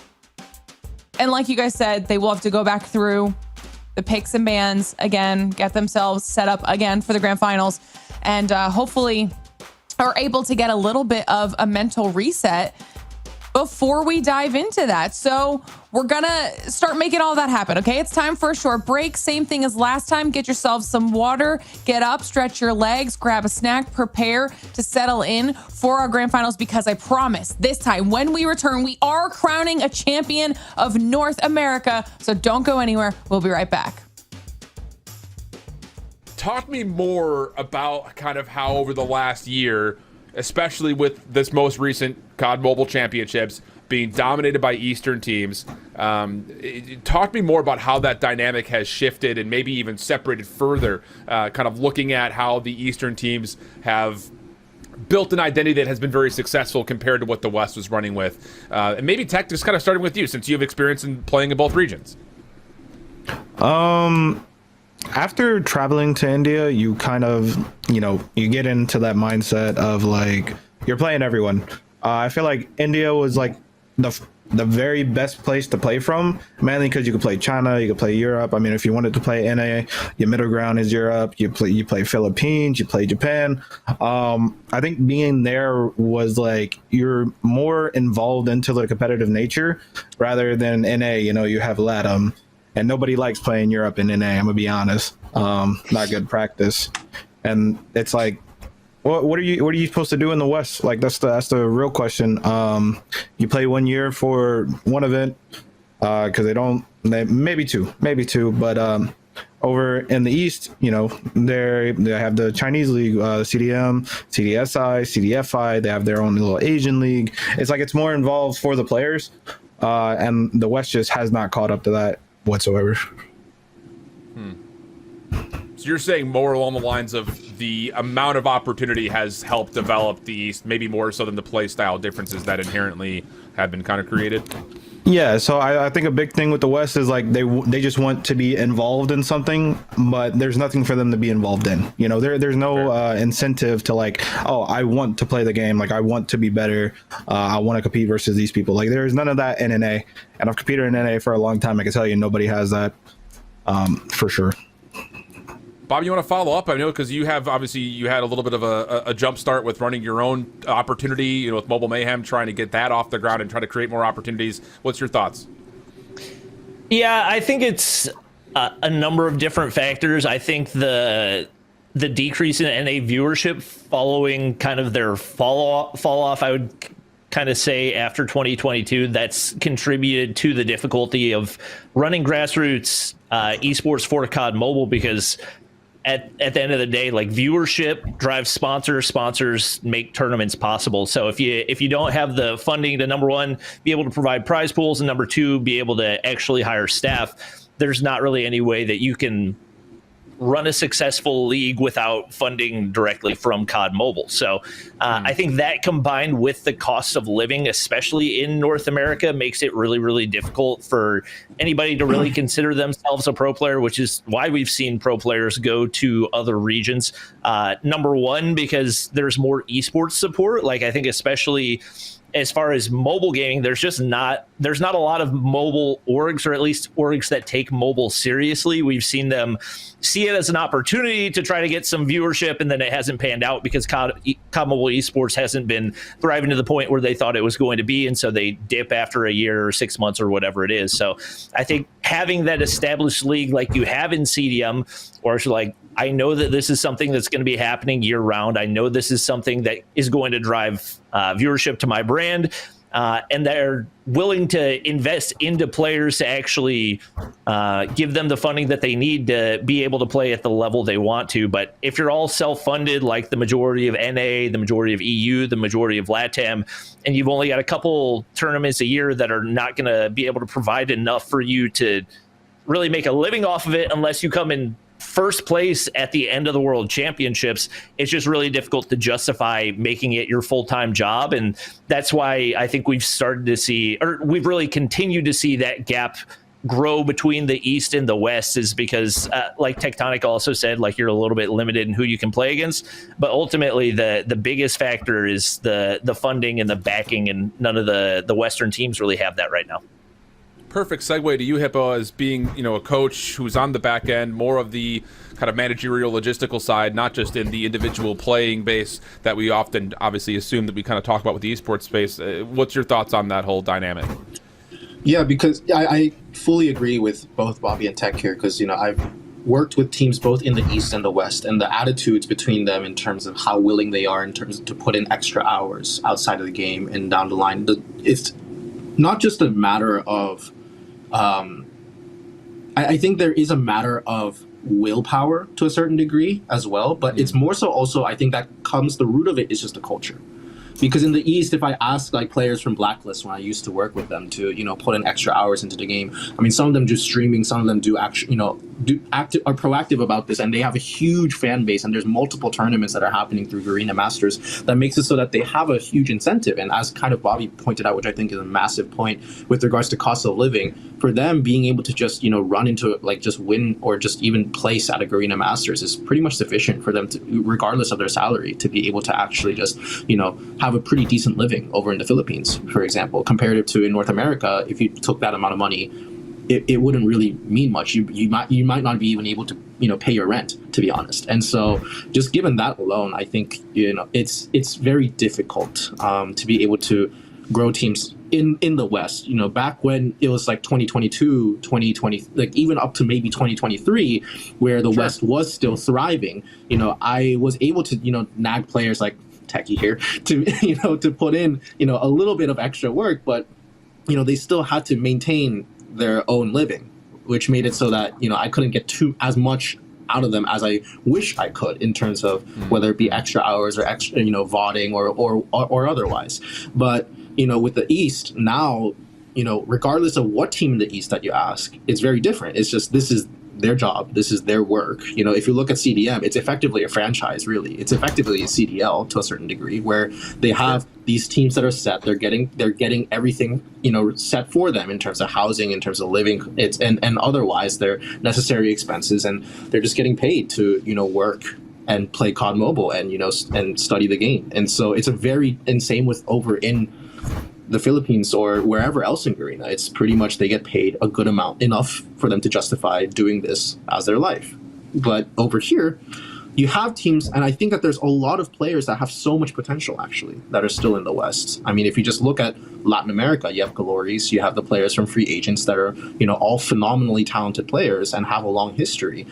But then you also have in NA, I mean, Undream actually, is a group of really talented players as well. But, they just all can't get the support. And also, most importantly, they can't actually interact with the other play styles that have been dominating, which if we're going to reel it back to the play style discussion, I think the part of the reason why the West can't actually keep up right now is because they're so restricted within each other. And they're all just imitations at best of the East. And, but there's, and Tech can attest to this, there's a difference between actually playing the original, compared to playing someone that's trying to copy it, That's fair. And so just from that alone, I think that makes it so that the kind of difference is only going to get bigger rather than smaller, as there's not much opportunity for Western teams to be able to actually interact with the Eastern teams, which is not just a matter of like server issues of not being able to, experience,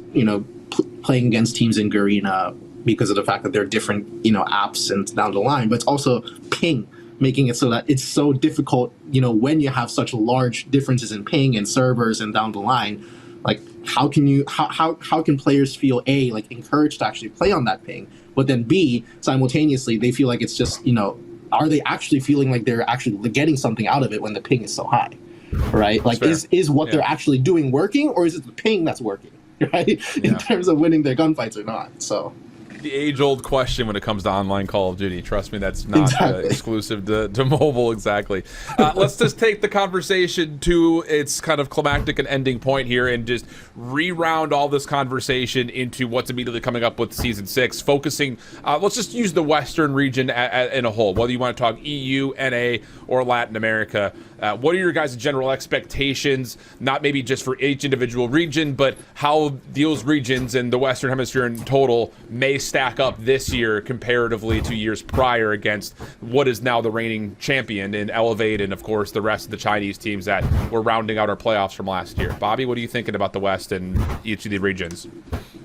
I mean, for the West, I'm really looking at, I guess now it's not LATAM, it's South America, as they've moved Mexico into North America. But I feel like LATAM are the region that do stand a realistic chance of developing to the point where they could be able to compete against those Eastern regions. I think they do have a lot of talent there, and I think a lot of it is just having the funding. They do have more time that they can actually spend putting time into the game. Galor's obviously going to be the team that everybody's looking at. They've been the kings of the LATAM region for a long time. It just didn't really translate to the main stage last year.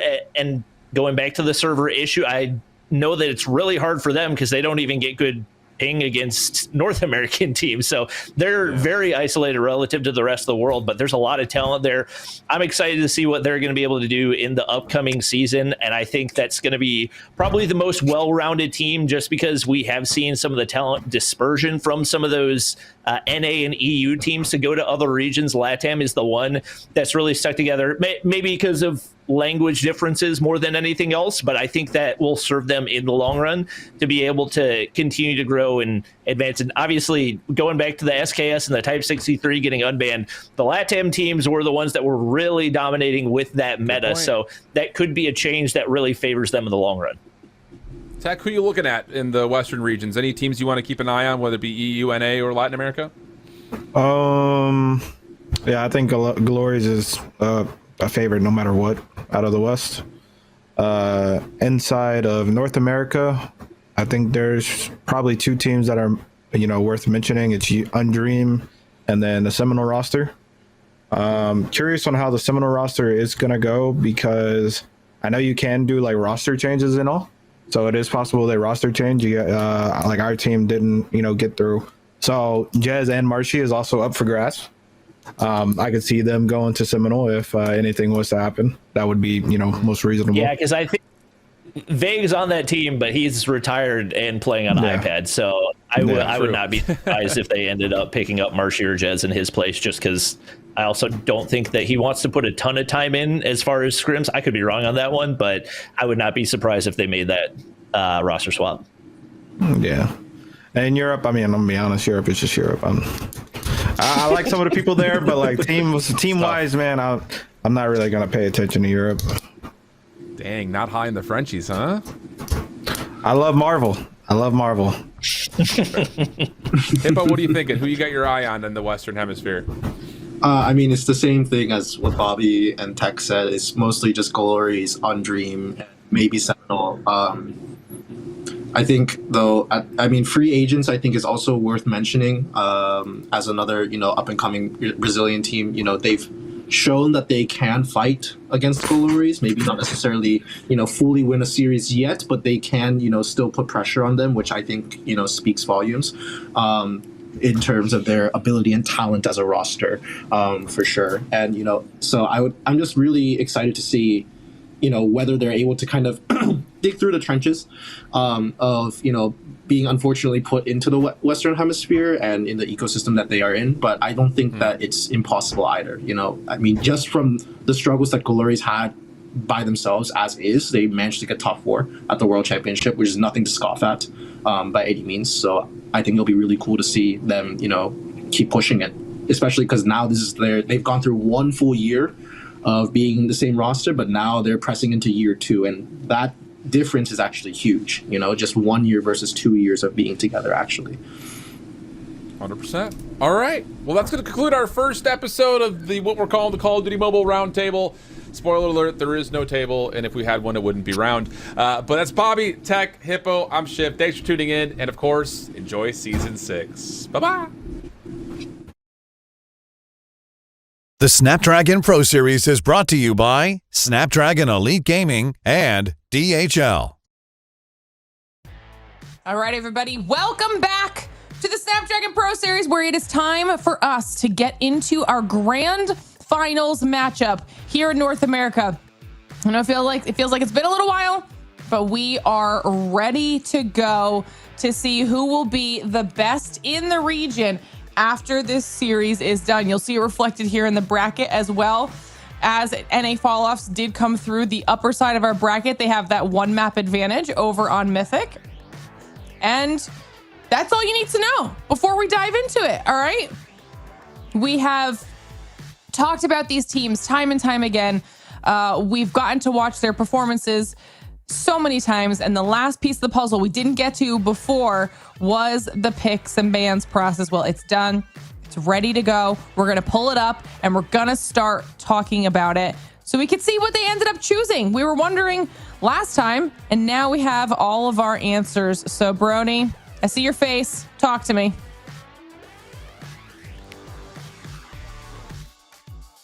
He's muted. I'm muted. Oh my god. You know what? To be fair, that's about the same amount of normal analysis I'll bring to the table.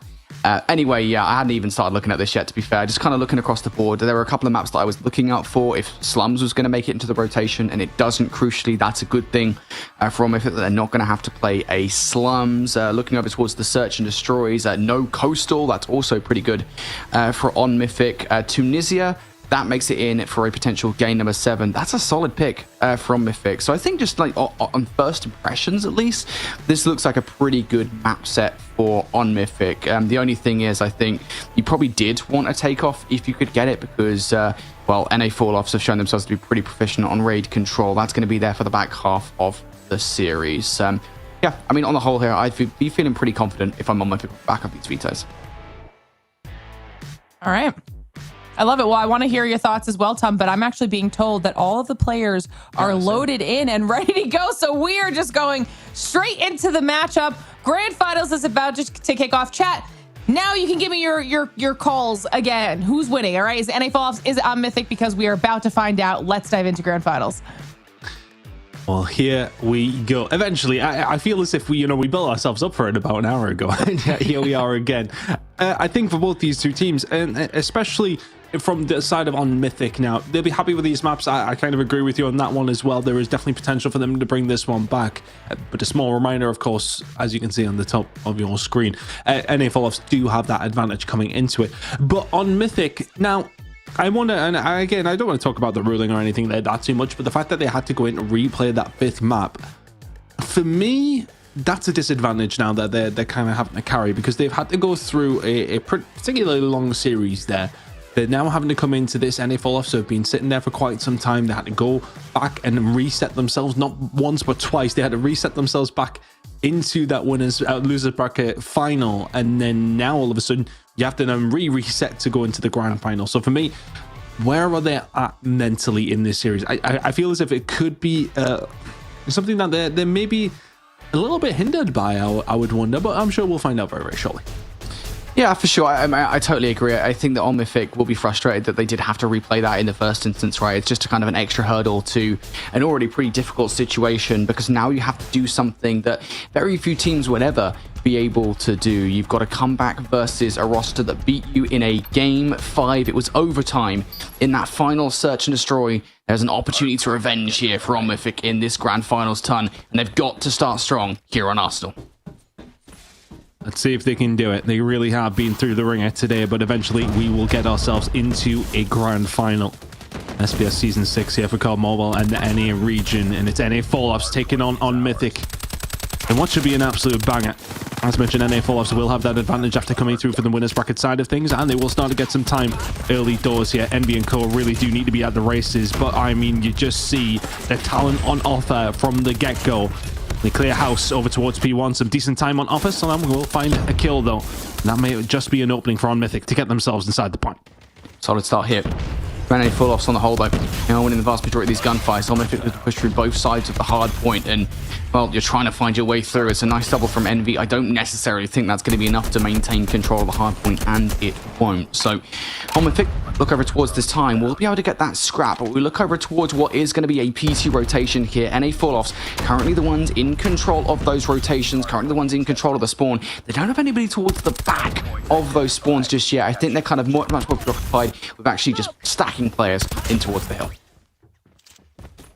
And Vinco find a good couple of kills over towards P2. They do give up the scrap time to Unmythic of P1, but it is going to allow them to find plenty of good resource over towards this backside, over towards P2. A little bit of a split going to come through. That should be dealt with, and is. Salam now is taken off the map, and the spawns over towards the backside, actually working out for the side of Unmythic. They're able to find a couple of kills. Jez will answer back with 2 of his own, though. 40 seconds to go here inside of the point, and Unmythic have found a break almost immediately. Good start from them here in this hard point. They're going to take the lead. Omnific, that is the break that any full-offs really didn't want to give away now, because they can fight this one with those back spawns in tow. Any full-offs looking to try and play this a little bit scrappy, but it's not looking too good, is it? As Omnific, they wipe out any full-offs in this situation. Last 15 will be going Omnific's way. And you do kind of always want to convert a P2 rotation into a, not necessarily a full 60, the majority hold, and the fact that that doesn't happen for NA full-offs is somewhat disappointing. Moving towards the next hard point here, and NA full-offs the first to touch. Operators are going to start coming into use over towards P3 as they so often do. Raballo and Co aren't going to be able to set up here, and these first couple of points are going to go their way. Keep an eye on the operator starting to come in. Hunter Killer Drone's going to be now out here from the side of Unmythic, trying to find something where they can't get anything, but Pildora can. But here we go. It was the War Machine called in and immediately dealt with. Shane called in. The Tempest doesn't find anything either as well, so not necessarily working out for the NA fall-offs. They were trying to deal with it, but they have been able to. On the other side of things, they are finding kills just with the default guns here at this stage. Envy finding stuff with the USS-9, and NA Falloffs finding some good time, some decent investment coming in from both teams, but NA Falloffs momentarily were still in control. On Myth finding a way through. I think that ultimately this is the big issue for Omnific, even though if they are going to win the gunfight series, that they kind of had to do it in such a scrappy fashion, knowing the fact that they didn't really have any back spawn control, really any look towards this hard point that wasn't just hit the front of the damn thing. They're still a bit of time away from NA fall-off slow, so that's not really the end of the world. Things basically even Stevens here, just a slight advantage for Omnific as we go into the next hard point, the hard point of this set. NA fall-offs want to get control early on towards this one. Big survival from Envy, but he's got a lot more work to do. There's a little bit of backup on its way. Over his right-hand side, Washi will find it. Annihilator is out. Starting to tick across the map. They'll be ripping across P4 if they can, well, find the shots. Washi will get his head taken off, though. Shane and Jez, though, combining well. Equalizers are out. And now this is a difficult push for Mythic to try and find. You just need to hold the window there if you're Envy, but you get taken down, and Jez has to try and make the move in one direction, but they're waiting for him. They will find the kill. And then Falloff still in control of this site, and a bit of a split spawn actually coming through here, so that might actually benefit them as they find their way back through. Pildora can find 2 with the equalizer. Very, very weak. Is backed on down, but the team are there to back him up on Mythic. Looking like they're going to find the break back through. Equalizers out from Pildora, still putting the pain down if he can, and he will on Mythic, doing a really good job here. 10 seconds to lead, 10 seconds to play for. Yeah, that's really actually important set of gunfights there, not just obviously to clear out some space to carve a path, not just inside the old hard point, but towards new. But also, I think, bring that Predator missile down, get some information as to what LA fall-offs are looking like towards that scrap time to make sure that you do actually obtain it. Omnific now 24 points to the good, but you're starting to lose the gunfight over by New. This has not gone well whatsoever. Badu needs to go huge inside New. Now having some help from players coming off the spawn as well. Omnific looking to hold. Shen comes out of the Tempest though, and that makes things awkward. He wasn't able to find much with it last time out. Doesn't find much there. Dakota and Cole coming into this one nice and hot. Or she can find 2 inside of the point, but Omnific starting to get a little bit of a lead now. Salama can find something in the point as well. It just feels like NA Fallouts were a little 1-by-1, but the claw is out from Envy. That's going to cause a lot of havoc. Jez, Envy still combining well together. Shane is inevitably going to fall. Goldora's done such a good job, just pretty much on his own to find 3. How on earth has that happened? Dakota there to find the follow-up, and Mythic still somehow very much within touching distance at this point to get themselves inside. NA Fallouts, that was a chance. NA Fallouts a chance missed now. On Mythic, looking for the last 10 seconds. They might actually not get it. I think all in all, right, yeah, even though you do miss that chance, this is not a terrible position for NA Force to be in. A reminder that, you know, we come into these grand finals and the team from the upper bracket side always kind of feels slightly disadvantaged owing to the fact that they haven't come off of a massive victory. NA Falloff's hanging well right now with On Mythic, but P1 could always be a hard point where you convert for a lot of time. Badoo finding 4 kills like that. It's going to give On Mythic a chance to touch first over on this hard point, and you can really watch every single point of ingress to great success here. I mean, looking over towards it, I mean, we've been through one rotation of hills. Envy's nearly touching 30 kills. Jez has 9. Envy is doing his job. He's trying his damnedest to get them over the line on this one, but Pildora is not too far behind on 24-2. Good job from the side of On Mythic to batter them away, considering Envy is going God mode when he can. This is a lot of time to give away. For NA Falloffs, definitely going to try and keep this one through as opposed to maybe rotating straight through towards P2. Gunfights being won, and yeah, that's the correct decision in the end. At 15 seconds might well have split the difference here between a reachable game for NA Falloffs and one that could well damage them later on during this game. But they will get that time. Now On Mythic here will be in control of the rotation. Last time around, On Mythic had a fight for this one and garner the spawns. This time, they're the first team to touch, but nobody up top, and NA Falloffs will be able to reach the hill. And they find a way through, though. They're inside of the hill, and now they need to defend from these very close spawns from the side of On Mythic. Badoo can find 2, though, over towards the top plat side, and he's going to find a 3rd. Badoo just doing it all on his own. Dakota is there to pick up the pieces. Really good hold from On Mythic. Badoo finding 3 just out of nothing.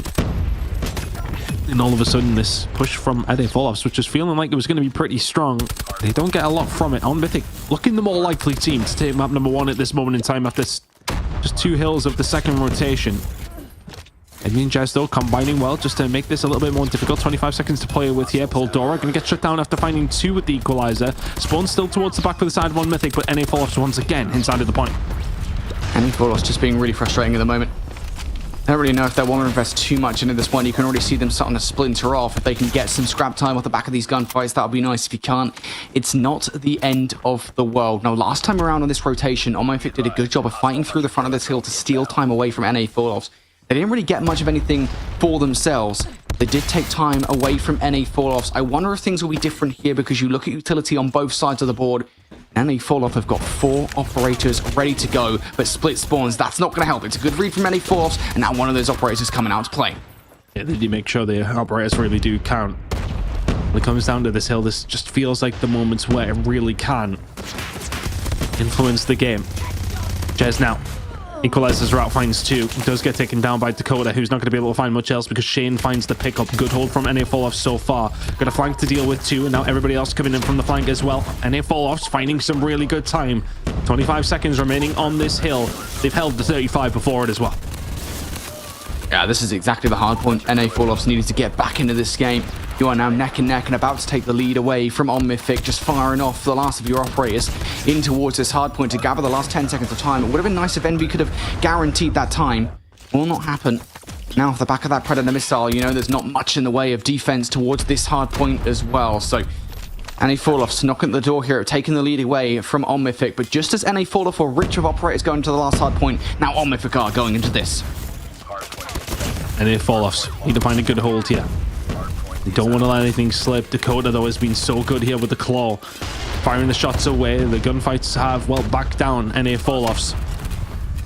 Operators coming out from their side of things as well, though, on Mythic. Are they going to be able to do anything here with their side? Badoo trying to find the shots coming through and is going to be able to find plenty here with the War Machine. So really good job with 35 seconds remaining. On Mythic can't quite win it here, but they would be within spitting distance if they can hold down the rest of the time.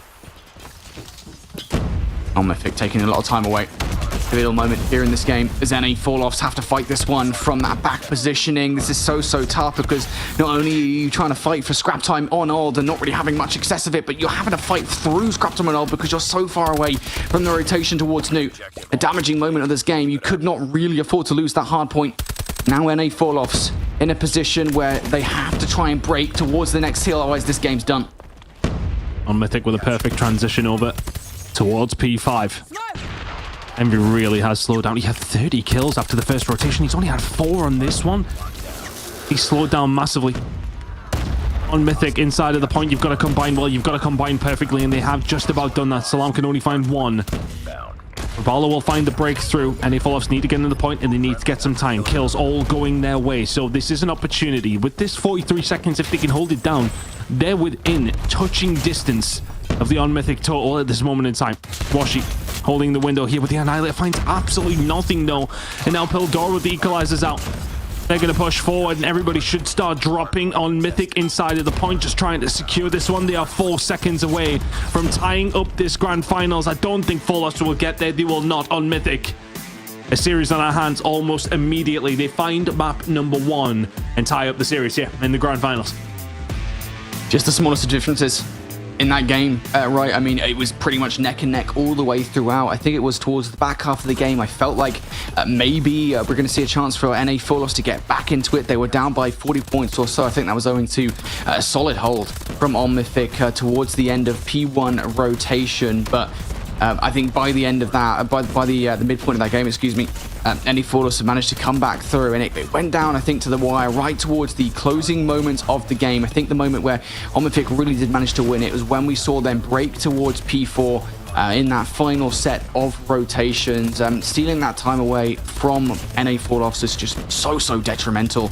Ultimately, you can't really afford to lose a hill like that, because when you're already down in a game, the way that the spawns work on P4 is that you spawn so close to it, you spawn up the ramp, but you have to kind of fight through the hill or spend a lot of time going through the middle of the map or even towards the other side of the map to rotate towards new. And I think, you know, there was an elongated period of time there where NA Falloffs didn't feel comfortable enough giving up time to On Mythic to hit rotation properly, and I think they kind of ended up half-assing both of those things and end up losing the game for it as well. Final couple of hills were important for On Mythic, and they will take game number 1 in this best of 7.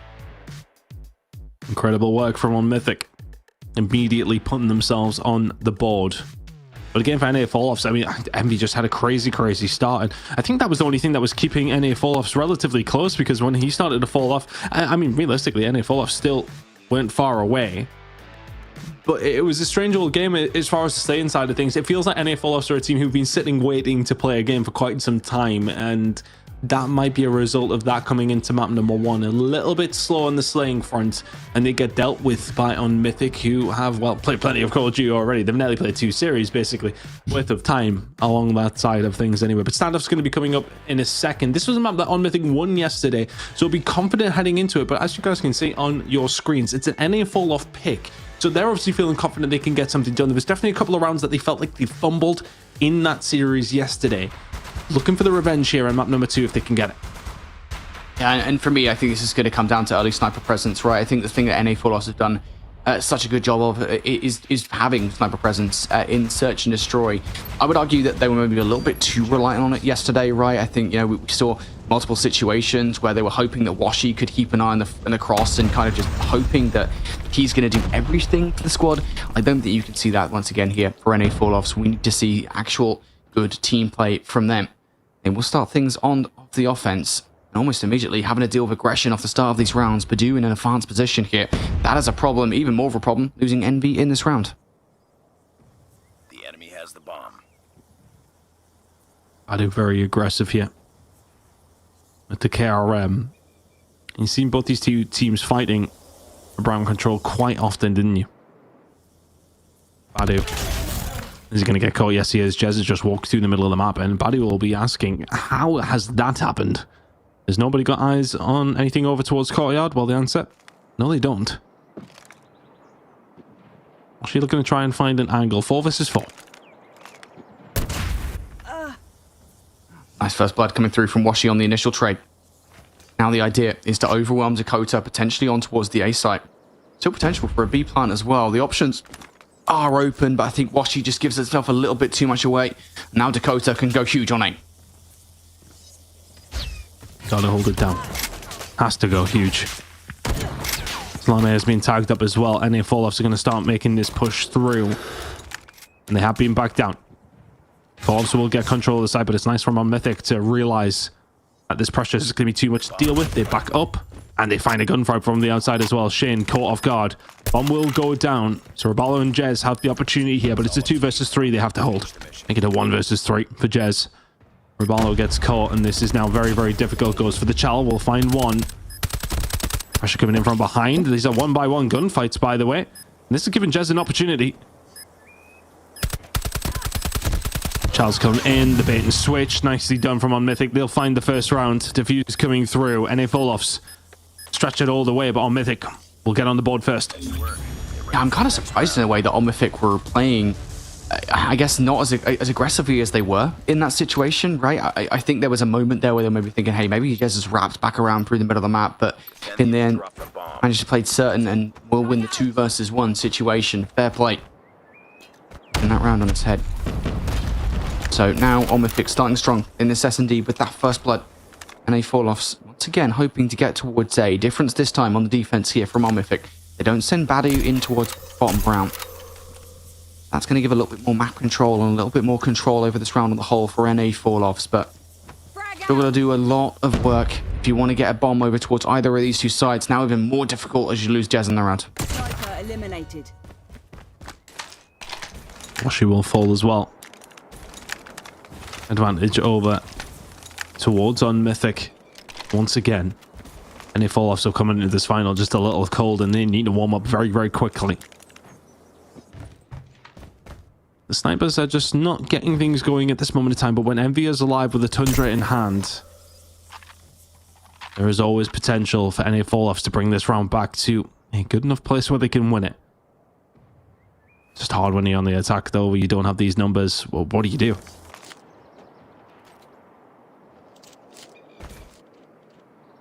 It's just so difficult.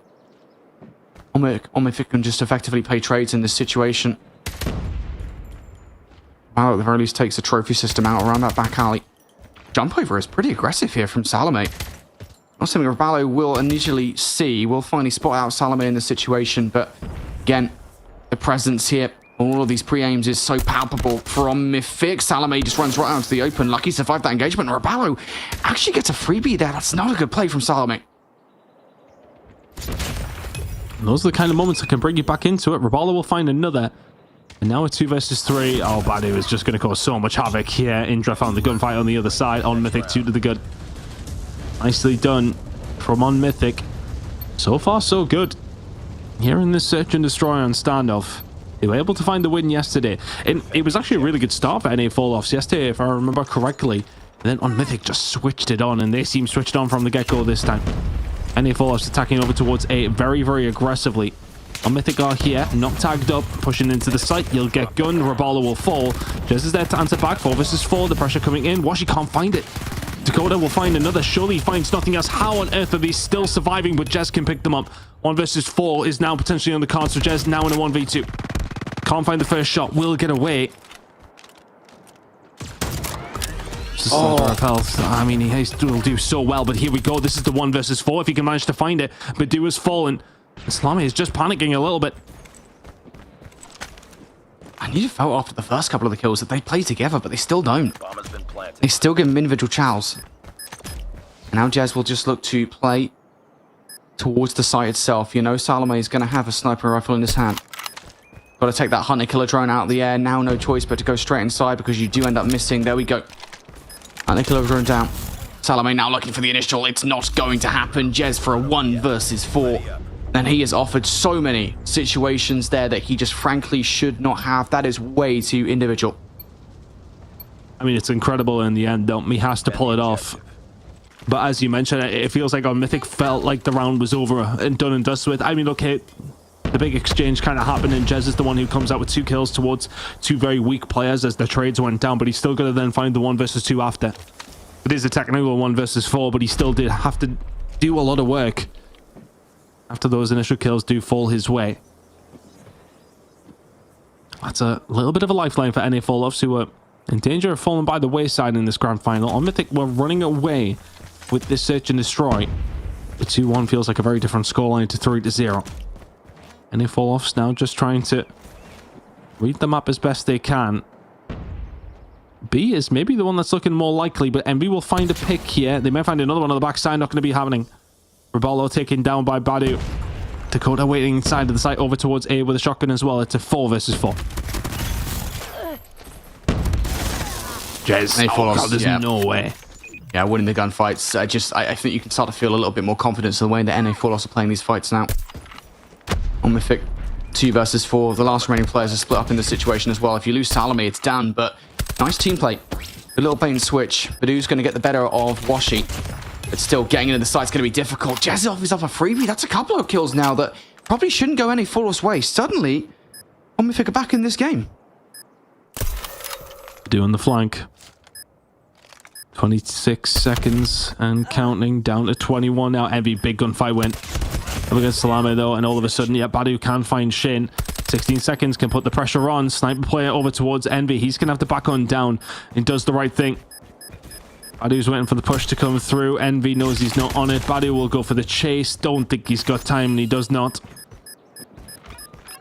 And they fall off, will get themselves a round 2 apiece now. Good patient play from Envy. Solid play from Envy, I think, in the end there, but NA Full Loss almost give that one away for free. What was that, a 4 versus 2? Ends up going down to a 2 versus 2, and then, of course, the 1 versus 1 in the end. Envy is able to effectively win. So NA Full Offs here, again, starting to see kind of glimpses of that veteran team play that you love to see from the roster. Jez now starting to get aggressive here towards the back line. NA Full Offs not messing around anymore, but they won't win the first blood, as a matter of fact. Salame takes down Raballo. And for NA Full Offs, who maybe wanted to have a somewhat venomous start here on Standoff Search and Destroy, they will be slowed all the way up to a snail's pace. Wanted to get aggressive and it's shut down immediately. We got the bomb.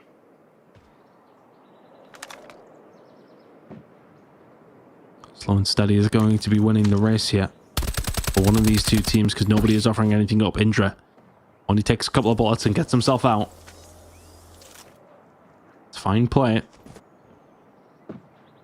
Just trying to find something, but right now nothing being offered up. On the side of On Mythic, they are sitting very tight on their defenses here. Just not moving. Just not giving anything away for free. Then if Full Loss move forward, they're going to have to earn it. Jez, tip of the spear here. Needs to find some value. And, well, you get shut down through the middle of the map. Jez is still alive, but you've now lost Envy. I gotta imagine somebody's seen Jez. If not, will be sooner or later. No, he's actually managed to filter through here. Could manage to catch these players off guard. Surely not. Trigger discipline good for the first. Yeah, a little bit delayed, but he gets both of those gunfights, and now NA Full Loss are back in this round. Jez having a crack in Search and Destroy. As he so often really does. I think yesterday as well we've seen plenty from him, but Badoo can find Shane, and Jez will have to find another big clutch. Not going to find it. Salame will find him through the smoke. 3-2 now to On Mythic. A bit of a lead. Still on the defensive side for one more round, and it will be then their turn to attack. Jez is having a cracking time over on the NA Full Offs roster, but I'm sure he would probably like a little bit of help. He has more kills than his teammates combined. Pushing forward now seems to be the tip of the spear, but everybody else now making their way over towards this A side. Dakota has already been able to find one, does so well to find a second. It's shut down by Washi. Jez will find one onto Indra as well. Bomb may well go down here for the side of NA Full Offs, so it'll have to be a 3v3 hold, but Badoo just pops himself around the corner. Washi is free. Envy can only find one to answer, and it's another round for On Mythic. And that, I think it's all down to Indra. As a matter of fact, actually, it sounds really weird to say, but the fact that Indra actually dies in that situation, he knows he's going to die. He plays his life for long enough that he can get Badoo in a position where they can pick up a couple of kills and completely blow the round wide open. NA Full Offs just no control whatsoever. The retakes, the team play right now from On Mythic is brilliantly well played. Now, as we switch sides, they go into it 4-2. See if On Mythic can have a decisive offense, because I don't really feel like we ever really saw that from NA Full Offs on their offensive efforts. Didn't see much aggression, did we? Never any taking of site, getting the bomb down and going from there. It felt like they were very much looking to try and find something before they tried to get it over the dotted line. Just holding here. You know, I'll get caught though. There's plenty of players here from the side of On Mythic over towards this side who are, I mean, On Mythic just very much taking their time here. A lot of passiveness, I think, for both teams on the offense so far. Omifik just kind of get a vibe for what is going on for NA Falloffs, but NA Falloffs aren't giving anything away. Chain towards the back alley. If he can be shut down, Omifik will make their way towards one of these two sides. Washi now going to have to back away. Gets a spot out towards a player across the middle of the map. Would be nice if we could take Salome out of the play. That will make things easier for Jez, but none of these kills are coming through just yet.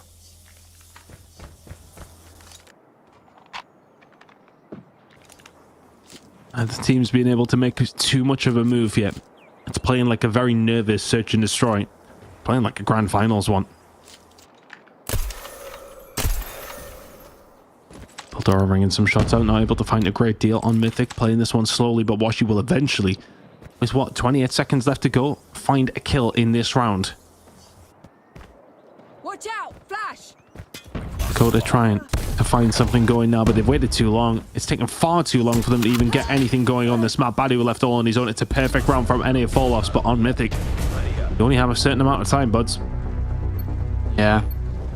You know, it's kind of funny because we're sitting here saying that, you know, NA Falloffs are playing slow and they're not really doing much on their offenses. And I know it's only one round from Omifik so far, so I don't think there's anything particularly conclusive to talk about just yet. But Omifik weren't even really doing anything in the late round. How about this for aggression? Now it's going to be a 5 here over towards A. Envy, good luck with this one, pal. If you could find anything, it will be massive. Bomb has been planted. 1-for-1 trade in the middle of the map as the bomb will go down. Envy in a bit of trouble, maybe not. Badu gets taken down in just the positioning of Envy. Not expecting him to be there. Nades coming in, Dakota. Put it up, and the rest of NA Falloffs now trying to position themselves where they can try and find a bit of a flank here. Shots from Pildora, solid on the Washi though. Great work.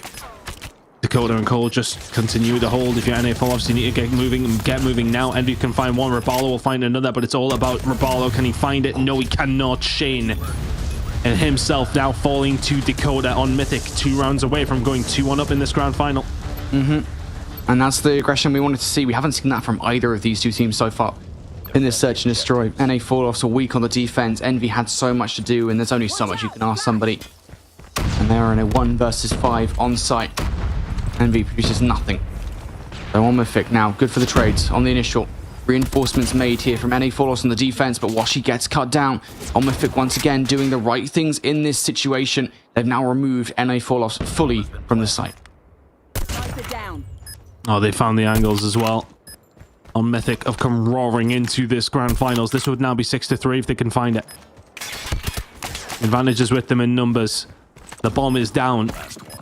It's just so hard for NA Falloffs to get back into this. Jez may well have 12 kills. He'll need to make it 17 if he wants to find this round. He's found 2. He's done incredibly well. Jez has found 3. How on earth is this happening?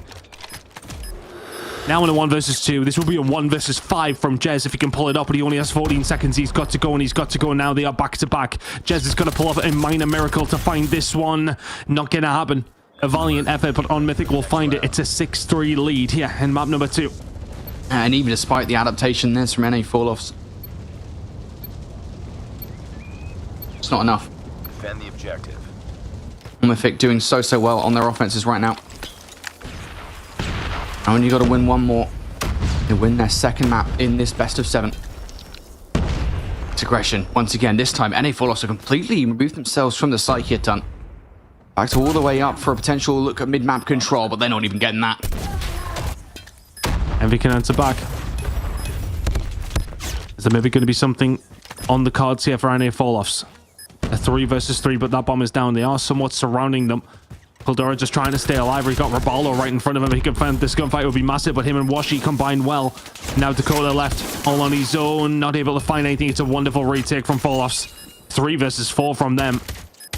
6-4, still life in them yet, yeah. On Standoff. Well played for the retake from NA Falloffs. I was a little bit concerned there. I think initial, right, because, you know, Omifik basically get a full site control for themselves. It turns out I think it was because they were trying to play more together. So NA Falloffs will be happy for that round. Watch out! Just 15 kills, by the way. Still phenomenal performance in this search and destroy. Now once again, looking for the first few bloods. It's the same strategy from NA Falloffs. Not full commitment towards his side. Just trying to find something before getting the hell out of Dodge. Can't do so. Losing Jez now, that's difficult because the bomb is now down. It's finding themselves just so easy to get onto this A site and get it down. Or on Mythic. Badu on the flank. This is an angle that they kind of haven't really played.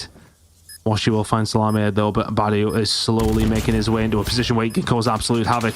He knows everybody else is pushing through because he can't see them, so everybody has to be ready for on Mythic, and they are. Envy's the only one here on Mythic. 2 maps in a row. And find a 2-1 lead here in this grand final. And that was pretty comfortable there on the Search and Destroy, honestly, Brody. Fantastic work, especially on the attacking rounds. It just got inside of A every single time, and there was nothing that NA Fall-Offs could really do about it. Yeah, I mean, if you're talking just like looking at the differences on the offense there between the two teams, I think NA Fall-Offs were a lot more measured in the way they were playing offenses. They were looking for a kind of an advantage early on in the round before making the move, and I think it just took them till late rounds, if they ever did it at all, for getting said advantage. Then we go over towards Omythic on their offenses, and I think the key differentiating factor is just that Omythic, beyond really the first round, that was a pretty slow round for Omythic. They just full sent it. They were just like, look, you know, worst comes to worst, we get traded out here and we make NA Fall-Offs feel uncomfortable. It was 3 rounds back to back that Omythic are not just going to hit A fast, but they win the initial trades. And I think there was a gamble made from NA Fall-Offs for the last couple of rounds there, which was basically to give up site control, to kind of play together as a team. It worked the first time they did it, but second and the third, it did not work out. It's actually, I think, kind of what might end up losing them the Search and Destroy, because it's all well and good trying to play for a retake, but if you can't get that retake started, then it's all going to fall apart at the seams. Shout out to Jez though. I have no idea what his final KD was at the end of that Search and Destroy. I think it might actually just be straight up 15 kills, but still, like, to do that, still lose, that's gotta suck, man. It's a tough one. Jez was able to find clutches, nearly find a 1 versus 5. But on Mythic, just doing so well across the board. Everybody pitching in when necessary, and as mentioned, now they have a lead in this grand finals. NA Fall-Offs, only map that they have is the advantage that they had after winning that winners bracket final. That feels like a long time ago now, because now all of a sudden, just staring down the barrel of a Crossfire, which was an on-Mythic pick and an on-Mythic map win in this series yesterday, as far as I can remember. And then Hacienda going to be coming up after that as well, which, okay, it's their side of things, but it's not necessarily clean cut. This is difficult now, because if I was to look at these maps and sort of say how things are going to go, I would presume that Omythic are going to be able to find this control, but there was opportunities for NA Fall-Offs yesterday. Hacienda, it's Fall-Offs pick. You would like to think they may be able to get that one over the line. The raid could go to Fall-Offs as well. We could be heading to a map number 7 here quite feasibly, Brody, couldn't we? Yeah, we could do. I believe this is what we've seen Crossfire Control twice between the two teams. We saw it once back in Challenge Season. That was a very clean 3-0 for Mythic outside of the round number 1, in which we saw NA Fall-Offs choke quite considerably on their offense, and then they got spawn trapped in the last couple of rounds. And then we saw it again yesterday, and that went all the way to a round 5. Mythic once again able to clutch up. So we've been seeing improvements for NA Fall-Offs on this map, and I mean, it has to be said, there's going to be a point at which NA Fall-Offs do manage to get into this series sooner rather than later, beyond just the advantage they get coming from the winners bracket side. We'll see though. On Mythic, I've always said here on Crossfire that you want to have a solid start, and it feels like they're doing that almost immediately here. They've got a player in towards A, and Indra actually converts for a gunfight too, so more than that, this capture is starting to come through in a serious capacity. A now really ticking in, you're right. Indra just securing it here for the boys of on Mythic, and still getting some aggression coming out from the rest of his teammates just to try and keep Fall-Offs at bay. It's about the push over towards B that they really have to concentrate on, and that's what they're doing. Badu has found himself in a good position here. Shane can find 2 though. That's going to ease some of that pressure. But Badu has company. Over towards this B side. He can find 1, can't find the second under Washi. Hildora is ready and waiting for one player to find a cross with. Finds the pick and will continue just to put pressure on over towards this B side. If he can control this area, it makes it so difficult for NA Fall-Offs just to control the map. And Pildora going to get cut down. That's a big shutdown from NA Fall-Offs. Mythic now going to have to fight effectively back from square one. You're a couple of lives down in this control. Can't get anything done through Butchers either, as Jez will double up. Now you're starting to consider the prospect of a potential spawn trap raining down upon you. You're already down 4 kills. Now make it 5 kills. NA fall-offs starting to push up the map ton. We've seen what this spawn trap can do once you're in it. Omifik just frankly do not want to be in this position. Gotta find a way out sooner rather than later. I mean, they did a really good job to kick things off and are starting to slowly find a way through. The smokes are going to give them plenty of cover. Salami can't find that kill though. He could have found that. Ashamed. Does that maybe give them an opening? But progress over towards B now. Pildora will stop the time. Raballo and Co want to have a look at this, but Pildora, shots coming in from a couple of different angles, kind of caught between a rock and a hard place. Envy will find a couple himself as well. 12 versus 5. They get a 12 versus 4, 12 versus 3. This round is done. And they fall off, so will hold their first defense over towards Crossfire, but that is very much expected, even though Envy hopping off towards the end. Good job from him. Yeah, solid gameplay, I think, from NA fall-offs, right? It's so easy to kind of lose control of A. I think one had actually a kind of game plan there in the moment as well. They had Pildora, he was kind of situated towards B, hoping that they could pop off and create a path for the Omifik side for translate from A towards B. But when Pildora came down, I don't think they necessarily had a plan B. They might not need one in this one, though. You win pretty much every single gunfight. Now you're on Mythic, you can start to put the spawn trap through. Oh, no, they're going to do just that. Salami with some great shots with the Sparrow just to put that pressure on. They're not quite at the point where they're watching them spawn, but you're in a good position nonetheless. Envy is waiting for any players to try and make this push through. Is it going to matter? Oh, the Type 63 in this position. It's a bad gunfight from Envy. Washi's the only one who can answer back. This round might well be done already. Washi is going to find a second pick, though. That will ease some more pressure. And if Force may well be able to get out.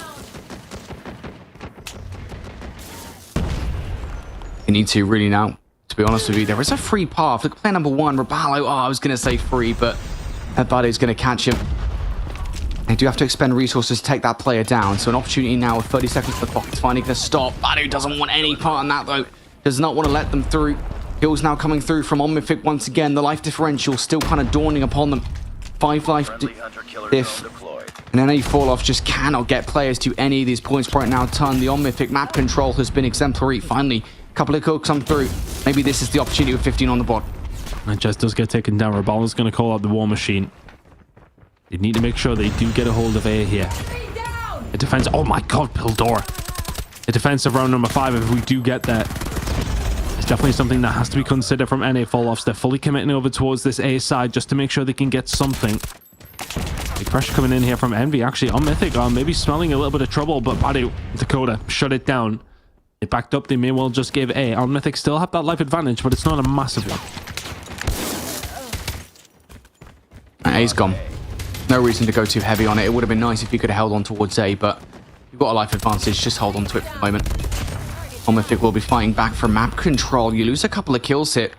And now I think that's going to cause Omifik to turtle up just ever so slightly here. Get yourselves situated in towards B.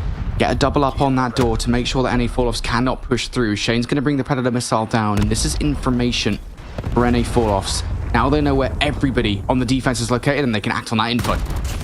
How on earth have they found themselves in this position, considering what the start looked like? On Mythic had them basically in that spawn trap, and LA fall-offs have fought their way out. Jez is going to find 2 7v7. Jez is going to find a third. Washi now combining as well as the 7 versus 5 on Mythic. Have crumbled here on the defensive side. NA fall-offs, they found an attacking round yesterday. Weren't able to close out the map, but it's looking like they may be able to find one here. Ninja is able to answer back at 5 versus 4. They're in the point over towards B. And on Mythic, have to go for the retake. Got numbers. Spectacular chance to find your way in towards the best of 7. Yeah, you're stacking on towards a point right now. Pildora's bought this Annihilator out, but you got to get on towards a point to have some actual effectiveness with it. Finds the first kill, surely not the second. Runs out of bullets, and Jez will take him down. Still players on the point, by the way. Ton second take now going to be through. And that's working out wonderfully for NA fall-offs, especially if they can win this round. Shane's going to find Salami and all of a sudden Hindra. What can you do from here? You need to get on the point. You need to stop this from happening. They know where he's coming from. NA fall-offs to the good here in the control and now in a commanding position. It's just the fact you get players in through broken. You can't let that happen if you're on Mythic. I think, you know, NA fall-offs just doing such a good job to make those transitions work. Now we go in towards this round. We look at the utility on board. It's not just a couple of operators. There's also some streaks in the back pocket for Shane and Jez. needs to be a solid start from Mythic, and that is exactly what you want. If only, not necessarily to try and get some map control, if only not to try and get some A control, but to try and draw some of that out. But the problem, as you said, is the fact that Badoo is in spawn. The problem is that Dakota now in spawn as well. NA Falloffs here dealing with all of the players coming off of spawn. Trying their best to keep that pressure on. Still plenty of progress actually made over towards this A side. We're just farming a couple of players who were coming in off the respawn. It wasn't a full spawn trap, and then yeah, there you go. On Mythic, get a hold of A. Don't even know what words just came out of my mouth. Dakota. Trying to find a push through here, but so far so good for NA Falloffs on this defensive side. It's looking more and more likely they're going to find their first defensive round. Last kill's coming through from Badoo. I kind of wanted to follow up there. No way does NB able to dial up. No, he doesn't. Indra now through. Operators are there for both Badoo and Indra. Honestly, I wouldn't hate both of these operators coming into play, right? I mean, you might as well just bring something out if you want to try and capture the point, but Indra's not willing to. Now Badoo is going to get the war machine out. Can he find anything with it? They need this attacking round. Washi inside of the point. Sorry, it's NA Falloffs on the attacking round. Honestly, I am twisted as much as these guys are at this stage on Mythic. They're the ones who need... I'll get there in the end, Brody, honestly. I need to lock in. It's all right, mate. It's fine. It is 5 a.m. for us right now. These players have been going at it for a really long time as well. Rabalo now on the other side with the war machine. Looking for the kills. Not going to find anything. That's 3 kills coming through from on Mythic. Dakota goes huge. That's going to give them an opportunity to hit this point. Switch my brain back on. We're in. Chain with the Tempest trying to get them off. This is going to be so damaging if we can find a couple, because they are all just clutched up together. Just finds the one with it, though. He does get taken down by Indra. 9 versus 8. These rounds have been so close. Rabala trying to find something, but Salami's found a way through. Over towards the balcony. He's just lit them all up. Envy. He's the only one who can answer back. And now a 6 versus 6 more. Brings the claw out as well. Can he do much more damage than that? He's not able to find a great deal more else. A 5v4 in favor of NA Falloffs. And this is now all going to transpire. The kill trade is starting to come through. NA Falloffs now 3 versus 3. Salami. They need to find this round. Omifir can definitely force the issue here. NA Falloffs trying to play passively. It's not going to work out. Dakota cuts down both of those players. Now Rabalo has to pull off a 1 versus 3. He's trying to split the difference between all the players that Dakota calls it. On Mythic will survive in this control. I thought that offensive round for NA Falloffs was going to be it in this one. On Mythic were like, nah, you thought. Absolutely not. NA Falloffs fumble that round. On Mythic will be very happy. You talk about kind of utility that NA Falloffs had. I kind of talked about the fact that going into that round, 3 streaks, obviously 2 of them probably hunting killer drones and a couple of operators. All of that is off the board now for NA Falloffs, so they got to go and do this with their gunnies. Friendly hunter-killer drone deployed. Can they find another attacking round, or is this going to come down to round number 5? As far as grand finals goes, you kind of expect where it is going to head. NA Falloffs with a good start here.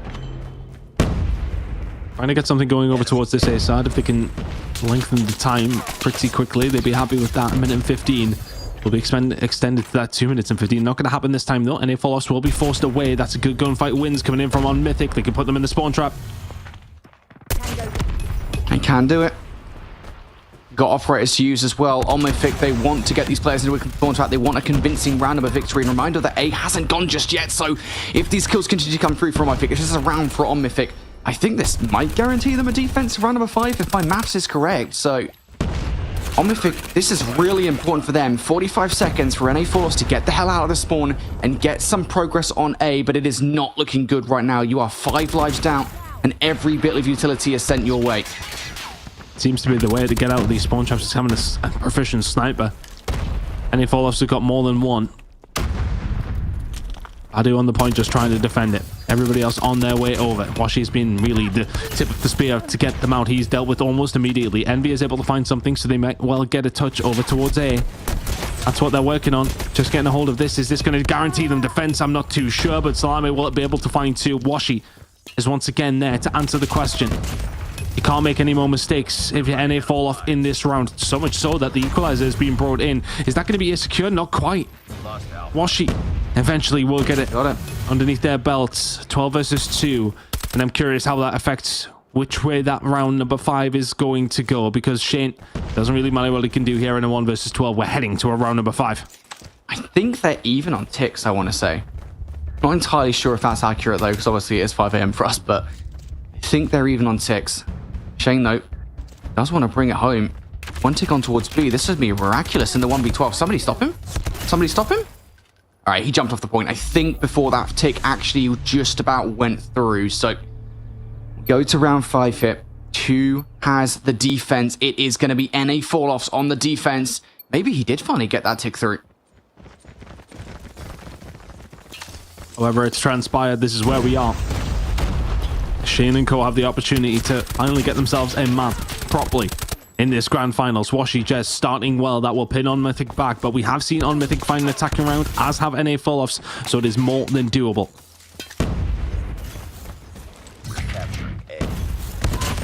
How about this for a solid start? Indra going to bring the death machine into play. Wants to try and do some serious damage here, create some space for on Mythic, and it's the right play call. You're down by lies. I think you kind of need to bring operators out like this to stay alive in this round, because NA fall-offs, they've got operators of their own. They want to bully on Mythic into the spawn. Trying to do so. Rabalo, War Machine is out. Washi, Annihilator is out. They're trying to force them back. Indra just doing what he can. Rabalo, he's having a little look. Washi will eventually get taken down. Look at the aggression from a Mythic, though. They have actually found a route over towards this B side. Badu, he'll find a way through. He needs the rest of his team to be able to find some kills here, because right now, that's what they're struggling to do. Badu all the way into the spawn. Needs to find some value from this positioning as soon as he possibly can. This feels like a foregone conclusion at this point, Hunt. 20v12. Obviously, stranger things than that, but still. On Mythic, their last chance is to throw some kind of crazy strategy at B. Shane going to bring the Tempest into play here to try and do something. Does he get cut down? On Mythic actually have a lot of presence here suddenly. Jez needs to go play hero here and stop this point.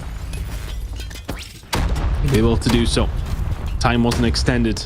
Lives no longer available for the side of on Mythic, and it feels like NA fall-offs are eventually going to get themselves on the board. It's been a long time coming, though. We've went through 2 maps already. And this will tie it up 2-2. And what a grand final this has been so far. 14 versus 1 Dakota. However good you have been, you're not pulling that one off. NA fall-offs will find the map.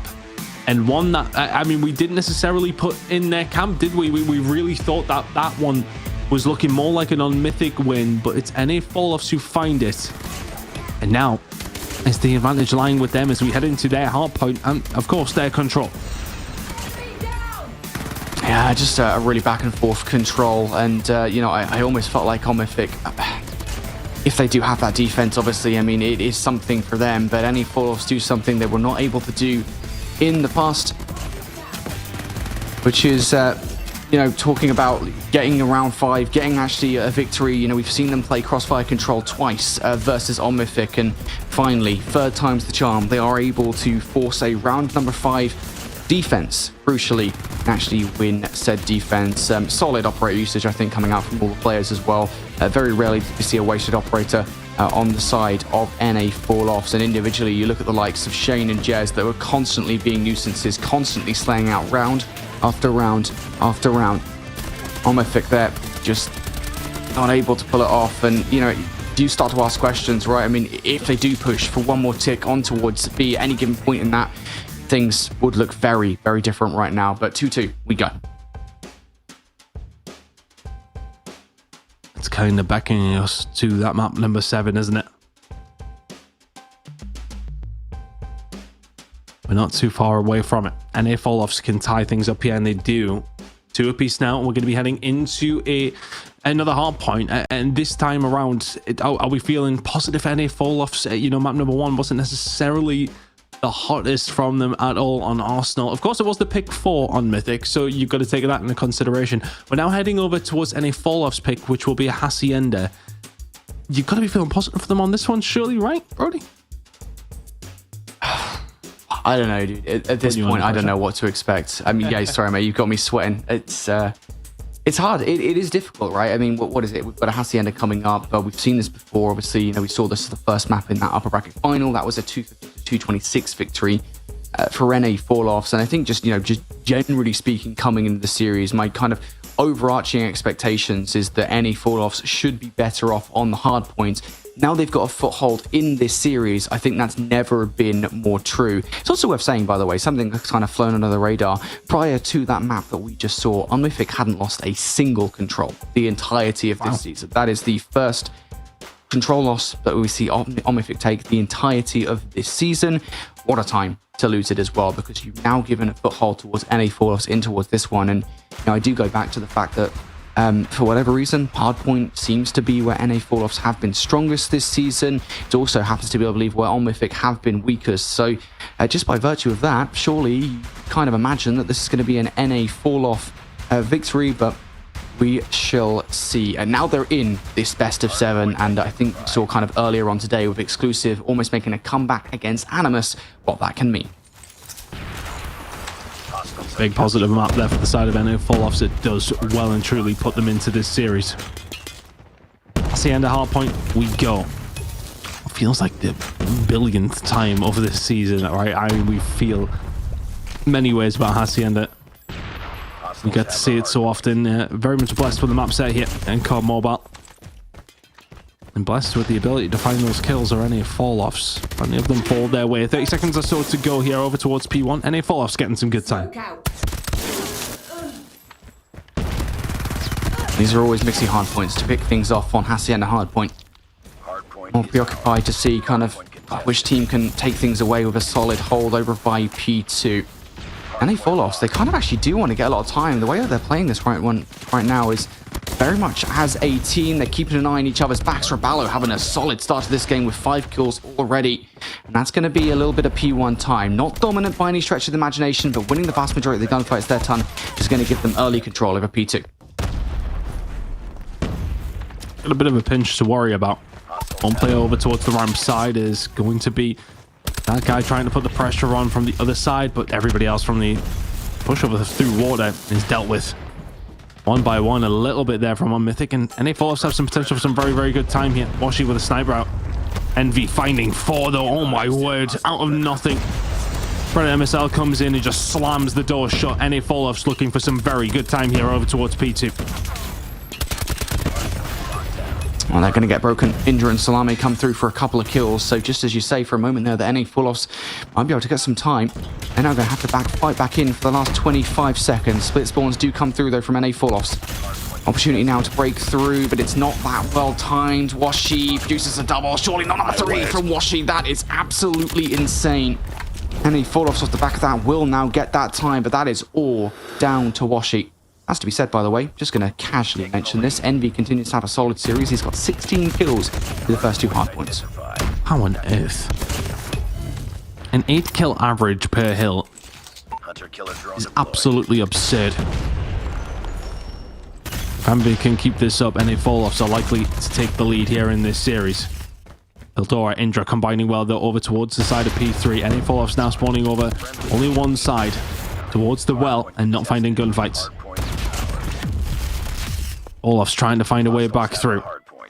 Unmythic yet to let them, but there you go. A few gunfights go their way. They will find the break and some good time alongside of it. 30 seconds left to go here over towards P3.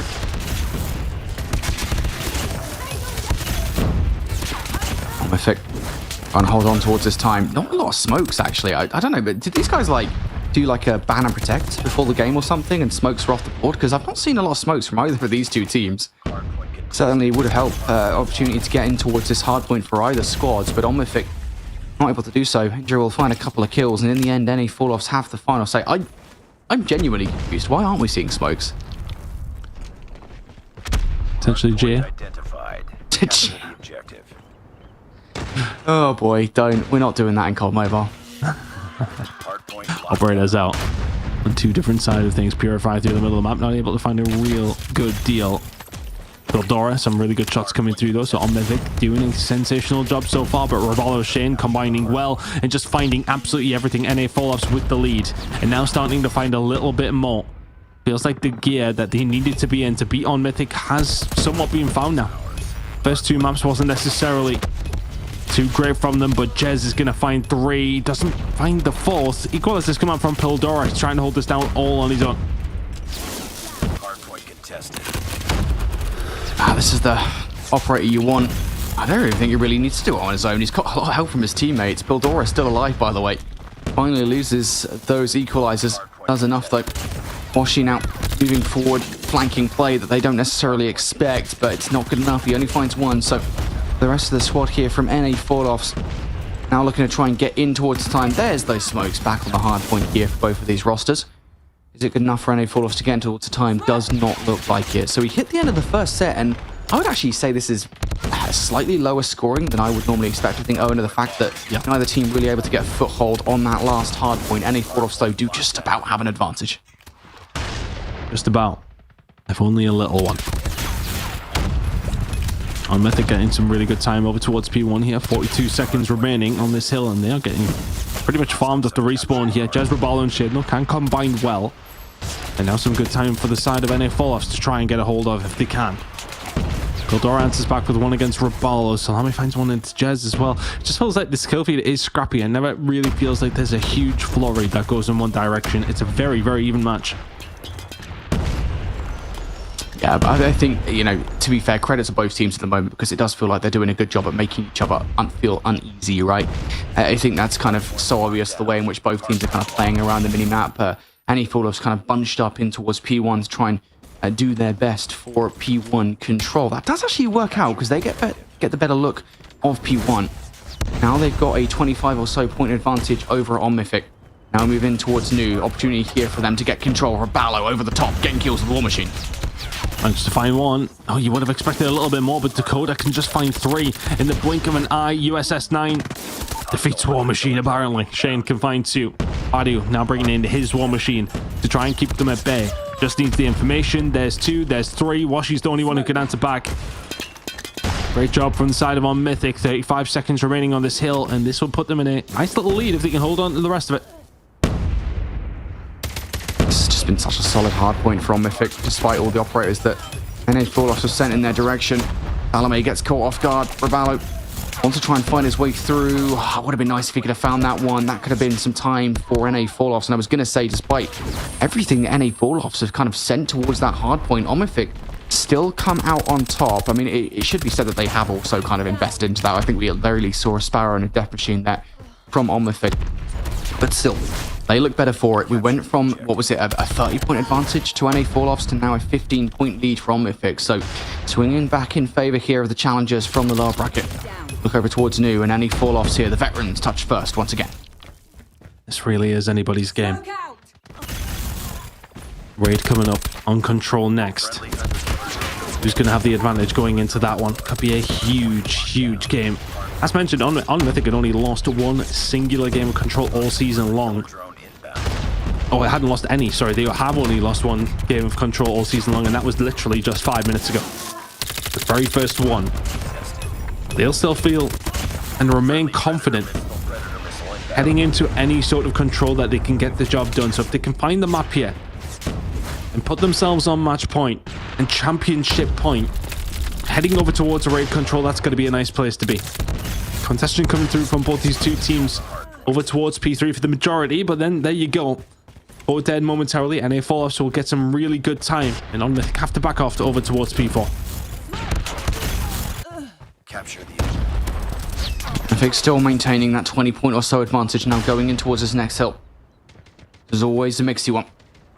There is an opportunity here, and teams do this very often. It's for you to get away with gunfights, perfectly read the spawns, and kind of get the opposite team that are trying to challenge in towards the hard point, in towards a blender. Indra, though, not allowing that. Open things up with the first kill, gets a second with the melee. How on earth has that happened versus Rebalo? Fortunately enough, Shane and Jez are there for the trade, but that gives Mythic an in towards the skill. Pildora now wants to exploit that. Oh, I can only find one. NA Falloffs starting to find a way back into this game. Salami can find a couple though with the Sparrow, and we'll find a third with his gun. Shane is able to answer back with one with the Tempest. A lot of aggression coming out from NA Falloffs here. Feels one-dimensional, but it seems to be working. Rebalo going to bring in the War Machine, and they have to find something with this. Around 20 seconds left of time. You really prefer to get a hold of it heading into a third rotation. This lead just, it's so tentative. You know it can collapse at any given time here, and yet still it's been so solid over the last few hard points, where Mythic just continues to have this 10 to 20 point advantage over NA Falloffs. Third and final set now. P1. NA Fallouts, I think, have looked slightly better on this hard point over the last couple of sets. Big reason for that has been the SMG control. Jez now going to bring the equalizers into play as well. They know that they want time off the back of this hill, and that's a good start coming through. It's a yellow kill feed here for the moment. A couple of trades starting to come through from Omifik, and now those smokes going to make things even more difficult. For all the kills that have come through here for NA Fallouts, nobody actually jumping in towards the time, and that's not that great. Things are really coming down to the wire now. On Mythic, though, every single second they get. 20-point lead now for them. P2 coming up in a second, but still 25 seconds to play for here. Badoo trying to get a little bit of control over towards the top side just to make it easier for his teammates to push inside the point. They may well have done that. Indra and Co combining well. Envy and Jez able to answer back though, and still some time for NA Fallouts is going to go their way. 13 seconds to go here on this hill. NA Fallouts going to get that time, or maybe all of it. Maybe just some of it. But the rotation over towards P2 is theirs. They have a split spawn. They have spawned out. Well, she's going to get dealt with over towards that side as well, but the pitch is set up. They push in from water. And now it's down to Rabala to try and lock it down on his own. The reinforcements are very close. NA Fallouts just not finding that much value right now out of their operators. Need to go big in towards this hard point. Smoke is good enough. There wasn't enough pre-fire from NA Fallouts there through the smoke, but Omifik now knocking at the door. Indra comes through for a couple of kills with the Death Machine. Indra wipes out 3. Now the follow-up with the Badoo coming out from the War Machine as well. Omifik, a chance to accentuate their advantage in this game. They know where NA Fallouts are spawning as well. Can they put themselves in the driving seat here? Been in the lead for quite some time. Jez is just going to walk on through and find 2 free kills. That's really disrupted the defense of On Mythic, if only momentarily. Salami will find Envy. Can he find another good shots with a pistol again? Type 19 is now out for Salami. Can he find anything else? No, he can't. Big gunfights coming through from the side of NA Fallouts, but it's about a 40-point lead. 10 seconds to go here over towards P2, and you can see there's only one team already headed over towards P3, and that is On Mythic. They may well forego around 5 seconds or so, but in the end, the rotation may well be more paramount. It's a good lead.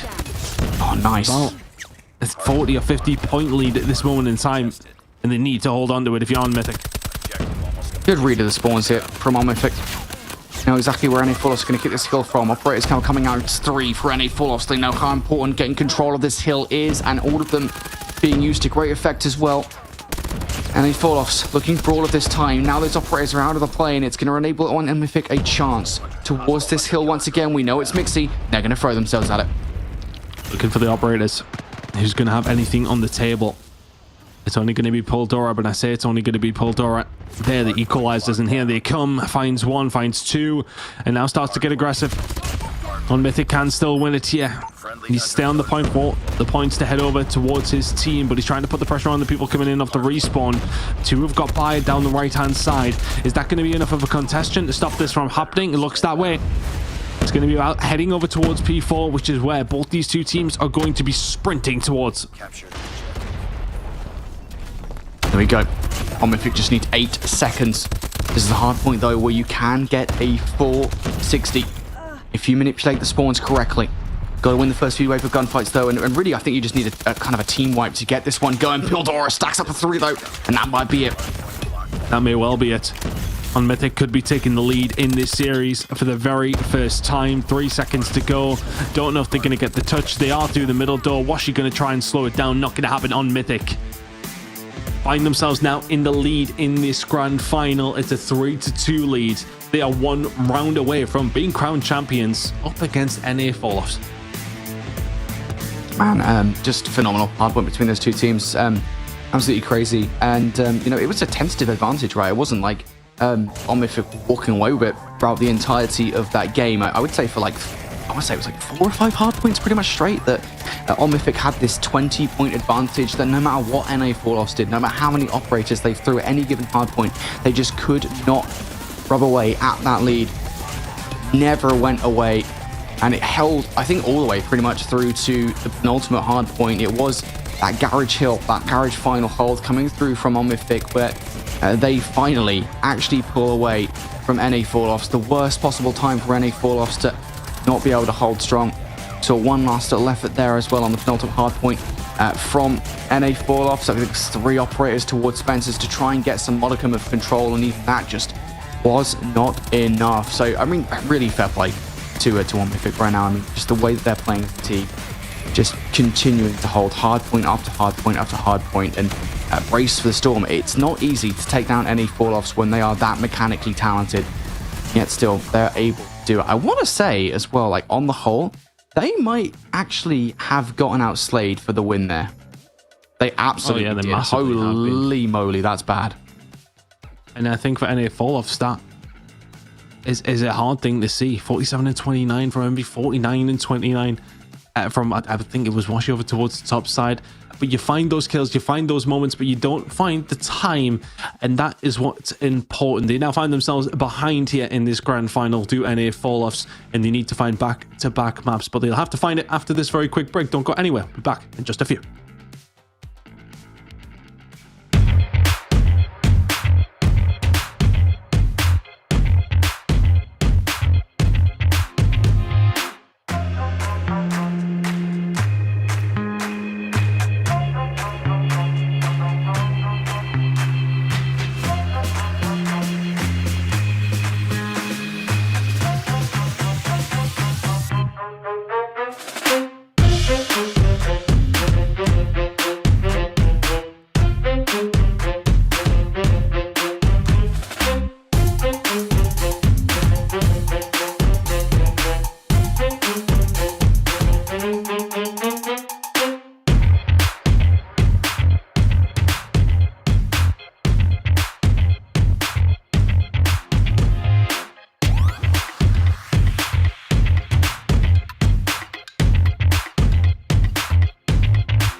The Snapdragon Pro Series is brought to you by Snapdragon Elite Gaming and DHL. Well, here we go. Welcome back to the Snapdragon Pro Series and, well, into what is the final 2 maps potentially of this entire season for Call of Duty Mobile Challengers here in NA. This is how things have played out. It's been a hell of a turnaround for On Mythic. Of course, things came into it with NA fall-offs having that advantage. That advantage disappeared very, very quickly. They found 3 maps. They only need 1 more. NA fall-offs need to find the final 2 if they want to be champions here, Brody.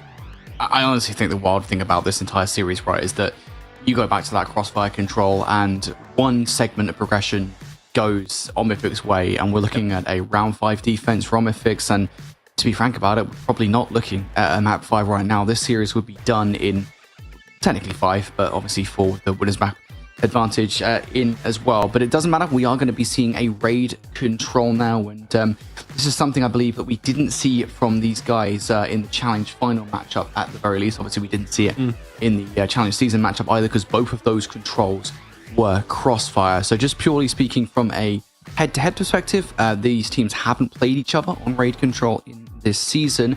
Any fall-offs though, the good news for them is this has been a solid map for them thus far. They are good on raid control, but I'll go back to what we were saying before. Ultimately, I know that On Mythic have just lost their first control here in the grand final, so they can lose them. No, they can lose them, but at the same time, they were flawless going into this match for a reason in control. I would go as far to say they are easily the best control team here in North America in this season of the SPS. Let's see if they can convert that into an actual map win, and it would be a championship win. If they can manage to get a hold of it, we should be loading in momentarily to raid. I mean, look, I'm staring at this Tunisia map number 7 as well and thinking we might as well at this stage, Brody. We've went all this way in this grand final. Are we going to go the distance? Well, let's find out. NA fall-offs are going to have to find the control on raid if that's where we want to go. There's potential for it to happen, but On Mythic have battled so well against everything through the losers side of things, through a replay of a map that it happened only because of a mistake that they made. Now coming into this grand finals with a disadvantage as far as maps. Now all of a sudden they are 1 map away from being crowned champions here in North America. Incredible series so far. I don't know who I'm putting my money on in this one, but it is very much a fundamental control map. On Mythic are a very good control team, but as are NA fall-offs. Let's see how this one transpires. Yeah, On Mythic looking to upset the former champions here in this control claw series right here, right now. Solid start from Pildor. Snipes is something we've seen a lot more of in Respawn, especially early on in these control rounds. Offers you a lot of pressure. Already seen that from Washi on the other side as well. So NA fall-offs here. Not exactly the phenomenal start they wanted on their offense. It gets worse as well. That's a 3 wave of gunfires. Now make it 4. Salome finds his. And the response from LA Falloffs, I think, is pretty predictable here. You know that the vast majority of the pressure is over towards B, but On Mythic have translated incredibly well here to potentially stop this A-cap. Straight through the middle of the map to try and shut this one down. Shane and Co. Oh, in a little bit of trouble. Washi's able to find 1. Washi can find 2. That's going to ease so much pressure. Now everybody else is actually going to spawn over towards that bedroom side because of the push that actually came through from Pildora. Gets aggressive over towards the spawn, and now all of a sudden any fall-offs spawning very, very close towards their main objective, and that is going to be A. Kills being traded across the board, but the lives are still very much in the favor of On Mythic, but not quite what it once was. Be advised. Second tick going to be through on A. I think you start to think about whether or not you actually want to go for this one at this point. I think they're kind of splitting themselves up, being like, all right, cool. There's no real reason to go for it at this point. Just give that one away to NA fall-off. Set yourselves up for the B capture, but Jez is already doing a bit of damage here. Does go down. Jez even finding those couple of kills is going to give NA fall-offs a chance off the respawn to get in towards B. On Mythic need to go big, and they will do exactly that. Pildora's Predator missile is forced out in towards the game. On Mythic maintain their life and map advantage now, but they're still under threat. Good kills coming through, and actually, to be honest, Pildora was getting very aggressive over towards the bedroom side to try and stop something happening over towards A, and it was spawning them a little bit closer towards B. On Mythic looking very good for the defensive hold here now. Problem is though with their positioning, if they do get wiped, NA Force can get onto this point pretty quickly. Kills starting to fall their way as well. Pildora's the only one who can answer back momentarily. Badu is going to be able to find something as well. Shane will drop Washi now, looking for a pick from up top. Not going to be able to find anything right now. One player in the flank, though. It's going to be Jez. Yeah, he's going to try and find some kills off the respawn. Don't think he's going to have much luck in a 12 versus 4 as well. It's a tough look.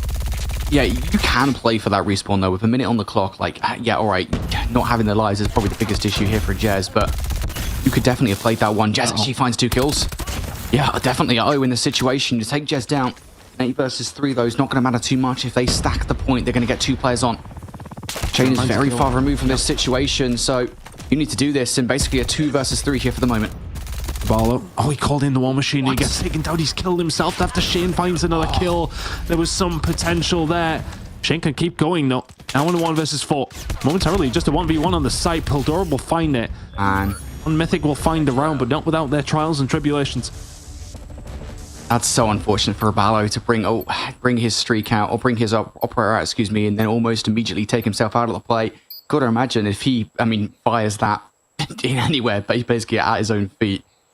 There's a chance that NA Fordos managed to clutch that round, but no, Mythic do start strong. They did give up A, though, so for NA Falloffs, it's not the end of the world. That what would be giving this early B control up to Mythic. Already now starting to see some investment potentially from NA Falloffs, trying to get Rebala out of position. At EMP is frustrating for him to deal with. Mythic through stack through. This might be done pretty early on. Really good push from Mythic over towards the B side. You can see that NA Falloffs stacking towards the middle of the map, but very easy gunfights for their way. Indra clean the house if he can. Washi not in a position to do anything but find a kill from the outside. He's the only one who can do for NA Falloffs for quite some time. Can find 2 on the transition over towards A, though. And Mythic not going to find it that easy, of course. Predator missile coming in from Pildora. And force everybody inside. We'll find one onto Washi anyway. And that is now an opportunity for Mythic for a little bit of map presence to find something. Envy is over towards top bedroom side. He's going to be a problem they will have to deal with. But everything being thrown in, well, quite literally into the kitchen and into the sink. Koda Salame combining well, and a good opportunity to jump on A here for the side of Mythic. Yeah, taking kitchen control is so important, I think, for any offensive team wanting to get control of A. Secondary importance to that is also taking players out from bedroom side, because now you've seen those slow spawns starting to come through from Mythic. Still feels like Dakota is the biggest player in this entire play. If he can get some kills behind enemy lines and opens up space for the roster, it'll be big for Mythic. Indra now in a really good position to do something about this. 2 players are forcing their way through. Oh, he was a millimeter away from dying. Singular bullet. A strong gust of wind would have taken him down. And now all of a sudden NA Falloffs can find a multitude of kills, and Mythic will have to fight their way through the map once again. As far as operators available, there is 2 for the side of Mythic and only 1 for the side of NA Falloffs. Mythic could choose to go for this. I think they'll take their time. It's the right decision. Rebalo is ready. In wait. If you take Rebalo down, this will split the defense, so it's a big kill. I'm also curious to see if Mythic actually want to invest either of the operators they've got ready to go here. They'll probably get another one before the round is up as well. There goes Shane. Already starting to puncture holes in the defense around the back line here. Dakota doubles up now. Mythic, they're on their way. They're finding all the kills. They're finding the kills in important places as well. And you continue to do so. If you're NA Falloffs, you've got to find them with your backs up against the wall. Operators available on both sides. Nobody's called them in yet. 2 still for the side of Mythic and only 1 for Envy. But here you go. Pildora gonna call in the Annihilator. He will find 1. Shane next on the chopping block. Doesn't turn around in time. There's 2 gone. 3 lives now remaining for NA Falloffs. They have fallen off a cliff. Is Mythic have ran through them here in the control so far. It's about to be 2-0. And they are going to be 1 round away from being champions here in North America. Envy trying to pull off a 1 versus 7. That's not going to happen. Mythic around the backline there just played that so damn well. NA Falloffs focused solely on keeping control of the pool side.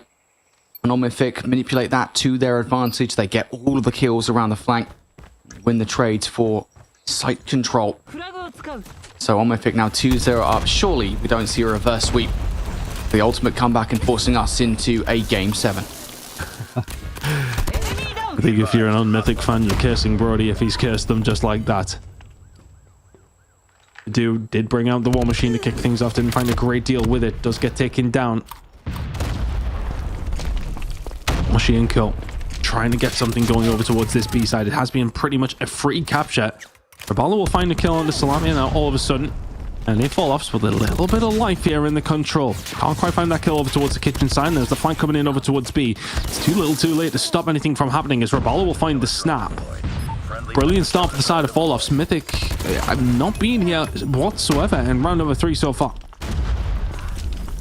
If I'm on Mythic, I'm just looking to stabilize. I'm kind of surprised that we even really see a death machine out from Indra in this moment. It doesn't really do anything as Jez will double up, and yeah, not a fan of that death machine whatsoever. On Mythic, going to give this round away. It feels like NA Falloffs might well have just done this fully by lives. Jez going to bring that Predator missile down to ensure that this is far from over just yet.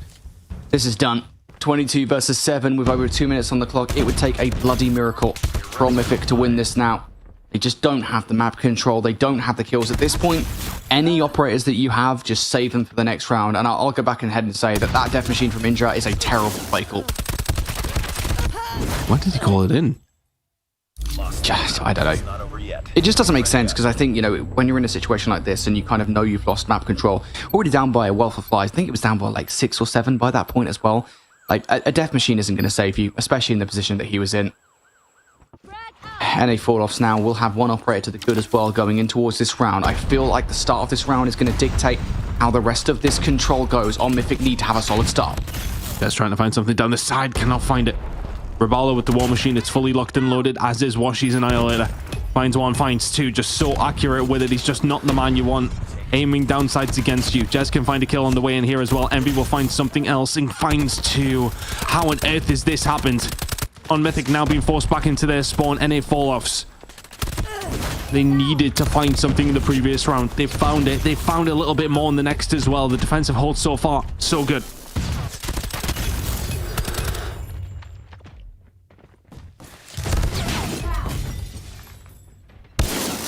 Getting aggressive here, NA Falloffs on their defensive side. Trying to force on Mythic back. Just don't want to let them with any room to maybe get something going. They're trying to, but it feels like on Mythic are swinging at them and just missing right now. Yeah, Salome just brought out his Sparrow there momentarily. I was going to say I wanted to see a concentrated effort from Mythic with their operators, but individual at the moment, it really does feel like Mythic are really starting to panic here. 30 seconds on the clock, only one tick through. Mythic losing their footing in this game.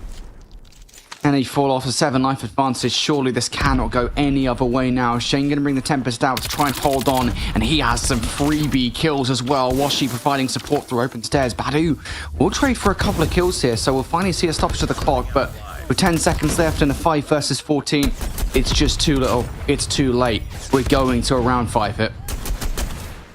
Oh, it beckons. And if any of Falloffs can close it out like they have done in the final these last two rounds, so does the map number 7. And if Falloffs will be on the defensive side. Operators available for Mythic. Felt like a lot of them did hold them after that opening break didn't really work. There wasn't a huge amount of investment. Badu this time though will bring in the war machine. It's do or die in the control for NA Falloffs on Mythic. They do have that map advantage. They will be heading into a map number 7 if they do lose this one. Jez is able to bring in the Predator missile to find the 2. Washi and Co still alive and kicking around this side, but more on Mythic, you're making some progress over towards B. Jez with the equalizers though. To play this thing wide open. Finds the first kill. Dakota gets shut down as well. It is a full yellow kill feed. And I love this from NA Falloffs because they're not fully committing in towards the B kit. They had players over by A, but one of those players does get shut down. Envy sent back towards the respawn screen. So on Mythic now, 2 ticks already capped in towards B. Turn their attention in for a potential A capture here. NA Falloffs still an opportunity really to fall out of this game, but Indra falls. Envy with a double kill. And now things will stabilize once more for Mythic. You've just got to have one concentrated push on one of these zones. And I just think a lot of this is so much more splintered than it needs to be right now. It feels very rushed. It feels like they want to get it over the line just a little bit quicker than it's going to actually happen. 7 life deficit is not something that they can't come back from. And they have eventually cleared their lines. Oh, the death machine is out. It's actually going to find a couple of kills there. Envy's shot from up top was not quite as crispy as you would have liked it to be. Indra can find 2. Now a moment potentially for Mythic to get things going here. Shane can find something. Dakota has done well here inside of B, and that is captured. Slammy just trying to add further fuel to the fire here. Finding nothing but the Sparrow, but pushing over towards A is now going to be the objective. 9 versus 15, and if all it's still your round to lose. 2 operators available for them as well. What can Unmythic find? I think you don't want to bring that last operator out until you've got on maybe a couple more to work with, right, and hit them all at the same time. You have to make sure you're using it well. Shane going to bring his out. Even an eagle eye on that flanking play. A minute left to evade. 5 life advantage. I was going to say that could be everything, but Shane goes down. Washi now going to have to bring out his Annihilator. It feels like NA Falloffs are using their operators out of desperation, and 8 versus 13 now on Mythic are slowly but surely ticking away here at the lives. NA Falloffs are setting themselves up for a spawn trap, but what do we all say about these? You've got to make sure you get the kills first. Envy is pushed over towards that side. His operator is up and available. Washi will find one. It's the only thing he can find, so there is going to be players coming in off the respawn. They're going to be dealt with by Jez and Envy, but everybody else on the side of NA Falloffs, we've got to hold this down with 5 players remaining. No more spawns remaining, so these spawn traps don't really matter very, very much at all. They're jumping inside of the point, and they are finding the kills over on the other side. Badu is now going to call in the War Machine. A lot going on in the side of the spawn. You're just trying to survive, but still getting progress over towards it. You've stopped this time. Just triple stack it. Just get on the point right now. They're just not doing it. They're playing for positioning instead of stacking on towards the point. It's too slow. 15 seconds left, and now you got to find the kills. Not going to be able to. It's a 7 versus 2. NA Falloffs were 2-0 down. They were staring down the barrel of a loss here in this grand finals, and they may still well be doing so. 2 versus 5. You got to get onto the point here. If you're on Mythic, you have to do it now. 3 seconds, make it 2. Are we heading to that map number 7? Not quite yet. 0.0 seconds on the point, and once again Badu gets onto it. Now a 1 versus 3, not going to find it. Any Falloffs send us there. Map number 7 we go. How? Yeah, I gotta be honest, man. How many times they should have just stacked the point? Just they literally had a choice. I mean, they did everything right? I mean, again, it's that classic situation of a team on the defense has chosen actively to go for a spawn trap, and they recognized what they'd done as well, right? I mean, you had a player coming off the spawn, you lost a player, they're like, all right, cool, there's a couple of players putting a spawn trap together here. We have players weak on the offense, on the defense, I should say, excuse me. You have numbers to work with. They literally get the kills and just don't jump in the point. You could have won the championship right there, right then, by sending all 3 players into the point, because I can pretty much guarantee you right now that they don't lose that if they do it. Like, I mean, maybe there's a chance, potentially, but choosing to play for map control when that's not what you need in the moment is just not the right call at all. And yeah, I mean, you can't be doing that in the grand final of the very top level of North American Call of Duty Mobile. Plays like that, not good enough. That is the only reason you lose that control. Whatever happens, there is only one more map to go between these two teams, and it's going to be a Tunisia search and destroy. I mean, look, it's been a long day for these guys. It's even late over in North America at this stage as well. For some of these players, it's really cracking on into the early hours of Monday morning. It's very much, I can hear birds tweeting, bro. Like, we're getting to that stage. It has been a very, very long night for these players as well. But Tunisia Search and Destroy is what's going to finish off the Snapdragon Pro Series Transfer Season 6 here for the North American region. And I have no idea which way this one's going. But if I was to put my money on anyone right now, it would be NA Falloffs. That was a hell of a comeback in that control. If you are on Mythic, you have had 2 of your game modes you are most proficient at fall the other way, and both of those would have won you the championship. I'm in disbelief that they've lost that previous match. They were 2-0 up and cruising. They're absolutely cruising, and maybe, just maybe, they got very, very nervous, and the Tunisia Search and Destroy now meets them.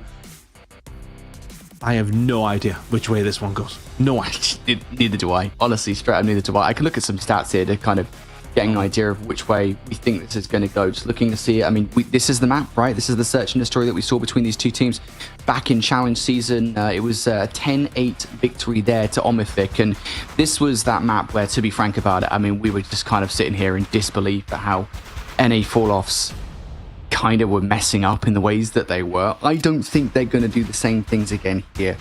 I think the one thing that has stayed pretty consistently true about NA Falloffs throughout the entirety of this season so far is that when they need to step up to the plate, they have done exactly that. This is the North American Snapdragon Pro Series here on the line. One map of search and destroy. Decide who walks away with that $7,000 grand prize. All of it comes down to just this one map. Omifik, gotta try and clutch up here. You cannot mess up here. Defend the objectives. No mistakes. No bad plays. It has to be perfect all the way through for both of these two teams. You've got to dash their nerves aside for a mere 15 to 20 minutes, depending how many times overtime we go to. Here we go, the final map of the season. Welcome you to Tunisia once again. Big attack coming in here from the side of Mythic. A bomb will likely go down over towards B. Trophy systems not necessarily down to stop any offensive grenades coming in, or defensive nades I should say. There's a 5 versus 4 in the favor of NA Falloffs, but this B-side control is there, and there are the gunfights that you were expecting. Mythic start to find the way to pick them apart, and now is it a 3 versus 2 for Mythic to try and close out here in round number 1.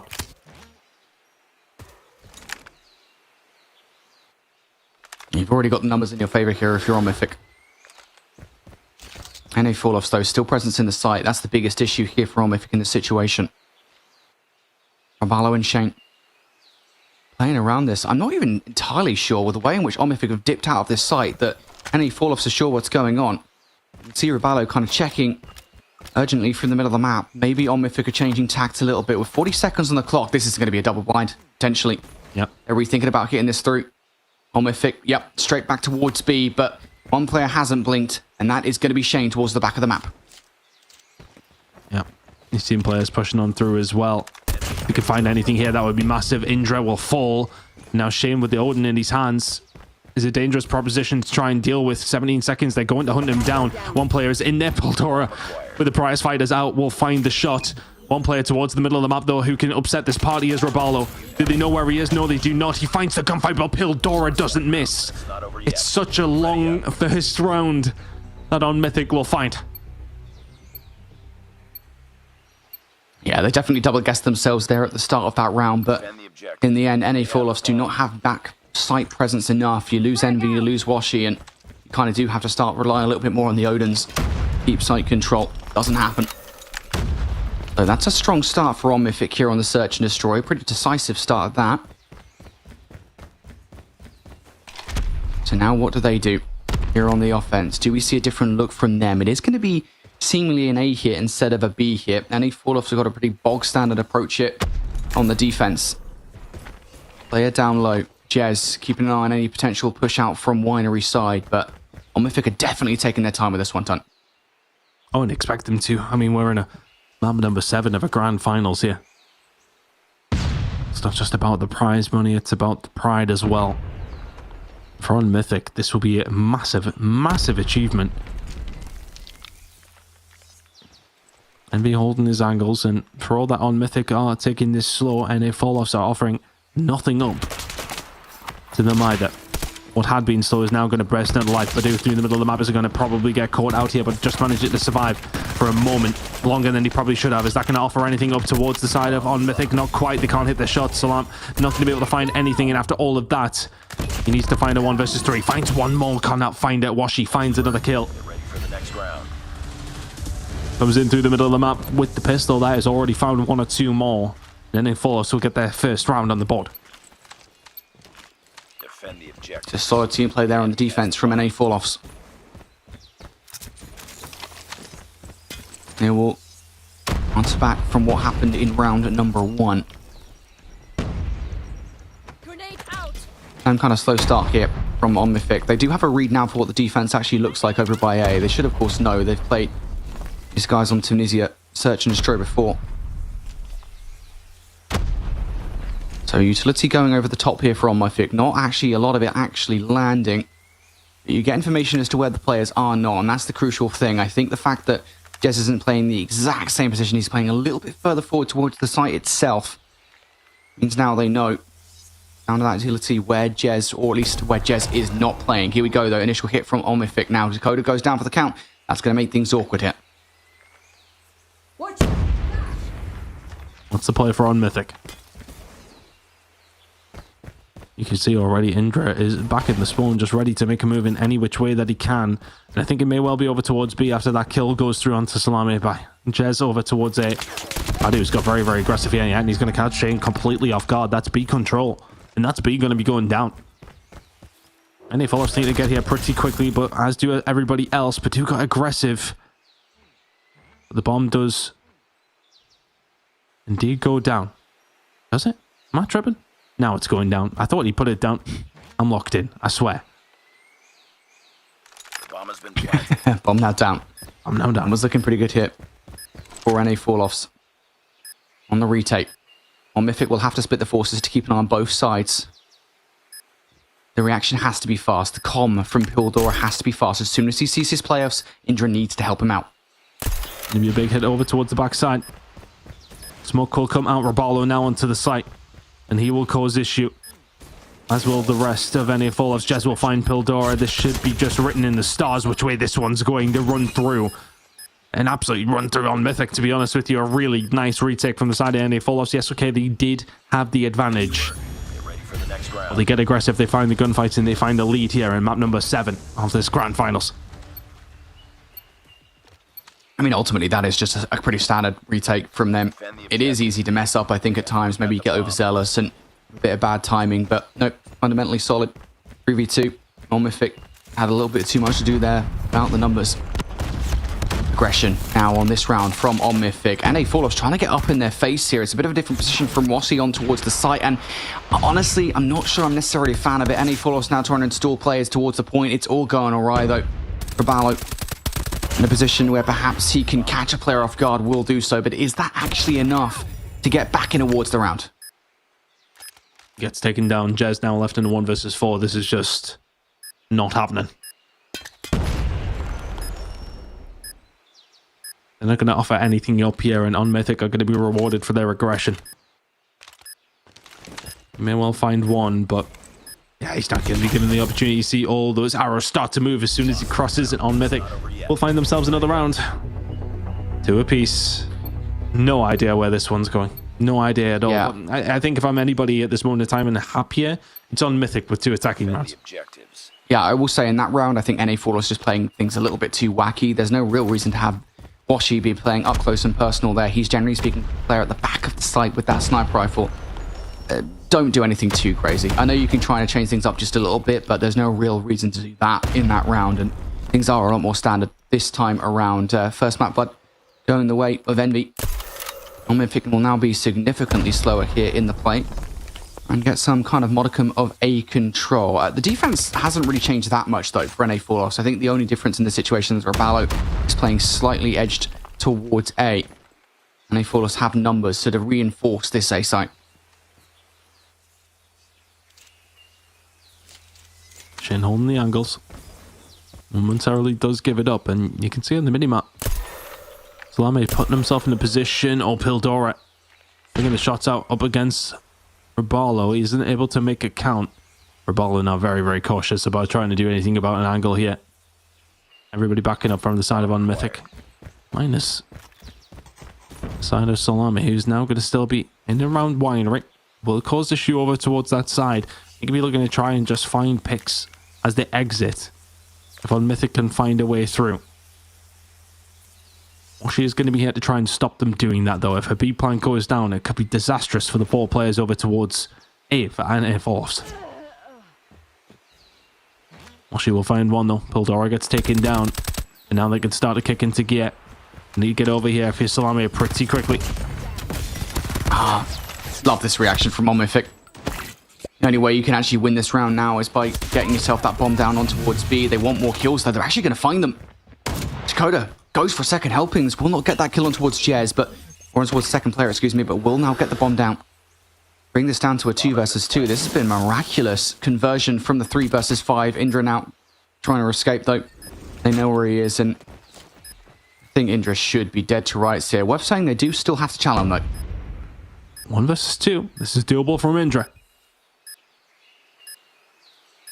Taking their time as he just jumped on the bomb. Yes, he has Shane with the cover. Yeah, there you go. Nicely done from NA Falloffs, who now find themselves in the lead. One more round of attack from Unmythic.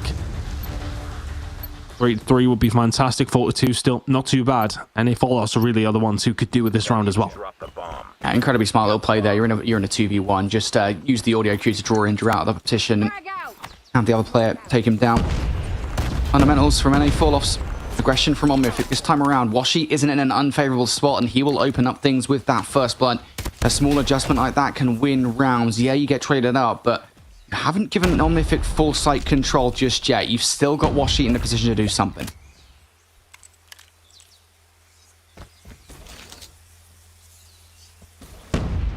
Goes over towards this side as the bomb will go down. It is a 4 versus 4, irrelevant of that, but this shot is going to make a difference. Washi is gunned by Pildora.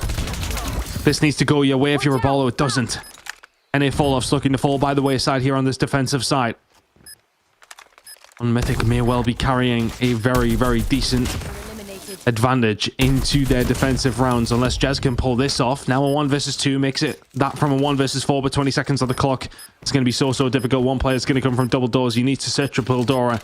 It is just not going to happen for Jez in this scenario. He can find one more. Hold on a second. Pildora is there for the trade. 3-3 now. And the Falloffs do not get as much as they probably would have liked on the defensive side, but we are all tied up after 6. The enemy has the bomb. Unmythic, I think, just when they do want to full send it, right? When they do want to hit the go button, they can in the most stylish of fashion. Saw it there in that round.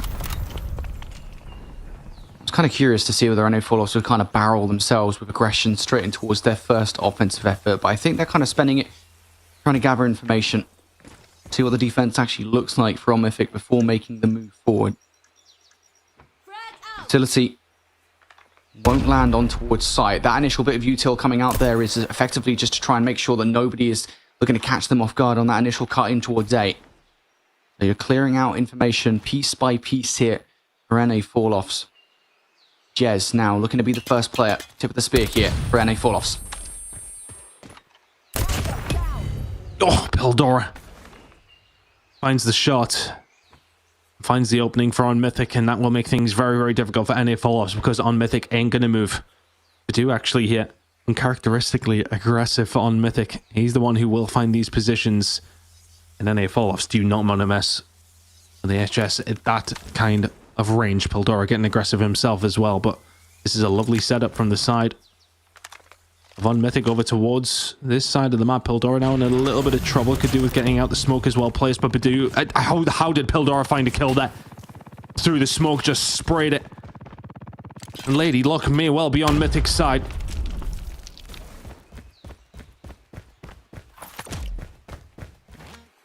Just small plays like that can definitely make the difference. I love the adaptation out of this as well.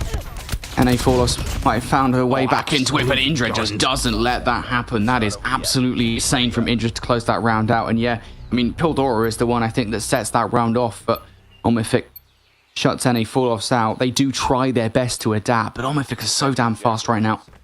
Very, very well played. Big strong start on the defense, but I was saying that NA Falloffs, I think, we're just trying to use that round for a little bit of information. Now they're going to act on it. It's going to be a very fast hit towards B. Adjustment is made, though. Look at where Salome is. Just getting aggressive. Push will come through. They've got to try and find something here. NA Falloffs and Unmythic have just backed out of the side. They don't want to have to mess with them if they don't have to.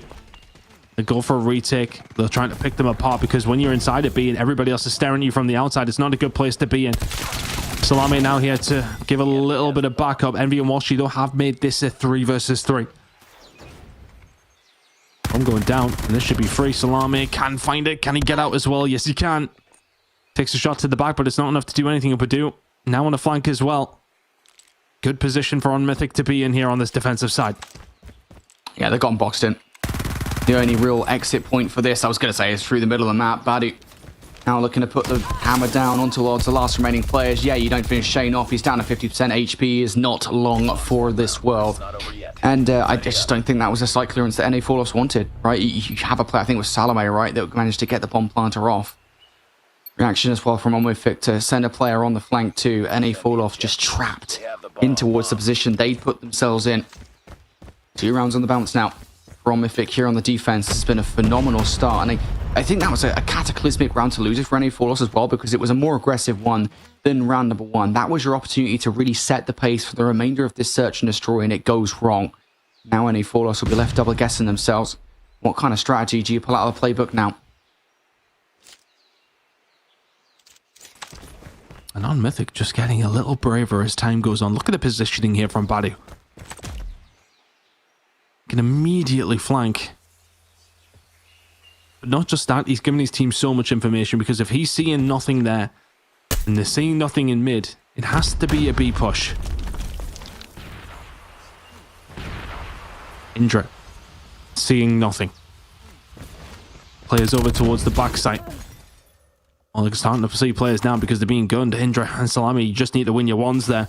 And all of a sudden, you're in a much better spot than this. Now it is definitely going to be locked in. Pildora, ridiculous gunfight against Washi. It gives them some hope. 3 versus 4 now in favor of NA Falloffs. Best chance Onwifik have in the situation is by hitting this at the same time. Already, I think they've gone just a little bit early here in the situation. Badu and Pildora, gotta find some frags. They do that. Gunfights now on both sides. Now 2 versus 2. How have they found this? How have they found this way in? It's a crumble from NA Falloffs. Raballo can find one, needs to find the 1 versus 3. Badu is there to pick it up. How on earth are Onwifik allowed to do that and put themselves on championship point? Just the trades are not fast enough for NA Falloffs in that situation. You can lose playoffs perfectly fine, but you cannot not trade them. You have to make sure the trades are there. Just the fact that they're not is so detrimental.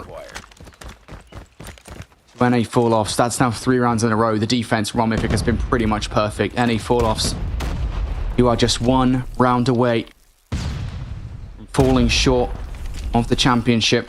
For Onwifik, pulling off something absolutely sensational. By the way, a team that we didn't even necessarily have on the cards to qualify. Got a chance last season, did not manage to make it through in the end. Now, on the precipice of a championship.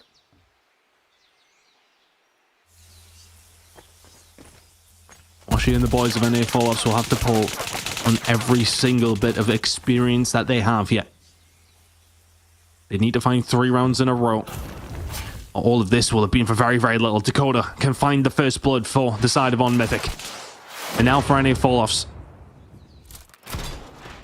You don't have your sniper player. You do still have Envy up and kicking. He's going to have to find something. You're going to have to find something to help you along the way. Shane is called up for the sniper. It is still a 4 versus 5 in the favor of Onwifik, and NA Falloffs are just going to back up. It just doesn't feel right now. It's just the fact you don't have a man advantage in this situation. Trying to force your way through. Maybe not the brightest of ideas. They've made a lot of noise though. Smoke and Mirror's play has activated. Now it's the immediate transfer in towards B. Just 1 player here to deal with. Salame could win this all for Onwifik. He finds even 1 frag. Info with the utility. Knows it's coming. Salame can find 1 kill onto Raballo. He finds a second onto Jez. And is that not just solidifying this moment for Onwifik? From nothing to everything here in the North American region. They are your SPS champions here in North America for Call of Duty Mobile. What a performance in this grand final. They do it in 7. A 7-3 scoreline in the final map. The job is done. Onwifik are your champions. Phenomenal final search and destroy from Onwifik. I think, things were neck and neck when they were on the offense, right? They managed to steal away those 3 rounds, but everything then from those final 4 rounds was pretty much perfect. They never once let NA Falloffs into the conversation. Onwifik, I mean, it has to be said, what a phenomenal story for this roster. I kind of touched upon it there in that final round. This is a roster that last season did manage to qualify I think it was just like Cherry Cioso, so 3 of the 5 players were on that roster, and then they didn't end up playing in the season, had to back out for reasons unknown. They get a chance this season. They do manage to qualify. They take down some big names in open finals. They make a statement for themselves by beating out ARP and NA Falloffs in their challenge season group.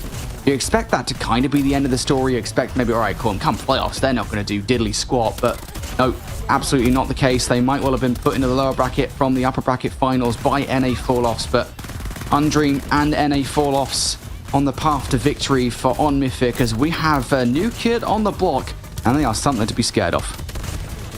An incredible performance across the board. They get it done in a 4-3 scoreline. Coming into this from the loser side, kind of, well, an exact repeat of what we've seen in Europe. Went all the way to map number 7, and it was the team that came through the loser bracket that got the job done. Showing that both regions both very, very competitive, and is ultimately being a, well, long day, but a hell of a day as well. 2 very, very worthy champions, Lauren. That was a series. Right. That, I mean, on Mythic, we were wondering, would the weird lower bracket final situation kind of throw off their mental? They had to play from behind with NA Falloffs having the 1 map advantage, and I mean, they just came out the gate swinging right from that initial hardpoint. So massive congratulations to On Mythic for now being literally the best in the region officially for this challenge season. I mean, that's gotta feel good, Brody. They've got the title. They proved why they deserve to be here. They got the cash in their pockets. What a day.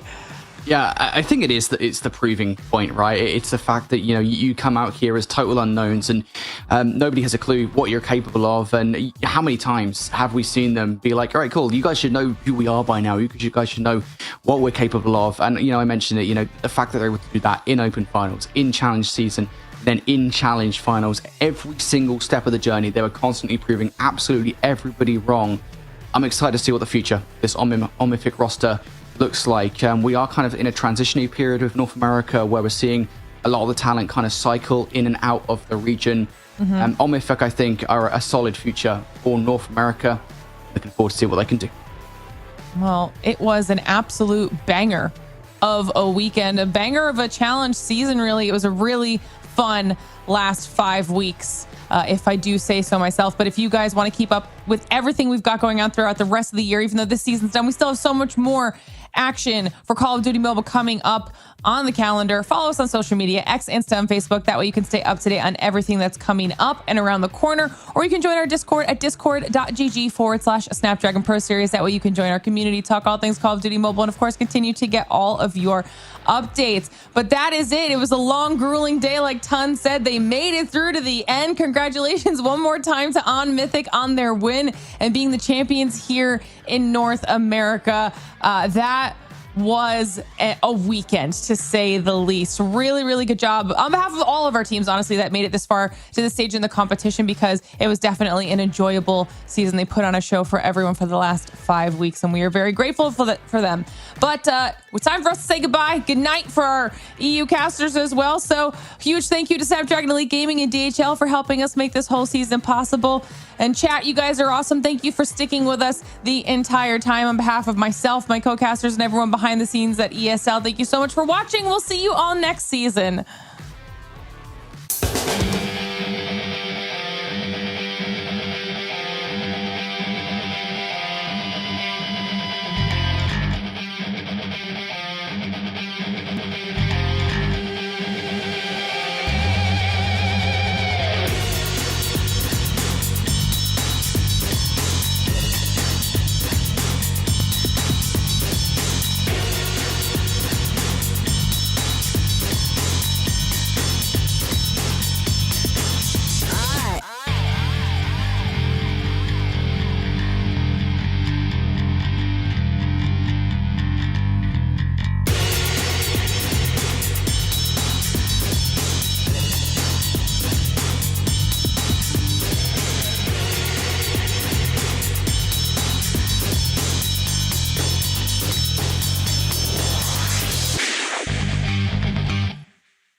The Snapdragon Pro Series is brought to you by Snapdragon Elite Gaming and DHL.